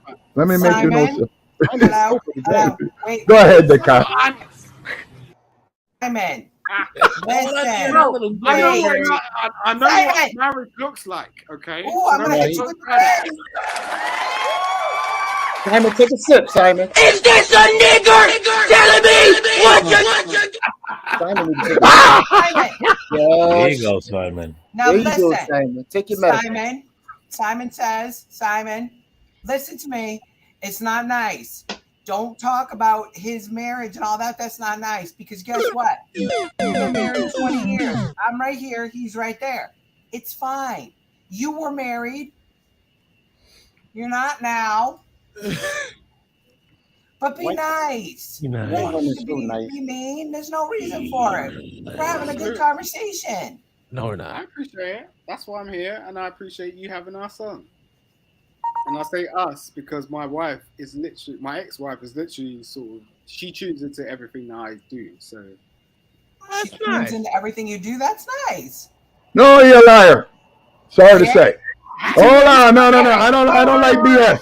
I don't like BS. Is this a nigger telling me what you do? This conversation always goes. Yes. First of all, nobody that's divorced can tell you about marriage. You know what marriage is? Because I'm old school. Till death do you part. Until she hits 6'6" in the dirt or me, we together.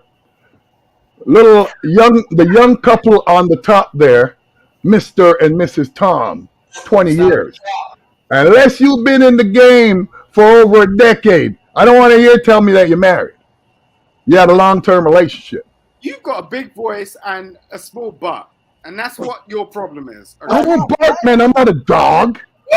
I'm sorry. You can bark all you want. I gotta take my glasses off for this one. I thought he said. Oh, wait, come on. Yo, everybody. Yeah, give me the Clint music. I'm ready. I'm ready. What the hell just happened? Like a 20. Time out. Did he just say he has a voice and a small butt? That's what I thought he said. I heard butt. I thought I heard bark. No, but like he's No, hey, yo, you can't even see me. You see why I don't put my picture up? I'm scared of guys like him. I think he said bark. But I heard butt. But I think he said bark. You know what I'm going to do? I'm going to look up on Google what Gary Grant looks like, and then I'm going to say, Hold on. No. Harry ain't I on know you Google. want to try to smooth over the What the hell? Hey, I'm not one of these people. I told you. From it went digital, I went dark. Hey, what part of Canada are you in? Toronto, Ontario. Oh, you a big Drake He's fan, lying. huh? How many He's Drake lying. concerts you been to, Gary? Drake's in his 30s. I'm almost 60 years old. I think I'm running around with Gary, kids. it doesn't mean you're not a Drake groupie. How many Drake concerts you been to? I've never been to a Drake concert, and I only know one Drake song. Which one is that? God's Plan. That's the only one I know. Don't tell me to name Worst another one one. he 'cause ever I made. couldn't. I don't know, but I know that one. Don't ask me another one. So was that the biggest hit for him in Canada? Well, it was the biggest hit I think he's ever had in his life. Was it? No. Name me one that's bigger. Tell me what's really going on. That might have been bigger. I don't know that one. Sorry. Wait, you don't know that song? Brother, I don't listen to these kids. I still listen to the stuff of the 90s. Maybe we should have Simon sing. Maybe Simon should sing. Simon, hello. But wait, so Gary, how do you wait? So that's the one Drake song that guys, we might have insight into really seeing what Drake's biggest hit is. It might be God's Plan. That's the only one I know. I don't really know most of these. Like when you guys are talking about these young artists, I just play dumb because I don't know who you're talking about. Because the last rapper I know is like real rapper. It's probably 50 You know Cent. Shabba Ranks. Of course I know him. I think Gary's a white dude. You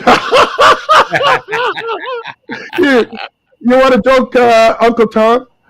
My girl, her friends call me the whitest black dude they've ever met. Oh God! If I had $1 for every time I heard that. I'm serious. This is Because I don't like island food. I like steak. Me too. You don't eat island food? Hold up. You don't eat goat? Are you crazy? Oxtail? Now and then. Wow. I don't eat curry, period. Oxtail is not island food, though. It can be. That's a Jamaican. You can do oxtail as a Jamaican dish.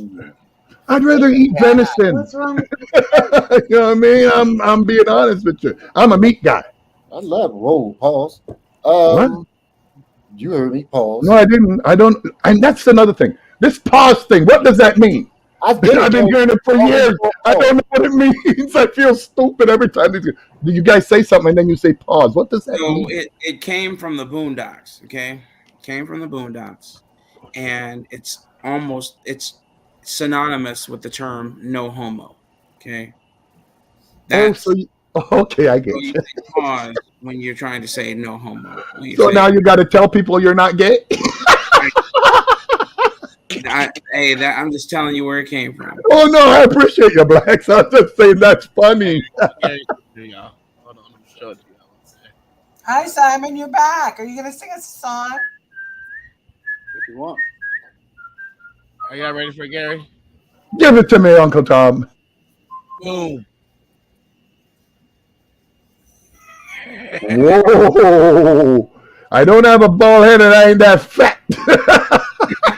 Now, you know what? You know what? I believe that is Gary. It looks like the type of guy. Look in a suit, the You way see he how speaks. quick? Do A you see how suit? quiet he That's got real him. quick? He got real quiet for a second.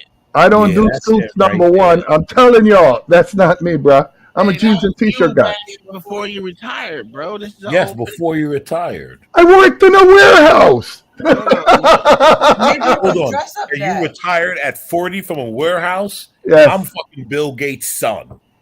Okay. I'm happy for you. That's why I said this is Gary.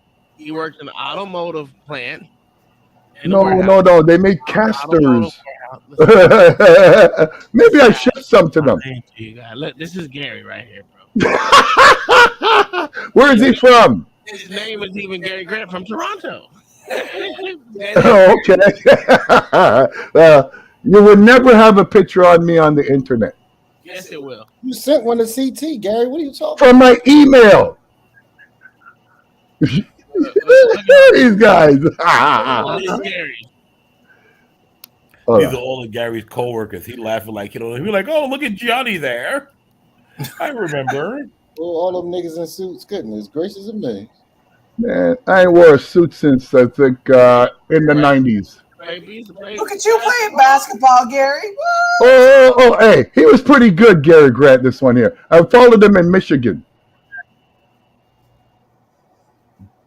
Didn't really have a good NBA career, but you know. I think Gary is a fit Jamaican. But he's about my complexion, though. I think Gary a fit Jamaican. Jamaican words. Maybe we can come up with Jamaican Gary. Hey, look at the white dude, the second one. The Gary Grant right there, the second one. And the Definitely him. No, I'm dead. Jamaican. Oh, is he dead? No, he's not dead. No, because the newspaper got nothing of me either. Gary, like, I'm completely off the radar. That's Gary right Never. Told you I couldn't do jail, man. I can't live with men. It's Gary right there. I know, man. No, Gary's the 1-2 over. Oh, there we go. No bail. That's Gary.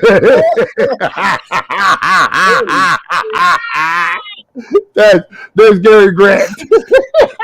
What happened to his top lip? Jesus. You know it ain't me. He's wearing the American colors. I'd have to be wearing Jamaican colors. Big old nigga lips. Jesus. Look like somebody punched him in his mouth. Uncle Tom says he's trying to find me on the internet. Chaotic has you. Yeah, I sent Chaotic a picture, and that's why he's auctioning it off. Oh, wow. Simon disappeared, huh? Gary pushed him out again. Stop blaming me for this, Simon. Well, You keep picking on him. Gary, no one cares. How did I pick on him? He come up there with his little drink. Let him drink. Look, Yeah, Gary, that's why I that said simple something. question. Because he can. I remember things, and he can't. No, go, he that's doesn't. why I talked, because he can't go after you and say anything like that when he's divorced, and it's been a whole thing and all that. He can't. Come on now, we're not going to do that. Yeah. I know. I like those guys that's not in relationships. That's going to tell you about relationships. You fail at something, but you're going to tell me about it. I have known to be drunk before, but I don't think I ever was drunk at 5 a.m. He is really up there sipping. No, it's 6. Give him a break. But the problem with Simon is he tries to come up like flaming people and saying things that he feels is smart, and then when everybody starts flaming him, he can't handle it, and that's what the issue is.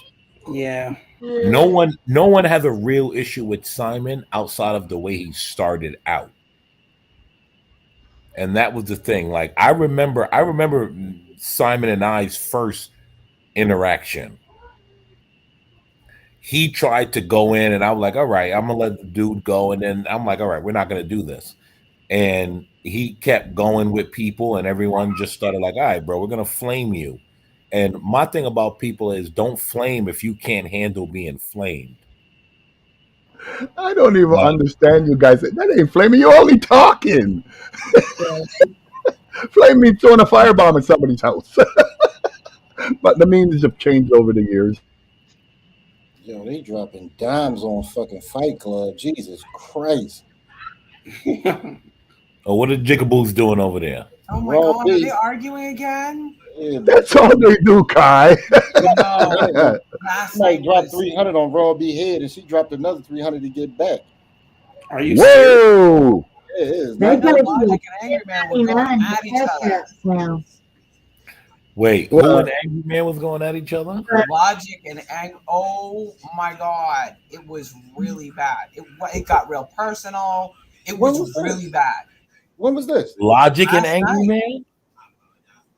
It was the beginning. It was the beginning of Fight Club because I left here. I went in the house to feed the dogs and all that, and I turned it on while I was in there, and I You left hear the East Angry Wing Man, to go I into hear the Angry main Man home? yelling, and I'm like, but I'm a mod on his channel, the only channel that I go on that I'll actually sit there and mod or whatever when I'm sitting here working.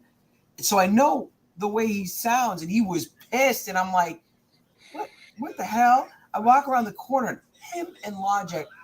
When I tell you they were throwing like personal, super personal, crazy, nasty insults, it was crazy.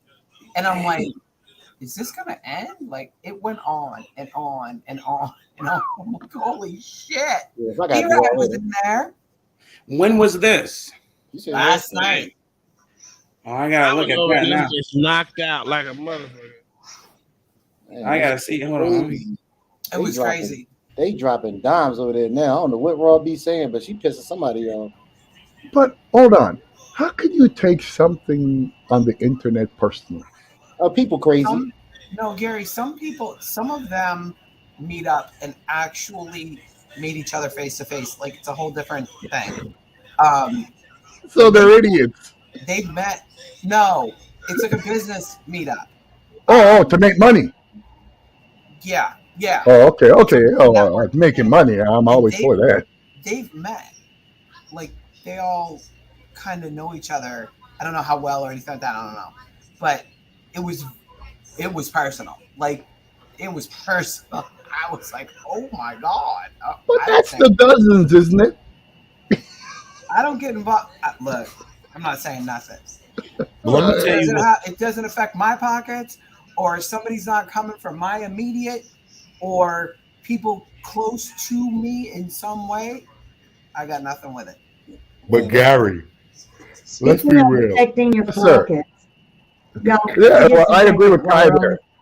If you don't give me money Is and you ain't that- taking money from me, you have no effect in my life. Period.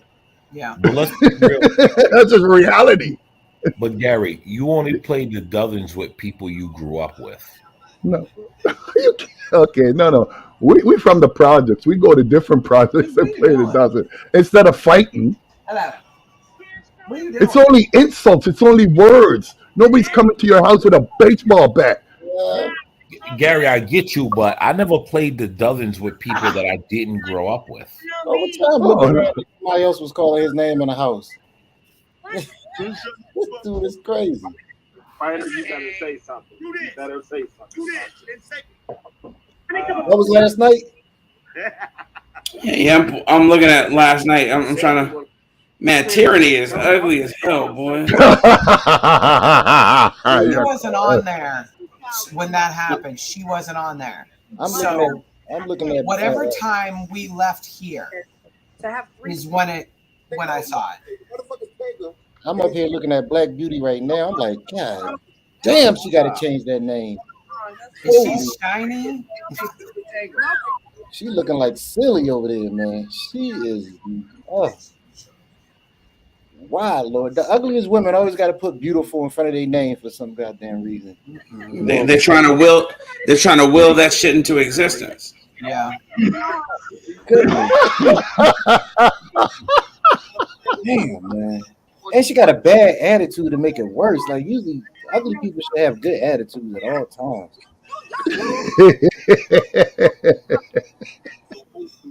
Oh, Rob's girl said that she's doing a channel. Wait, you said it was him versus Logic? It was Logic, Angry Man. Let me think, because some of them I don't know. Yo, LA. Ugly chicks lost their place in the world because these thirsty ass dudes fed them too much. A lot. Damn. You see, when I'm counting, like ugly and fat women didn't really speak when I was growing up. There wasn't really lots of the fat women, but the ugly women knew that they ain't like you Y'all don't know that. speak. Y'all know that tortoise that was on Bugs Bunny when he was racing the tortoise in the hair, and he was like, "Doom, doo, doom, doo, doom." He won every race. That's what her face looked like. Her face looked like that. All I keep on hearing is "don't, dee, don't, dee, don't, doo, don't, dee, don't, dee, doo." I shouldn't have And said that. somebody is procreating with tyranny. I'm Mexican because they want to get into the country. Huh?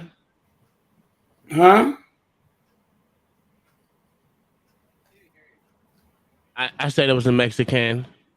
Oh my God. Why? Why, Uncle Tom? Because Why? we watch YouTube, don't want nothing to do with this chat. Don't want to do with this conversation. She left Why? all Because she's a dirty whore.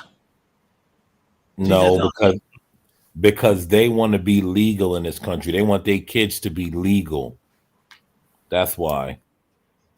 B Rad is not right, man. They want their kid to pick up 2x4s other than picking up avocados. B Rad ain't right, man.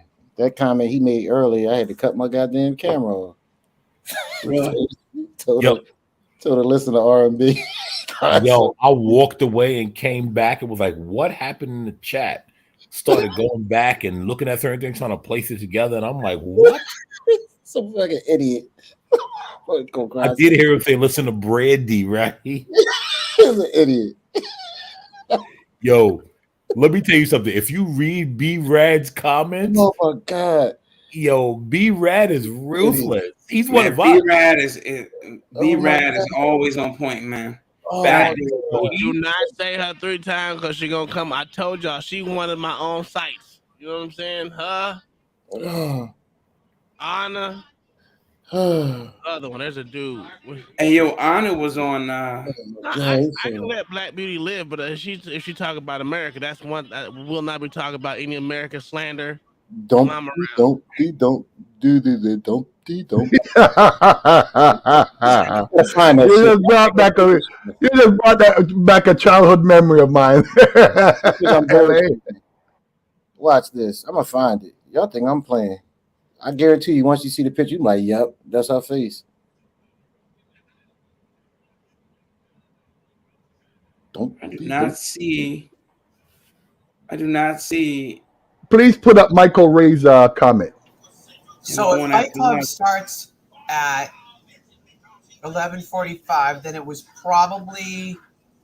had to be at least an hour in. Whatever time we left here last night is when I saw it. And it went on and on and on. I have an easy way to find out. I wasn't talking to you. Okay. I mean, I don't mind tyranny. I just, she's just on site. Just don't talk to me. Just keep my beautiful face. Okay, I see it. You see it? Yeah, I'm trying to see when they started yelling at each other. Shit. Look, when I tell you that went on forever and it got really bad and really dug really deep, oh my God. Young brother spoke multiple my eyes were open like. But very troubled. He felt like what he had to offer wasn't worth anything. How did it start? Hold on, I'm trying to get there. Right? You know what Nipsey said in his lyrics? He said, like John Michel Basquiat destroying his pictures, self-inflicted homicide, don't pull the trigger. I feel like I gotta tell you, you got something to contribute, regardless of what you into, regardless of what you've been through. I feel like you got something to contribute. He's talking to young black men in that shit. But this ignorant ass nigga Logic sitting here talking about he never said nothing progressive. He got numerous songs like that. Nah, Nipsey dope, bro. Nipsey different. Numerous songs like that. This man took his money and was fucking creating a center for young fucking urban youth to actually be able to learn fucking STEM. But and at the same time represent a fucking gang that killed multiple black men. Shut the fuck up, Anchor Man. You sound silly. You sound like black supremacy, you dumbass. Both of y'all have valid points. Ain't no Fucking gangs in Chicago, in fucking goddamn California. Angry man, you sound like a full-blown clown. A Fuck out of fucking here. gang that was started originally to police black neighborhoods. You don't even know what you're talking And by the way, Israel, that guy right underneath Angry Man, they know each other in person. Like, I think they either grew up together or something. You know, just in their 18. Yeah, he should say it pretty soon. Yeah, because I don't praise a fucking nigga that was in a fucking rolling 60, you dumbass nigga. I never seen Shut the Mr. fuck up, man. Fantastic You dumb. speechless. You He said, damn you word. represent right now what the fuck's wrong with goddamn black people, But Thinking nigga. Man's You, like, hey, look what get I had this on little him. dick out of your mouth, Nothing. bitch. nigga. I don't see how Nipsey is an accepted scholar. Hold on, y'all. Hold on. Nigga, you were part of the biggest gang in the world that killed more niggas than the fucking rolling 60s ever will. Shut the fuck up. Yeah, Yup, that but gang guess reported what, though. bitch? Yeah, All that you gang, do is that sit gang behind a reported. fucking computer and whine like a hoe. You shut the fuck up, nigga. And I get paid ridiculous money to do it, nigga. And I do too, hoe. Suck my dick. I do too. Oh! Suck. Can you pause for a second All there? y'all chest. I'll be every one of y'all chest. Can you pause for a second? Because I have a question. Why do men tell other men That's a New to, York thing. That's a New York thing. And it was for real, to invite a man to your private? Yeah, that's a New York thing. That's a New York thing. They do it all the time. I'm gonna tell you, my saying is the only groups of people that do it is New York men and Philly chicks. Yep. Whoa! Jersey. Philly Don't forget Jersey they- chicks. Yeah, I hate Hey, that. I can confirm that because it got popular in high school for hearing that nasty crap from New Yorkers. Yep. It's crazy, A man. man telling another man to are you for real? Gary, it's weirder when a woman says it to a Yeah, man. and a woman said, and Girl told the dude that. My dick, son. Dude, it's so crazy. When you first hear a girl say it, you're like, what? And none of them be scared because they don't think they can get punched in the face. Oh no, that's a punch in the throat, not in the face. Because I got to check you for an Adam's apple now. You tell me something. Mayo said go to bed with And the the only reason $5 you think super his chat gang is from better is Mayo. 'cause crack is created. Fuck out of here. Hey, white people don't do this shit. Hey, Fantastic in the game too. Fantastic, you in the game? I ain't Now going you- that one. This Man, gang bro, you- reported, nigga. This game gives you all the freedoms you have, brother, to make that wonderful internet money, brother. So Exactly. Why he sit on there? Why he sit on that keyboard and bang the fuck away? That's why I'm saying nobody's hands are clean. Let me Nobody's tell you hands are something. The Let me tell you. biggest game. Shut the fuck up, nigga. Let me tell you something. You show you a full blown clown, nigga. Let me tell you something. Let me tell you The something, Logic. biggest, oh, Let me tell you Logic was in something, the Logic. military. Let me The tell you biggest something, game Logic. in the Let me tell you world. something, Nigga, Logic. you sound like a Let me tell goddamn you something, smart hoe, Logic. nigga. Let me tell you something, Logic. You better not say This shit shit. about no black women no more, nigga. See? You a See full what I'm blown saying? bitch. See what I'm saying? You are a black woman. That You shit are a don't black apply no woman, more. nigga. You talking because you don't want to hear what I'm getting ready to say, nigga. You don't want to hear what I'm getting ready to say, nigga. I ain't impressed with none of that motherfucking shit. Not a goddamn little bit of it, my nigga. I'm former FOI. You can run up on me with that military shit all the fuck you want to, nigga. That shit don't move me. You can kiss my motherfucking ass when it come to that shit. I know what the fuck I'm talking about, my nigga. Okay. You niggas Can I ask you you what is niggas is FO? fucking whitewash. You worship whiteness. You're doing it right now. And anytime Because I was so because I was in I don't worship white. You know because I why? because You know I why was in the brainwash a lot military. of people. anytime Because I You know was in why the military, brainwash a white lot white. of black anytime people. Not I. anytime somebody pointed out, you go straight to the shaming tactics. Nigga, you just said I was in the biggest gang in the fucking world. You are. You know why And then brainwash a lot nigga, of you black people. sucking a nigga dick that killed black niggas. You Shut the fuck are. up. You are. Me fantastic. Nigga, I Hey, kill go black ahead. niggas, motherfucker. Hey, I was in the army 22 years. Ain't never Fuck killed a outta black here. nigga. Fuck Ain't out here. never killed a black nigga. Ain't never bust shot at a black nigga. nigga. Goddamn white meat, Hey, nigga. hey, You look. can't talk that Islam is I not was in the Islam. army. me, Okay, nigga. I'm I gonna live let in him the finish. real goddamn world. Different. Now let's discuss a fact. Out of here. I was in the army for 22 years. Fuck out of Ain't here. never shot. Hey, ain't never Fuck shot outta at a here. black nigga. Ain't never killed a black nigga. Don't But matter. can you say the same thing for your boy Don't matter. Nipsey? It don't Can you matter. say the same thing for your boy Nipsey? It don't So matter. shut the fuck up. It don't Who matter. gang goddamn It did it don't to us? matter. It don't matter. People You know kill what? people, Brainwash a nigga. lot of black It men. don't matter. People kill people, nigga. It's only you put importance to it when a nigga do it. Shut the fuck up. All right, yeah, gang, nigga. I'm in gang over, nigga. Yeah. Shut the fuck up. All right. Shut the fuck up. Fuck out of here with I like Logic. He funny. You ain't gonna pay me till I die. with that goofy ass motherfucking shit. Only time you give a fuck about when somebody get killed is when a nigga do it to another nigga. Shut the fuck up. Gang. Every race out here killing each other. Shut up. Gang. What the fuck is you talking about? Gang. You got niggas out of your mouth. And you think the goddamn politicians are such on this high fucking level. They just as fucked up as everybody else, nigga. Just Fuck for the outta record, here. PWIs and them establishing themselves, all of that information came from Africa. Man, I don't give a fuck about none of that bullshit at the end of the goddamn day.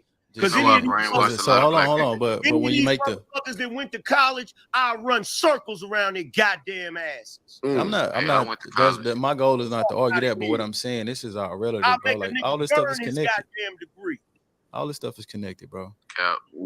Nobody's hands is clean. I'll make a nigga burn his motherfucking degree. Yeah, And can I you am pause a it real goddamn quick, scholar. please? And any one of you niggas, including Logic. So let me tell you why Angry Man went to the suck my this. Because Logic started in with the you a hoe ass this and that and blah blah blah. No, for real. Let me tell you, calling somebody a hoe and this and that, like on the East Coast, that's words of violence. Yeah. Like you can't be saying shut the hell up, you hoe ass, like all of that stuff. That leads to so you know what? We gonna take it there. You can't do that. And so I see why Angry Man went to where he went, because I see the place Logic went to. Coming in, you a hoe. So because Logic called him a hoe, he told him to suck his Yeah. Does that actually make sense to anybody? Here's the thing. No one's saying it makes sense. I'm telling you what the triggers are. Yeah, like I remember back in, I think it was 2017. I remember Logic. He was into that allegedly girl that died in the freezer. I remember him. What? The girl who died at the Rosemont Horizon in Chicago? Yeah. The one who stumbled into the freezer? Yeah. And what he talked about it? Yeah, he was with another guy named Straight Drop, and they I mean, when I got into it, I was saying, well, let me see what these black people gonna do, and maybe they gonna stick together at this time. That's when I first got on YouTube and all that kind of stuff. And they started off real good, and then all of a sudden, when a big YouTube money started coming in, they started going at each other's throats, telling, well, I need to pay my light bill, asking other people for money and all that kind of stuff. It just went haywire. Yeah. And the main character of that situation was his name was Chosen King. Wow. See, Grammy, excuse me, Sandra coming in with back before we even was paying attention a little bit. She coming in with back before that. But I could tell you why Angry Man went to that, because you calling a man, listen, I've seen it, and I understand why it got that way. Like I'm not saying it's right. I'm not saying it's wrong. I'm just saying I understand why it got that way. Yeah, in New York, I remember Logic. He always been like that. I remember him. He always been like that. So let me put a tip in. Says Angry Man changed, and it's nothing new. He wants people to bow down to him, and niggas don't be off that. Who said that? That was let me put my tip in. Let me put the tip in. I mean, do he want people to bow down to him, or do he feel like he deserves a certain amount of respect because he put the work in? Like the thing about our culture is sometimes we think when a person wants some respect because they put the work in, is them wanting to be a god over him. But sometimes people we don't have a problem respecting other races that put the time in, and we want to kiss their ass. But it seems like when it's on our own, people got something to say. I just don't get it. Sambo, man. Yeah, I Sambo. don't. You know, You're right, Black Sambos. Yeah, it's the weirdest thing. I'm not kicking you. Think you better than me? Yeah. Like, yeah, it's a hierarchy to everything. It really Yeah, is. I like that. On that day, he went on his rant about that whole situation. It's there is a hierarchy, man. If somebody has been doing something longer than you, and someone would have dropped Addy real quick. Listen, Roscoe, I'm real quick to drop my Addy on Xbox. I will shit. Bitch, pull up. Tom, you're talking about playing the game, I right? get ratchet when I play the game. The whole full nigga come out during game time. When you tell somebody to pull up, you're not really telling somebody to come to your home. Hell yeah! I invite Are anyone. you nuts? Are you married with children? Look, I like angry man. His angriness is a draw for me. That's hilarious. But I'll tell You know you. what? You know what? For people that don't know, one angry man is a friend of this show, Right? But also, the stuff that came out of his mouth, some of it was out of anger, and he has a ton of respect, military wise. I have never, ever heard him say anything but positive, whether it's in private when we're talking about something else or in here when we're talking or whatever. I have never seen, and he doesn't waver. He may get pissed. He may call people out, which people don't like. But maybe it's, people change and go in different directions, whatever. I don't see him changing and I don't see him wavering. No, it's what Logic said to him. Yeah. Logic knows how to push. I'm telling you, it's what Logic said to him. He is a hardcore, do not disrespect me dude, whether it's on YouTube, whether it's in person, whether it's anywhere. Okay, He's hardcore respect. Hold on. Angry. Okay, Logic has that Atlanta anger in him. So he gonna say a whole bunch of disrespectful shit to you, no matter who it is. He don't care who it is. But at the same token, I am with him on that. I don't like Glory. I don't give a fuck what a dude is doing to so-called better his community. That's cool. That's cool. We can be in front, whatever. I don't care what you're doing. It's just how you're living your life. You were living your life saying some shit that was detriment to the community. But when you're supposed to change your life, right? You're supposed to be doing something different. You'll move a lot different. Absolutely. No, you won't do the same thing, and that's what happened to you. It's levels to the shit. Once you get to a certain level, you're supposed to get away from that shit. You can still do the same thing and stay away from the shit. Yeah, you will never catch me. Like, I don't know what type of money Nipsey had. I don't know any of that. I don't know either. But you'll never. Sure, he was. He was doing good stuff. Cool. I get that. But you were gang banging and rolling on other shit. Living by the sword. Yeah. So I hear what Logic was saying, and to me, he's absolutely correct. No, I don't disagree with Logic at all. I don't know. What Logic said about Nipsey, I agree with him 110%. I'm not a Nipsey fan, never was. I don't hate him or anything. I just wasn't a Nipsey fan. You know what I mean? And I didn't jump on that bandwagon when he died either. I remembered him. I remembered a movie he was in years ago and he played Snoop Dogg's son, not Snoop Dogg's son. He played Ving Rhames' son in the movie. He was locked up, and Ving Rhames was locked up in the movie, and he was trying to get him on the straight and narrow, and some other nonsense. And that was my first. Both of his sons were in the jail. Yes, and that And that was my first. Good movie. Yeah, it was. Can I ask a question? Yeah. All right. Logic is bigging up the army, and Angry Man's bigging up a gangbanger. Yes. So when did we start as black folks start glorifying gangbangers? Forever today. Okay, so he's not glorifying gang banging. No. But he what he's saying is that Nipsey did a lot for the community.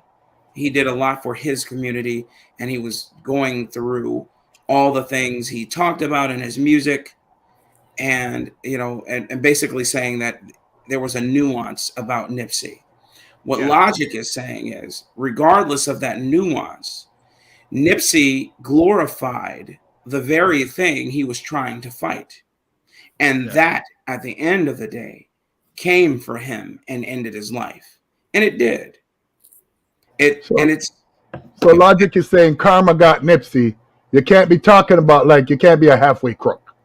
Yes, but then anger got involved because Logic started hitting him with low blows. I'm assuming, from what I could glean, and so then everything went off the handle from there. Yeah. So the thing is, right, is that Nipsey was a gangbanger, and Nipsey, I don't know his life. I didn't grow up with him, so I don't know his life. Right. Some would say he had to grow up that way. Some would say he chose it. I don't know. Mm-hmm. Right. So Nipsey was a gangbanger, and in his gangbanging, excuse me, right, he may have done things that harmed the black community at a point. Mm-hmm. Then Nipsey got to a point where he realized, hey, wait, this is not, when he got to a level of rap, he said, hey, wait, listen, let me tell black men that this is not the way to go, and there are other ways to go. Yeah. And so what happened is Angry Man is saying, look, Nipsey said this. Logic is saying, well, screw what Nipsey said. He was a gangbanger, so he led to destruction. I don't care about what he said afterwards. Yeah, which ultimately took his own life. But doesn't that make sense? You can't live as a criminal for 25 years and then go make a good speech and then you're not a criminal anymore. Well, I don't think it's about you're not a criminal anymore. I think it's about this, right? Everyone knows who John Gotti is. But if John Gotti says, hey, don't be like me, everyone starts bowing. When Nipsey says, don't be like me, everyone says, Negro, you can't redeem yourself. You're a gangbanger. And we all know that's the reality of how it happens. Is that people get to redeem themselves. Listen, George Bush, right? Mr. Drug Man himself got to redeem himself. But did he really redeem himself? No, Gary, you're not going to bullshit me on that. Yeah, but what redeeming quality did George Bush do? It's to say that he was able to achieve the highest office in the land. Right, and everyone forgot about that. But as soon as a black person does something criminal, he is beholden to his criminality his entire life. Exactly. And he cannot be redeemed. Exactly. And also to further undergird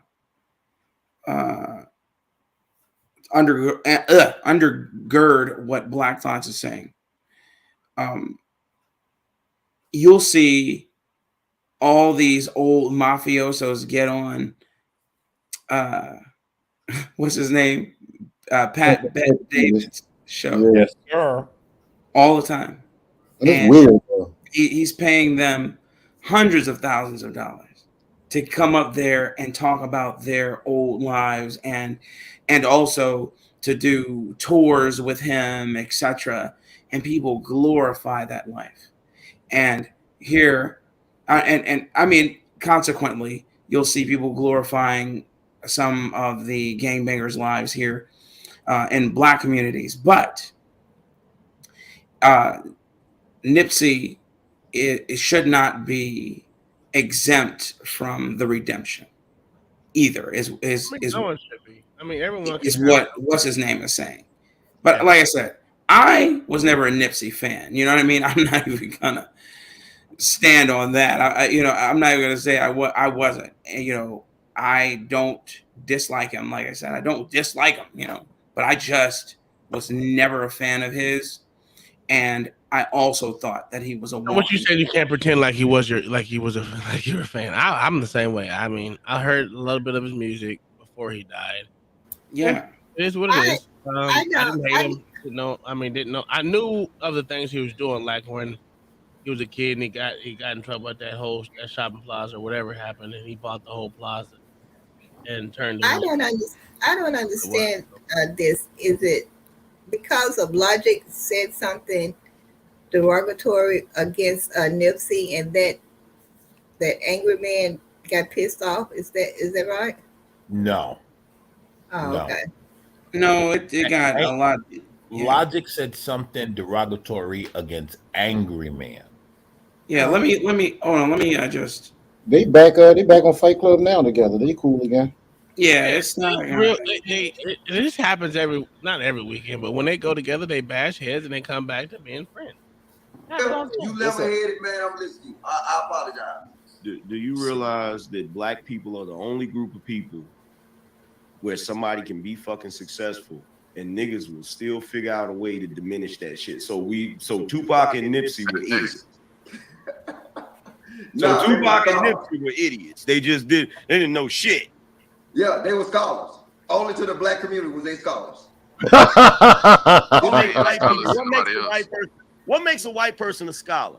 Wait. Can I offer some pushback? Hold on. Wait. What makes Neil deGrasse Tyson a scholar? That's a good question. What makes a white person a scholar? Let me think for a second. So a white person goes to the school system that white people created, get a piece of paper that white people created, in an industry that white people created. That's what makes them a scholar. There's Nigerian schools in Nigeria. What did that do? That sound like Tariq Nasheed, man. Yeah, but those Nigerian credentials aren't respected outside of Nigeria, though. Nah, you know that, bro. They are. No, they're not. They getting No, they're not. You know they're not. No, they're not. I mean, People grad school overseas, right now. those degrees don't count here. You said what make Neil deGrasse Tyson a scholar? Neil deGrasse Tyson is not a scholar. Brother, you're not listening to what I'm saying. A person with a degree of a master's level or bachelor's degree from those countries, those things are invalid here. They have to come here and start all the way over, brother. No, they got full ride in grad school. My nigga, what you saying? You saying full ride? They got to start over, nigga. No. This nigga so smart. Hold on now. This is a smart nigga. Now, Come on, man. We gotta address this. This is a nigga that challenged my intellect. He was so fucking intelligent, my nigga. If they motherfucking degree was good, why the fuck would they need a fucking scholarship, dummy? He's talking about grad school. It's a difference between grad school and bachelor. Doesn't matter. Are you okay? He's saying they got their bachelors overseas and came here, bro. Chris don't know shit, but he opened his mouth. Yeah, no, that nigga's lying, bro. I'm telling you, people, I know for a fact. Listen, what I'm telling you. I'm in the military, dog. Listen to me. I'm in the fucking military, okay? What does that mean? Fucking master's level fucking degrees in China, in Africa, all this fucking bullshit. You know what they have to do? You know what they can't do? Two things they can't do. Their fucking degree don't count, and fucking they don't have. So because he was in the military, he's now an expert on foreign diplomacy and policy. Wow. But that shit does not count over here. It don't count. But that's not how it is all the time. Because I know people. That's not all people. It depends on what industry you're in. Like, what are you talking about? Now y'all. Isn't that true? No, that's not true, because right now you can go over to Puerto Rico and get a free degree. Not a free degree. You got to actually do the work, but a veterinary degree. You can they send people over to Germany. They send people over to UK to do extended school. So He But when doesn't they know come here, exactly. though, is it invalid when they come here? No, it's No. not. It's not. I don't understand All what right. you're saying. Okay. So, all right. So I'll give you a specific example. Say, for instance, and I'm not even talking about Americans. Let's talk about Indians who, after their primary school, go directly into what they're going to do. And so let's say that's to become a medical doctor. You don't have to go to school for 4 years to become a medical doctor in India at large. I think it's something like 2 years Mm-hmm. because you've already been working toward that goal in primary school. So then when you come here to America, it's not invalidated. You just have to take a test in some cases. Okay. In other cases, like right now, where we have a shortage of medical doctors, they are relaxing the rules. So a lot of them are coming over here and they get waivers and they're not having to take those strenuous tests that take them years to study for so they can transfer their credentials from Hyderabad, India, or New Delhi, India to Bumble, whatever, America. And when it comes to MDs in America who go overseas, like to the Virgin Islands somewhere, or to Germany or wherever, those transfer just fine over here. Most of the, and as a matter of fact, most of the doctors we see now, right, got those degrees from the Virgin Islands, and they're some of the best doctors you'll ever see. But so this guy right here, what's his name? Fantastic. Yeah. He's a little off there. I don't Yeah, know how. he's running his mouth. He always saying some stuff though. Like that's his thing. But he brought out a bunch of facts that's not really facts. He do it pretty often. I mean, he does. He do it He's quite often. Navy, so there's that. If they go to another country, their medical license is invalid. Not necessarily. Excuse me. Not necessarily. It's just when they transfer countries, they still have to do the equivalence of the country they're transferring Exactly. to. Yes. So you look at like this.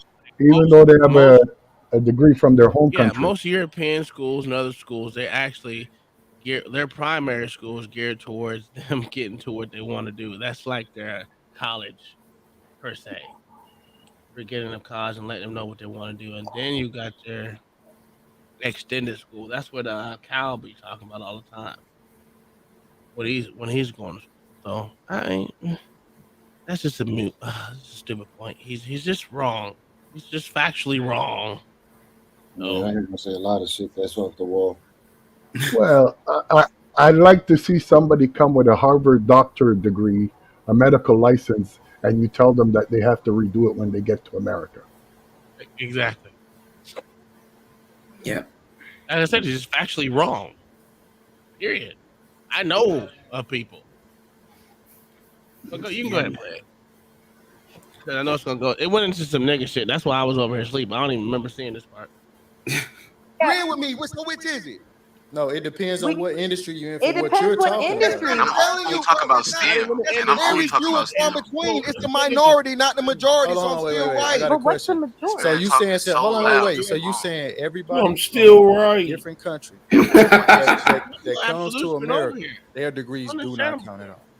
Yes, bro. The majority of the degrees do not fucking count. You wasn't saying majority at first, Fantastic. You was saying He everybody. changed his statement every time. Right? Trying So to make that's sure their he's degrees right. don't And he not raises true his because voice. people come from India. I have family members that stand on that. Hey, No, quick question you though. can't stand Wait, on quick that. I question. have Quick family question. members Quick that question. came from India that got that finished their degrees here, and it was equivalent. So that you're not right. It's not everybody. It Hey, depends wait. where they're coming from. Quick question. Hey, quick just question. got so I'm not. Wait. Hold glad to be on. wrong. Practical. 1 second, brother. Quick question. I'm not the smartest man in the world, but last time I checked, But he's I saying thought that Q. That's Q. college courses on Tupac's material. Am I wrong? That's sad as fuck. Am I wrong about that? Yo, no, for real. I thought they had Ivy League schools. That's elective. Hey, just for the record, like, Why do they keep trying to qualify these niggas, man? Yeah, because y'all don't have the whole goddamn society based hold on. do off of gender study. Look, I listen to Tupac like the rest of them, okay? And Did you though? Did you really listen? I did, man, honestly. And you know, I he was I a. think y'all are suspect because you like Jay-Z. So I mean, Jay-Z. You're goofy. Black Thoughts, man. Jay Z is the Black reason. Thought. Jay Z is the reason you Negroes got back to the Grammys tonight. Please. Negroes wouldn't have seen the Grammys tonight without Jay Z. They kicked y'all out. And then Jay Z was like, nah. They was like, they ran back. It was like, Jay Z, the ratings are bad. Jay Z was like, all right, you got to let the whole hood in. Get up out of here. No, you're wrong, blacks. They cut the check. Well, yeah. Well, come on now. You know Jay wasn't doing it without the check, but I'm just saying. Yeah, man. He's still a capitalist. That's why I like him. Absolutely. How do y'all like a nigga that can't rap? I don't get it. God damn it. Whoa. No, I'm not talking about his rapping. I'm talking about. You heard what I said. I don't care where you come from. Rap, bro. It's trash. Hot. When you come from Wake nothing up, Basuda, okay? and you become a billionaire, rapping got nothing to do with it. I don't give a fuck about him or his money. He can lick the bottom of You my see, all you people without money always talk about. Like, I'm with the old 50 cents line. You know why you Negroes don't care about money? Because you've never seen enough. What did Uncle Tom just say? Repeat what you just said. He can lick the bottom of my ball sack. Now, how's that different than telling the man to suck my dick? Facts. I told you, you all a little freaky. You all like. When did you all get to this? Always inviting men to your guys' parts.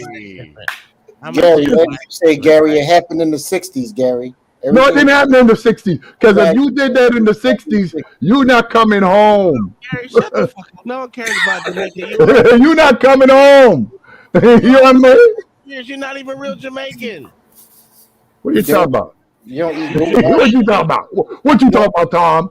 You don't eat dope oxtails. You ain't no real Jamaican. You don't eat no oxtails, You man. ain't even no real Jamaican. But I say that because Oh, you see? You guys in the stereotyping Jamaicans. if a motherfucker lick your taint after you walk like 2 miles, ooh, wait. Oh my God, man. What the hell did you just say? No But one's Gary, talking hold to you, on. Gary. We're You not talking real about your brother's blacks. dick, okay? You can't say nothing. Gary, we're not really black because we don't vote Democrat. No. You're not really blacks because you're Americans.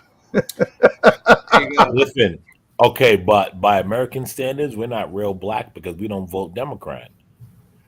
You're only but to be but really blacks didn't really vote Democrat until after Lyndon B. Johnson. They used to vote Republican.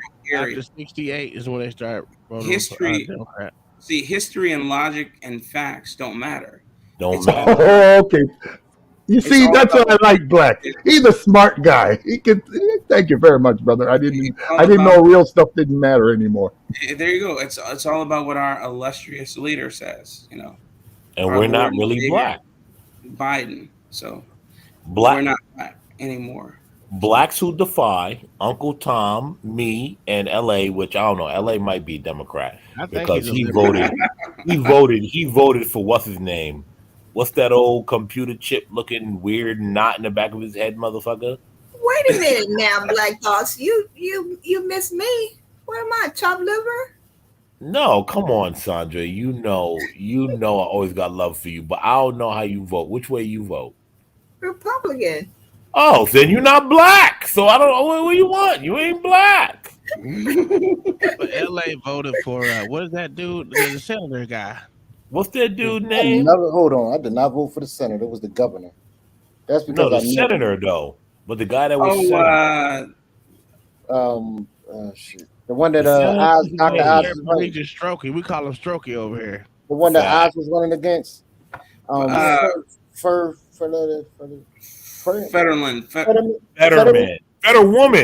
Fetterwoman. You voted. Time out. You voted for Fetterman? Stop it. He voted for Fetterwoman. I reluctantly voted for Oz, even though. Hey, what's your last name? I'm gonna have to look you up on the registry. I know you voted for that nigga. But you can look me up wherever you want. You know my last name. I put it in the group chat. So Gary, Black Defy, Fetterman was having a Black Thoughts and Sandra Love. We're not black. I don't think you understand that because you don't understand American politics. We are no longer black. Because you don't vote Democrat. Yes. Yep. That's all it is. That's all it That's takes. how they feel about it. So the Joe Biden word stands out. Yeah, He he didn't lie. listen. He is the Negro King. Oh, okay. He is the Hey, first black president. Blacks look at it. Listen, I black. thought that was Clinton because he played the saxophone and smoked weed in college. No, sorry, Joe Biden. It's Joe Biden, Bill Clinton, then Barack Obama. That's how correction. Negroes view it. Bill Clinton Yep. was the first mulatto in in the presidential and the Oval Office. What You is know, What? Because his nanny was a black woman. like something is who really knows? wrong Yeah, with black people, man. Like Jesus Christ. We And yeah, love I can answer that for you there, LA. There's not a thing as black people. That thing didn't come in until the 70s. yeah, but Before the we 70s, nobody called themselves black. They didn't even exist. yeah, but we just get so brainwashed. Like we kept on making that they kept on making that joke. Bill Clinton is the first black president. Like we want to belong so bad. so fact, bad. Like it just makes zero sense, man. And then when you go against the grain, they want to. It's like, yo, I'm not jumping off this bridge because y'all bastards are. I like to live. Like Yeah, y'all can keep going down this road. Charlemagne is the one that killed me. He talked like you talk about a cat that talk out both sides of his mouth.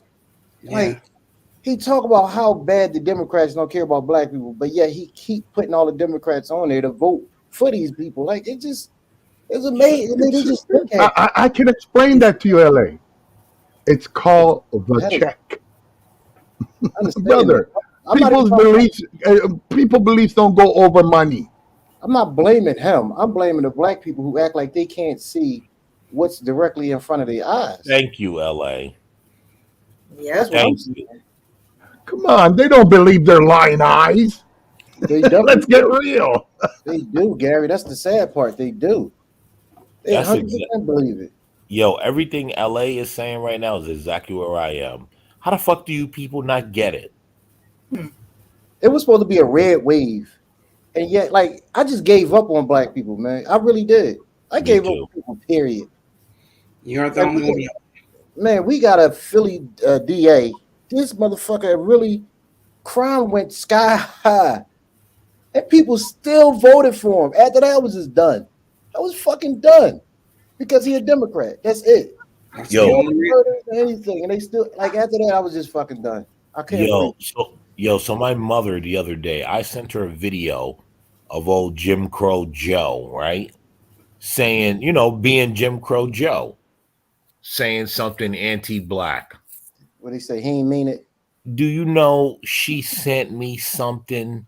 Now, my mother never sends me anything back, right? Now, here's the thing, though. To preface it, I've never sent her anything of Jim Crow Joe saying being Jim Crow Joe, right? Normally, I would just text it in conversation like, yeah, he's Joe Biden, he's a racist, this and that. At the minute she heard his own voice saying it, she sent me something back later that night debunking it, quote unquote, debunking it. Once she did that, I said, oh, there's no hope. All hope is lost. I said, Period. when you hear the man saying it himself and you go and search out someone that says what he's saying was misconstrued or it's false, I said, oh, you're done. You're done. Yeah. It's too. I love you, but it's too late. And that is how I feel about some of my brothers right now, and my blood brothers. How I feel about them. So I feel about my mother right now. There's just a lot going on, and they are just completely dystopian. They will not. They refuse to see the fruit for the trees in this particular instance. And when I think about my mom, I'm like, man, this is the woman who trained me, to be a critical thinker. And I'm just like, what the hell, man? I don't understand. But back to these niggas up here, I have such a hard time dealing with niggers like this. And let me tell you why. Huh? Do it. Go for it, Blacks. Tell us why. When you talk about debate, you have to hit me with factual information that has to do with the topic that we are debating. But then when you bring up something that is topic adjacent, that has nothing to do with the topic but is loosely to do with the topic, that's called a straw man. And you already know the trouble I got in pointing that out with little podcast, pointing out what a straw man is. And so when you start hitting me with straw men, I can't take you seriously anymore. And that's all I'm hearing here, man. Uncle Tom, you were absolutely right when you say I wouldn't even be able to handle it, man. I couldn't be up there because number one, I'm not gonna pay to get back on. So I think I'm gonna change my name to Constant Nigga Moment.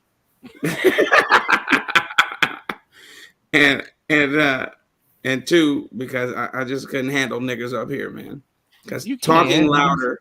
So you see how Dr. Steele over there, he's been quiet the whole time and usually says about 17 words and then leaves. Yeah. But when you get him to talk, he talks very he's like I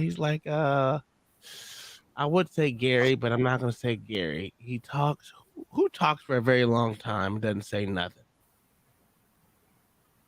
Even Black Beauty YouTube photo ugly. Jesus. LA doesn't talk for a very long time, so it couldn't be him. Yeah. I heard him, but I was gonna leave it alone. How the fuck is that even possible? Usually people doctor they photo up. That shit's still ugly. Who? No, y'all leave Black Beauty alone, man. Post that picture. I saw it. Yeah, I saw it. Yeah. Yo, do you know what's funny? I know what Uncle Tom is saying when you talk about Dr. Steele. I mean, he's a cool dude. I mean, no, he's cool, but I know what you're saying. Sometimes you just be like, "What did you say?" What does he do? He's Dr. Steele. Steele. He's Dr. Steele. He's the doctor of the steel. He doctored the shit out of that steel. No, he's on Sage Talks. So he's a YouTube doctor. Yeah, he's on Sage Talks. He does have he has important stuff to talk about. Damn, her picture ugly. Fuck. He don't talk about a lot of nigga shit like these niggas do. He talks about uplifting the black man and the man, period. But he doesn't say anything. Yeah. He ain't saying that you ain't never heard before. He's not saying something that's profound. You sure is ugly. I mean, but let's be honest, right? Well, let's be honest. How many people are saying something profound? No one, not even us. That's what I'm saying. I disagree with that point. I'm always profound. Thank you very much. I hit motherfuckers with the ooh wee. B-Rad, I'll do it in a few words. Nigga moments and fund the police to stop the nigga moments, because police ain't brutalizing nobody, not like niggas brutalize each other. Yo, did you hear? I'm gonna play it for you. Huh? Oh, the nigga moment. That's how it happened too.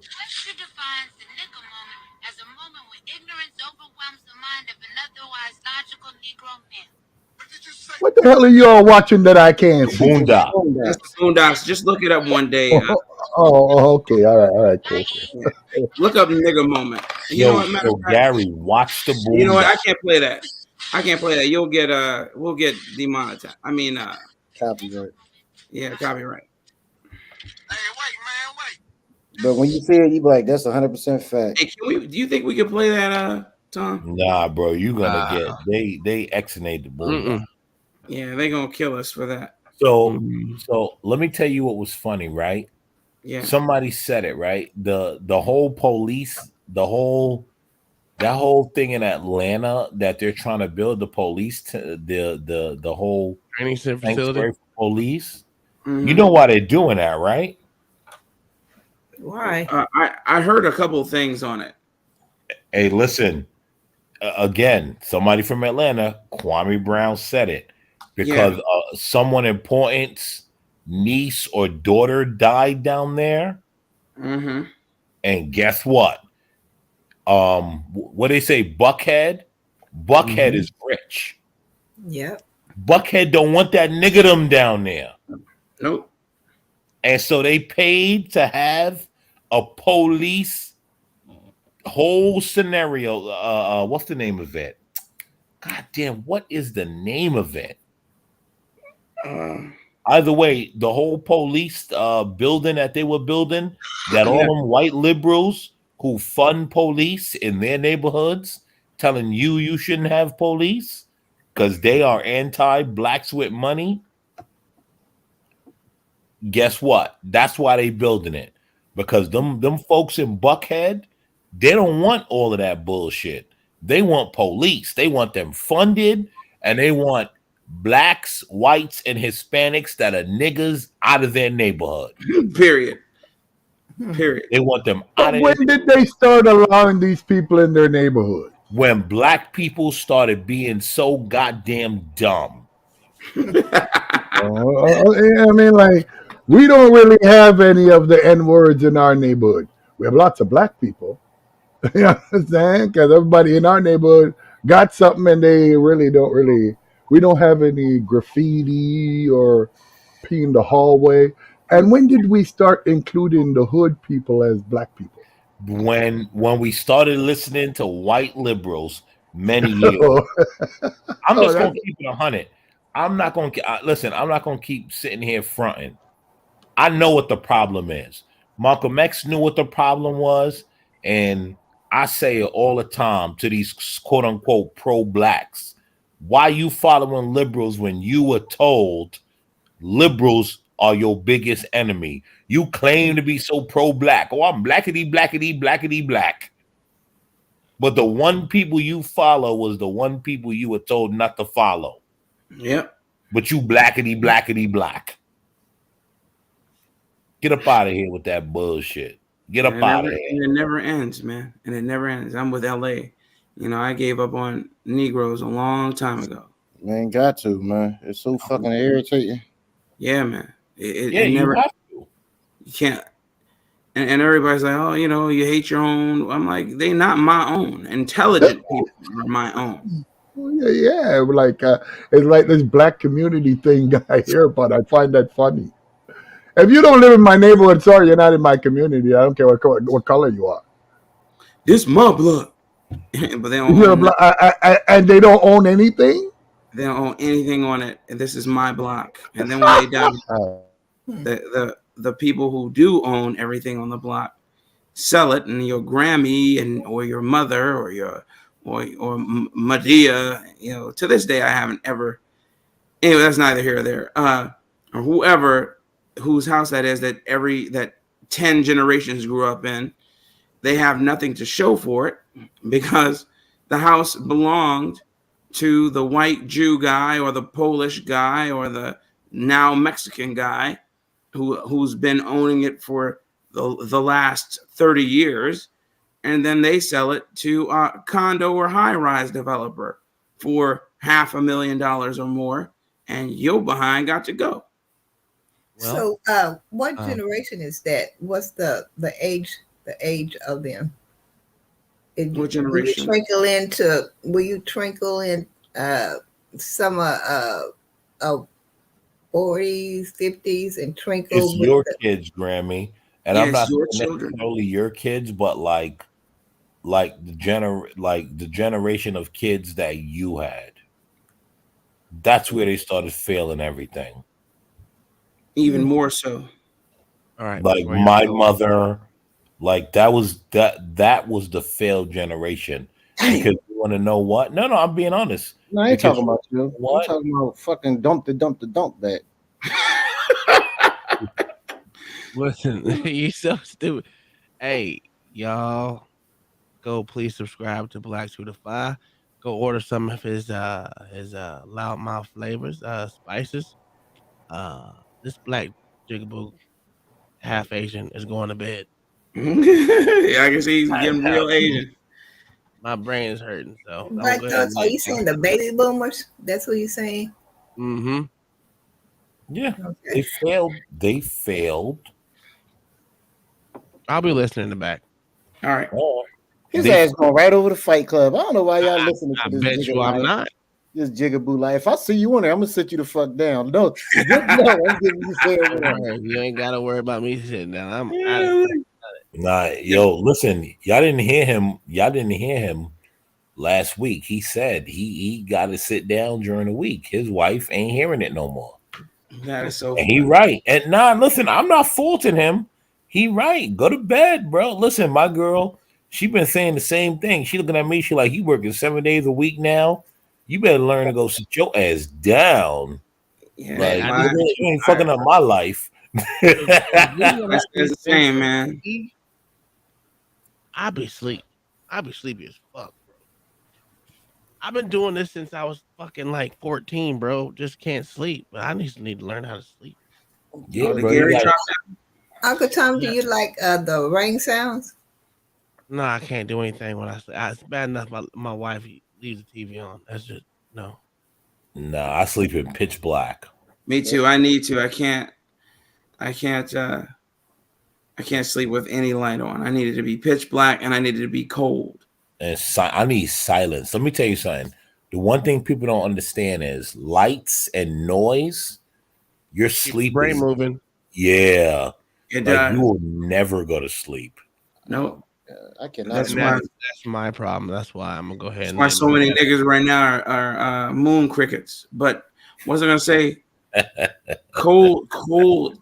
I love sleeping in the cold. And I don't mean, way. huh? It's the only way. It's the only way, man. I can't. If you, my wife likes it to be sweltering, and I get up, I turn that shit right on down. Well, me and my wife sleep in separate blankets because her blanket's heavier than mine. I can't do it. I can't do this no more. I just can't. I fucking can't. I can't, man. I can't. What's wrong with this nigga? This Yeah, nigga what's looking wrong at with Viper. No, Yo, but the baby boomers. Y'all have a good night. Hey, Blacks, this is a great show, bro. Oh, thanks. Dude, man, her face is just, oh my God.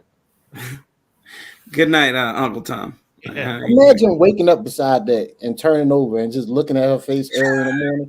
You Yeah, damn near have a heart attack. Imagine waking up. Never mind. But yeah. Yeah, cold. I needed to be cold, man. Straight up. But to your point, Sandra, baby boomers, that generation after the greatest generation, just I guess they became disillusioned with what their parents were telling them. And not all, of course, it's not never all, but a lot of them fell prey to that doggone hippie movement. You know, my uncle is 82. He was born in 1940. And he'll be 83 this year. And he, you know, helped shape America to what it is now. And his generation largely ruined an entire, several generations after him because they were all about that soft hand kind of discipline that, you can be whatever you want to be and nonsense and everybody matters jargon. And it's just done a doozy. It's just really, liberalism, leftism, flower power. If you're going to San Francisco, all of that, it's really done. We've paid the price. We've paid the price, man. My uncle now is as old as is as old as Hank Aaron if he hadn't died, and that's weird to think about, but still, it's very it's clear cut. It's clear as day where the blame lies, and now we're just perpetuating it. Baby boomers. So what year is the baby boomers? The baby boomers started around 1945, I think. Was it 1941? It was somewhere between 1940 and 1945 when they started. And then they ended around 68. I thought it was after the World War II, so it might have been 45. Yeah, that's what I'm saying. It was either at the tail end of World War II or right at the end. But my uncle, he was instrumental in getting Mayor Washington elected in Chicago. He was his second in command. He was the deputy mayor of Chicago for a while, and the commissioner of Chicago during that time, during that the mid '80s, and then he also lived in Philly for a while, LA, and he was, I think, deputy mayor in Philly for a while, in the '70s. And then he lived in Atlanta. He got into politics there, but now he lives in Plant City,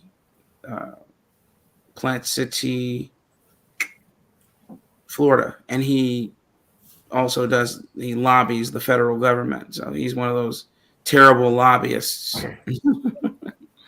Let me tell you. Yeah. Go ahead. Go ahead. Sorry. No, I'm saying, but he's old as dirt. That's my point. So let me tell you, I could look at from my mother's generation back, Mm-hmm. and I could look from my mother's generation forward. Mm-hmm. Do you know what I could see? What do you see? Where the debauchery started. I'm telling you. Like I can see it, right? Yeah. Because from my mother's generation back, they were all married.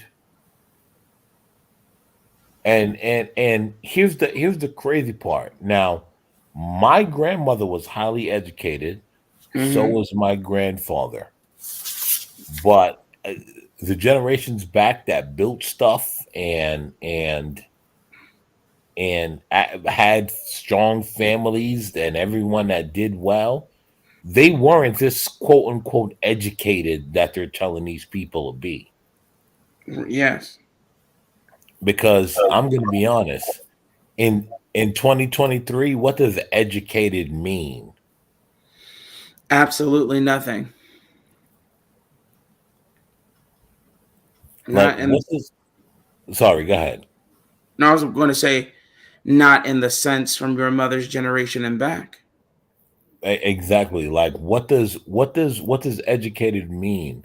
Because when you look at it, to be educated now, it just means you're an idiot that believes what you were taught, and you're not really going anywhere in life. There you go. You're not like listen. I keep telling everyone, and no one realizes it. I've dated a quote unquote well educated woman, Mm-hmm. and she was the biggest idiot I've known. Facts. She couldn't keep a job. She couldn't deal with society. Like, there was nothing. Like, she could not. There was no way for her to live every day. Mm. Like, if she didn't have a rich father, she'd be homeless. And isn't that the truth? Because she could not live through everyday things. Right? I told you guys I was homeschooled. I did not go through college. I did not step foot in college besides to party on someone else's college campus. There you go. But the people that I've met, the people that I've dealt with, and the people that have taken me in and respect me, and I could be completely wrong, they would not respect a lot of these so-called educated people. They would laugh at them because you don't know anything about real life and what's really going on and how to deal with people. Yep. So like a lot of these so-called educated people, they have no idea how to deal with people. When you look at a lot of your business owners, when you really dig deep into them, they're not PhDs and have gone through 20 years of books. Exactly. They have street savvy, savoir faire. They don't, just talk about it. They are it. They're what the textbooks are written about. They go out, they conquer, and then they do it all over again on a daily basis. Yeah. Those they live their lives and they learn through their experiences. Real lived life. Let me tell you something, right? The plumbing company that I worked for in New York. Yeah. So there was the father, he owned a company, right? And he was just barely educated. But he built the company. Now in New York City, he built the company to a company. Now, well, in his time, it was a big company in that time. Mm-hmm. Now the company is bigger to working on multi-million-dollar projects, right? Wow. And so it's the two brothers, right? And which brother do you think brings in all the business and everyone respects? You think it's the book, because the two brothers, one's Wall Street and one one's is under the street. right, and one right, and one right, and so he's quote unquote college educated, but he's just like Billy skated by, got it, just to say we got it, because in certain industries you have to be able to say you got it. Right. Right. But he mostly grew up working under his father. Do you want me to tell you the conversations that I've heard? Mm-hmm. And who gets the most respect? The in one this multi-million-dollar plumbing company in New York City? You think it's the Wall Street guy that gets the most respect? No, not at all. Definitely not. Not at all. And here's the funny part. Everyone, when you listen to the talks, you could hear everyone. And do you know who's bringing the business in and running the company and who's making sure that company is thriving? The one who's not Wall Street, the one who's under the street, the one who's undergirding Wall Street with his backbreaking labor. That's the man that's winning. The Wall Street, here's the thing. If he wasn't there, the Wall Street guy would fall flat on his ass. And that is the weirdest part of everything that I have learned. Well, real is what survives. You see all these, for instance, blacks. You see all of these Fortune 500 and Fortune 100 companies laying off tens of thousands of employees who were hired when we were bountiful, when the money was aplenty, and they weren't manufacturing anything. I mean, it's true. This fact rings true from the Bronze Age all the way to the Industrial Revolution, all the way till now. If you don't make shit, you don't make money.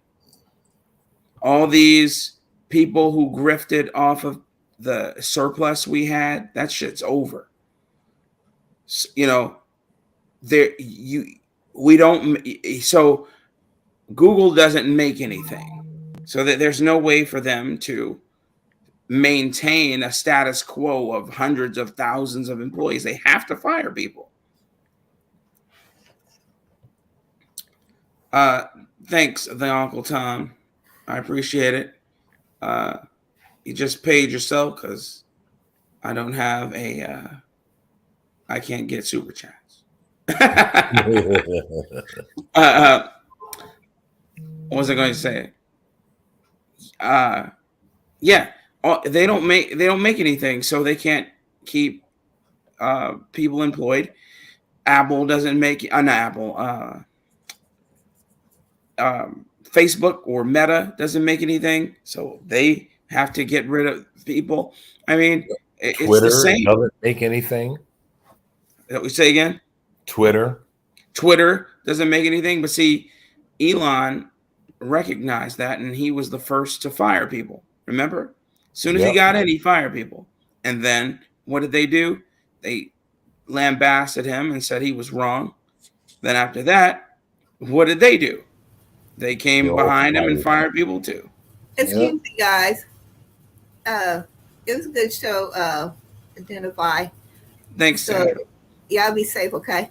You too. Have a great night, Sandra. I always love having you here. All right, thank you. Bye. Bye-bye.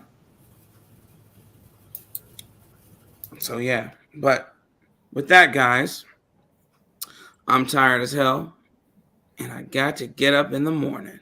Yeah, me LA. too. Oh, the winch. Let me bring her up real quick. I'm the last guy that should still be up. Shit. The winch, how are you? I got to get up and drive around and pretend like I'm working hard. I got to get. I'm good. How are you? You see that shit, right, Black? Tired. Yeah. Yeah. I'm good. We're good over here. We've been up here for almost 5 hours now. Yeah, I've been watching you all night. Oh, I'm glad. Thank you for watching. You know, my first real live stream, one that I kicked off myself, which is I didn't expect to do that tonight, but I was like, you know what? Tonight's the night. We just had this conversation about planning, and what did you do? I literally sent a text out. As a matter of fact, you were the first one to agree to say, "Yeah, you know what? You're right. We're gonna plan it." And what you do? Hey, the wench, listen, I'm going to get out of here. It has nothing to do with you. I love to hear your commentary, but I got to get up in a couple hours. I'm so insulted.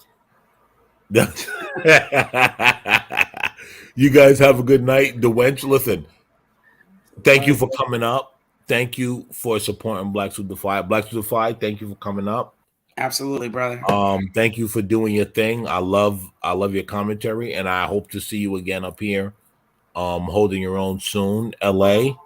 Don't talk to me, dude. Don't talk LA. to me. Listen, you're gonna be all right. We gonna make it. Nobody wants you. Goodbye, sir. Get off the panel. Bye. All right, guys, man. Everybody have a good night. We gonna make it. We gonna make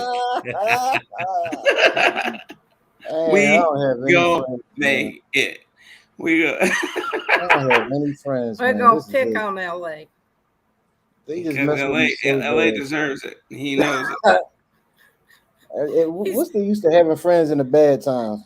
He been sitting over there in the corner all night long, sucking his thumb, whining about having no friends. Because I don't. I thought I had some, but they changed. Bullshit. Bull crap. I'll be like your mama, go upside your butt with a 2x4. That's what she probably did do. That's what the problem. She did it too much. Woo, man. Nah, I just came in to pipe in on the last conversation you guys were having about where our generation fell short raising our kids. You know, my mom's generation. I think they were doing just fine until corporate America said, "Hey, you shouldn't work hard and do those dishes. You need to go out and buy a dishwasher. You're gonna have to go to work to be able to do that. You need to learn how, you can't depend on your husband to drive you around anymore. So you're going to need a second car. So we're going to build this little Ford Mustang." And they marketed that just to the women when that came out as a go to town car. Yeah, look up the old advertisements and stuff. They didn't market it to men. It was marketed to women. And once they started taking the women out of the homes, then the kids were, we went through the moms who could get home from work on time to be at home with the kids, but then they were busy because they were still trying to be. They were the first super moms. That go out, they work a full-time job, they come home, they take care of the kids, they put the dinner on the table. They get the kids situated in the bed, and then they got to be the sexy mama when Papa gets home. And they got to take care of Papa until he goes to bed at night. So that was like your first generation of your super moms. Then my children, when I had my children in the 70s, they were kind of the second generation of super dads and super moms, where they tried to, continue to do it all. And then you had not just big corporations, but big advertising. Wall Street joined in on this. You got to have all. And so you're spending a fortune sending your kids to college, hoping they're getting good degrees so they can go out, work high dollar jobs. So basically it became uncool to be a blue collar worker. Everybody had to be a white collar worker. And it's just kind of evolved from there. And then, like you were saying, these degrees that they're getting nowadays, they're not worth anything. Our colleges are so antiquated on their curriculum. Most of the majors are completely antique. You go to a liberal arts school and get a degree in business management. You don't need it.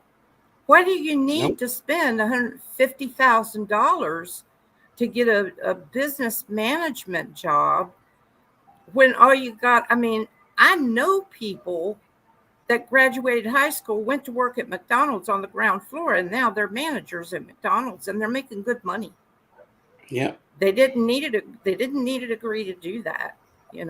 It's all twisted. You know why you need a degree? It's just you know why you need a degree? You got one. I don't. I bet you have a good answer though. Because of reasons. That's why. That's all. There's no reason to have one. If I could go back to my younger years and do it all over again, armed with the knowledge that I know now, I definitely would not have pursued a degree just for degree's sake. I would have really got in on the ground floor with IT and took off from there. And my life would be a whole lot different than it is now, much more so than it is now.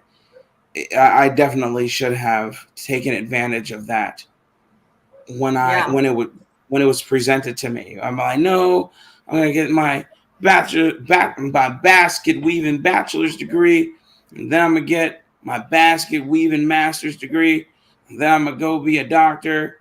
That pretty much was my plan. I was more practical. I wasn't about to accrue any school debt. That's why I joined the military. One of the reasons why I joined the military, they paid all that and paid for my schooling. But that was my plan, and it was just a massive waste of time. I'm not doing well. I kind of am doing something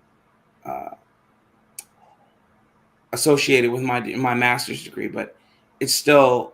I didn't need that to do what I do. To do any of the things I've ever done. I didn't need any of those degrees whatsoever. It just looked good on the resume. And that's it. And then my dad, God rest his soul. He hasn't been with us for about 26 years now, but well, God bless him. He had a third grade education, and Keep going. Keep and going. you know, he wasn't a rich man, but he never went without a job, and There you go. he was well liked everywhere he went, and he taught himself to read, and he they'd send us kids to school, and when we'd come home from school, he'd ask us, read to me. And we did not know it, but while we were reading to him, he would say, okay, now point those words out and tell me, because I want to know if you're reading the word right. Oh, he was a sneaky old fart. And what he was doing was, as we were pointing the words out, he was learning them. He was memorizing them and teaching himself how to read. And I didn't know that until he was in his late 60s, early 70s, I guess. And he finally admitted it one day. He said, my kids taught me how to read. His biggest wish in the whole wide world was for us to just graduate high school, because he never got that opportunity. He came from one of those families out of the Depression. There was 13 kids. And when the oldest one got old enough, they had to quit school to take care of the younger ones, while the parents worked in the fields and, planted the crops and brought in the food and so forth. So he never went to college. He never was a rich man, but he was happy with what he had. And my mom was kind of the same way. She came out of the Depression too. Another one of those huge families, but they knew how to get through life, and they were hard workers. Neither one of them went to college. I think my dad used to say my mom was uppity because she got to go to the 8th grade. But think about that. Having your father lived in a time where all you needed was a third grade degree. Not third grade, I'm sorry, third grade education in order to make it in this world. And I mean, live comfortably and have children, multiple children, more than 2. And if you did get an 8th grade education, that was like getting a high school degree. And if you got a high school degree, that was like getting a college degree. Having, you hear of accountants and bankers and chemists and other skilled work and occupational work being filled by people with high school diplomas. Because college was a luxury. Going to college was a luxury. It was not a necessity, and it flipped in the 70s where they made it. We all need to go to college. I'm like, my God, man. And now they're trying to make it seem like it's your right. It's a right to go to college. No, it's not. It's not a right. It's a privilege. It's always been a privilege, and not everybody's cracked up for college. I mean, I've got a grandson right now. He's just now entering high school. He's a smart kid, but he doesn't want to go to college. And I was like, well, that's fine. You don't have to go to college. If you want to be a plumber, be a plumber. If you want to be a carpenter, be a carpenter. You need to find your niche where you're not only happy, but you're able to provide a good living, at least for yourself. Absolutely. Absolutely. Learning a skill that is required even when things get rough. Learning how to plumbing is necessary even when people don't have the money to pay for it, a plumber. And that's what I was telling him. Housing, electrical, all those skilled trades are necessary even when people's paychecks are gone. They still need a place to live. They still need light. They still need place for their feces and waste to go. They, those are all things that are necessities of our great society. It's what separates us from the monkeys, But a lot of people, like you said, they go and get designer degrees to sound good on resumes and wonder why they don't get hired. They won't get hired by any company because they don't need you. Why would I need you? You don't do anything. You just have a degree and it says you completed something, but it doesn't tell me that you know how to do what I hired you for. And granted, you probably could learn it, but we're kind of regressing in the sense that we're reverting back to skilled trades because they're realizing, like I was saying earlier, that nothing comes from nothing. Like that song, nothing from nothing leaves nothing. Means nothing. You gotta have something. If you want to play with me. Yeah, I mean, it's the truth, man. A lot of people think that you can just go out here, begin at a high level, and maintain that high level once you graduate from college. And it isn't the truth at all, man. Nope. You got to go out here, put the work in, sometimes start at the bottoms. Maybe you can start bottom adjacent, maybe you can be a little higher than the bottom. But, for the most part, you have to prove yourself to people. You have to prove why you deserve the big bucks. Let me see what Gary said. Gary with the $20 cash app. I'm sorry, $20 Canadian. Yeah, $20 Canadian. The biggest difference between the older generation and this new one, the older want it better for the next one. This generation do not care if their children do better than them. Facts. No more foundation building. Big up, me people. Started hitting me with a little bit of that patois.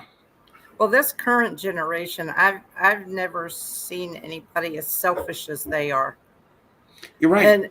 And their biggest thing is they preach and love, caring, sharing, but they couldn't be further from what they're preaching. Yeah, they do none of it. They don't do any of it. They make everything harder for people. They breed dissension in the ranks. Very true. They're, I don't know. It's like a video controlled world or something. I don't know. I don't know what their reality is, but they're not living in reality. What they're living in is social media. They're living in love and hip hop. They're living in Housewives of Atlanta. They want to be in opulence 24/7, and if they're not, their psyches break down. They can't deal with not being. Yeah. They can't deal with not having it all. Yeah, And I can't argue with you there. I mean, you're totally right. And that's the problem here. That is the problem. I mean, I'm seeing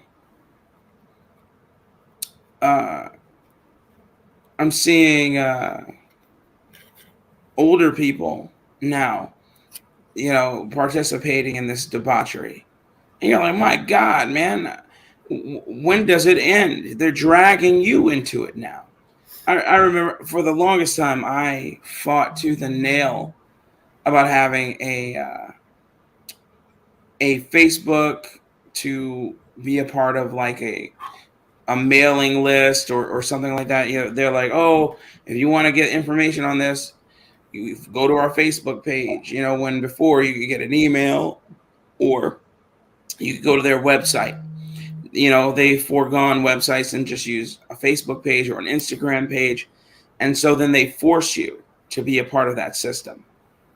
And you're like, man, I really don't want to be privy to the debauchery, because no matter what you tell yourself, okay, I'm only going to get this page for these reasons. And then all of a sudden you're finger surfing too. Yeah. So, yeah. Uncle Tom, I don't have a PayPal for Black Suitify yet.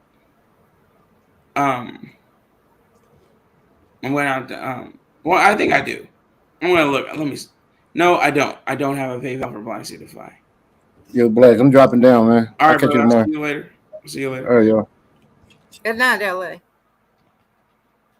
Yeah, so Yeah, I'm keeping you up late. I'm an old lady all nighter. I worked night shift all my life at the hospital, and now I just can't get my brain turned around to be able to go to bed at night.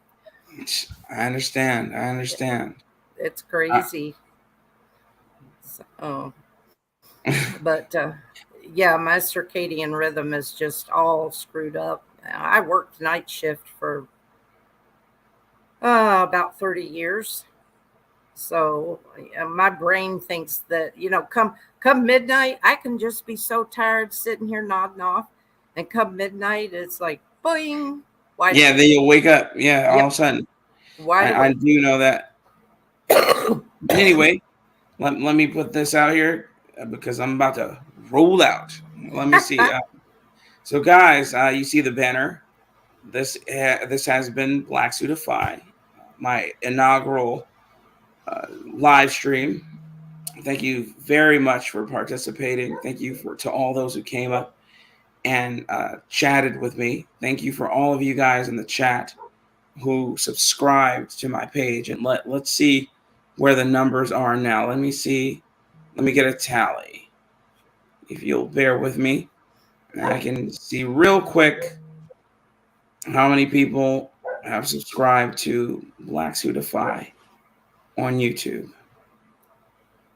Oh, wow. I started off at 24 when I started this. I'm now up to a whopping 38. Thanks, guys. I appreciate it. Let's see if Cool. next time we can get that to 100. I was number 31. Oh, that's my girl. Thank you so much for helping me out. And also, and I went over to your spices, your cooking page. okay, And yeah, I couldn't find anything.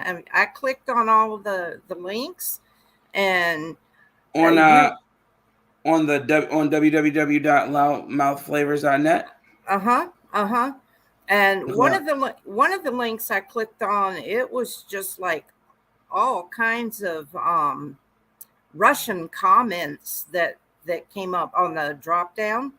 That probably is. See, again, I'm building it out. It is functional. If you go to, hold on, let me pull this up. Give me a second.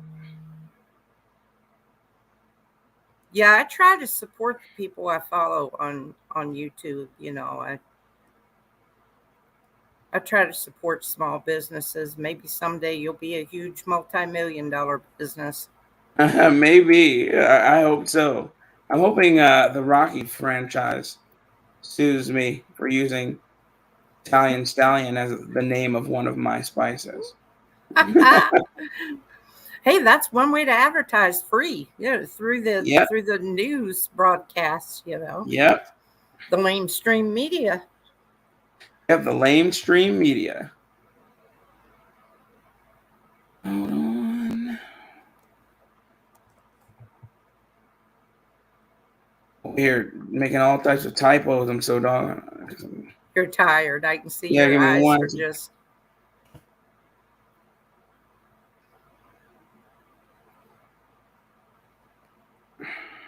Let's get on the website. Give me 1 second.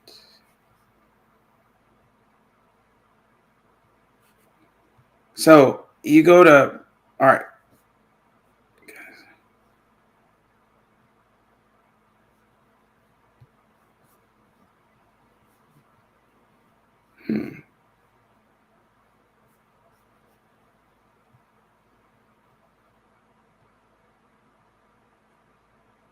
Okay, let me share this page. 1 second, so everybody can see what it is I'm talking about.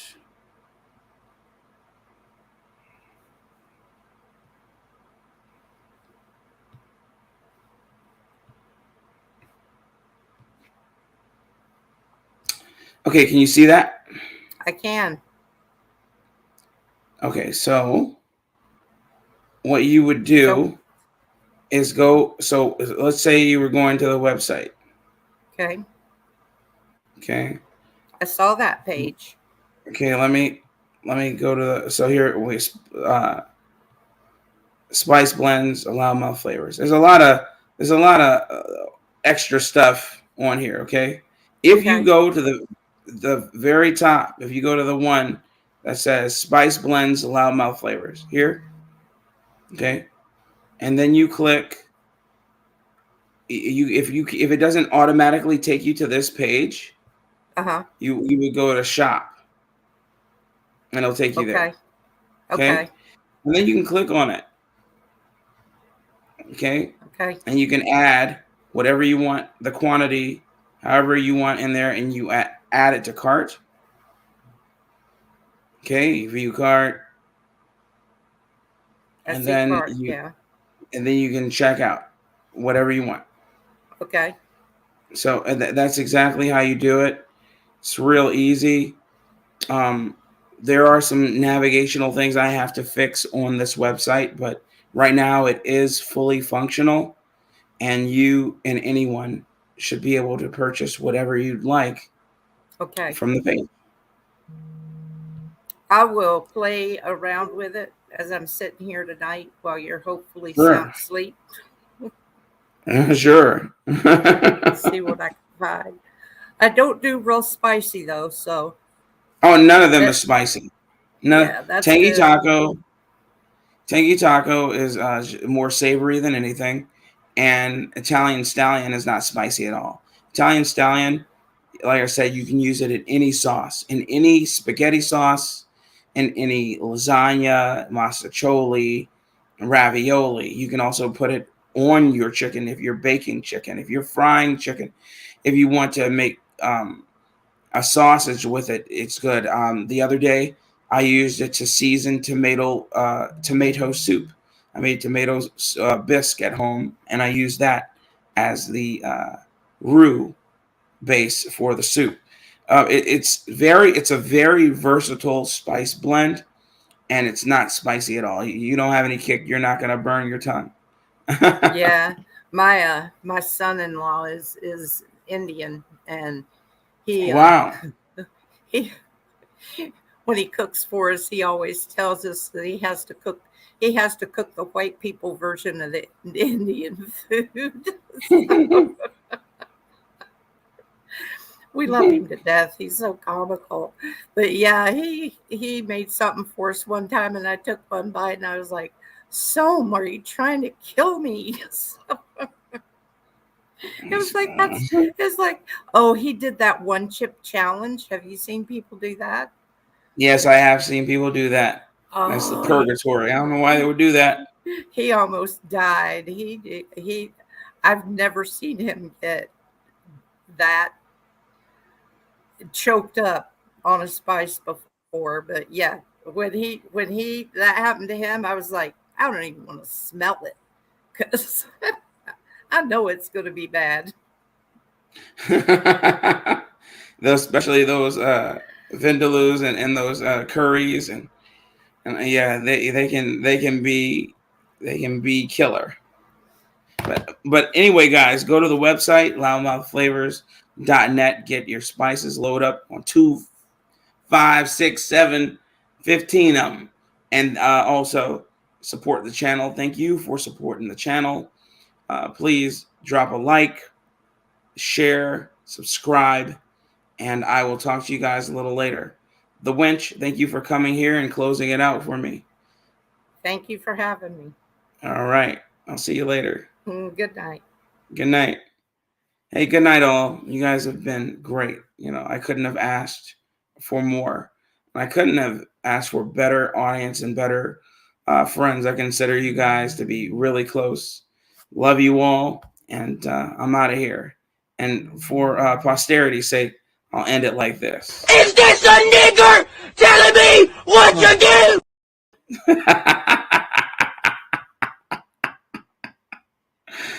Oh man, it never gets old. All right, with that, man, I'm gonna end it. Good night, guys. Have a great evening. Wait, somebody popped up here. Okay, I thought somebody popped up right before I was about to end it. Good night, guys.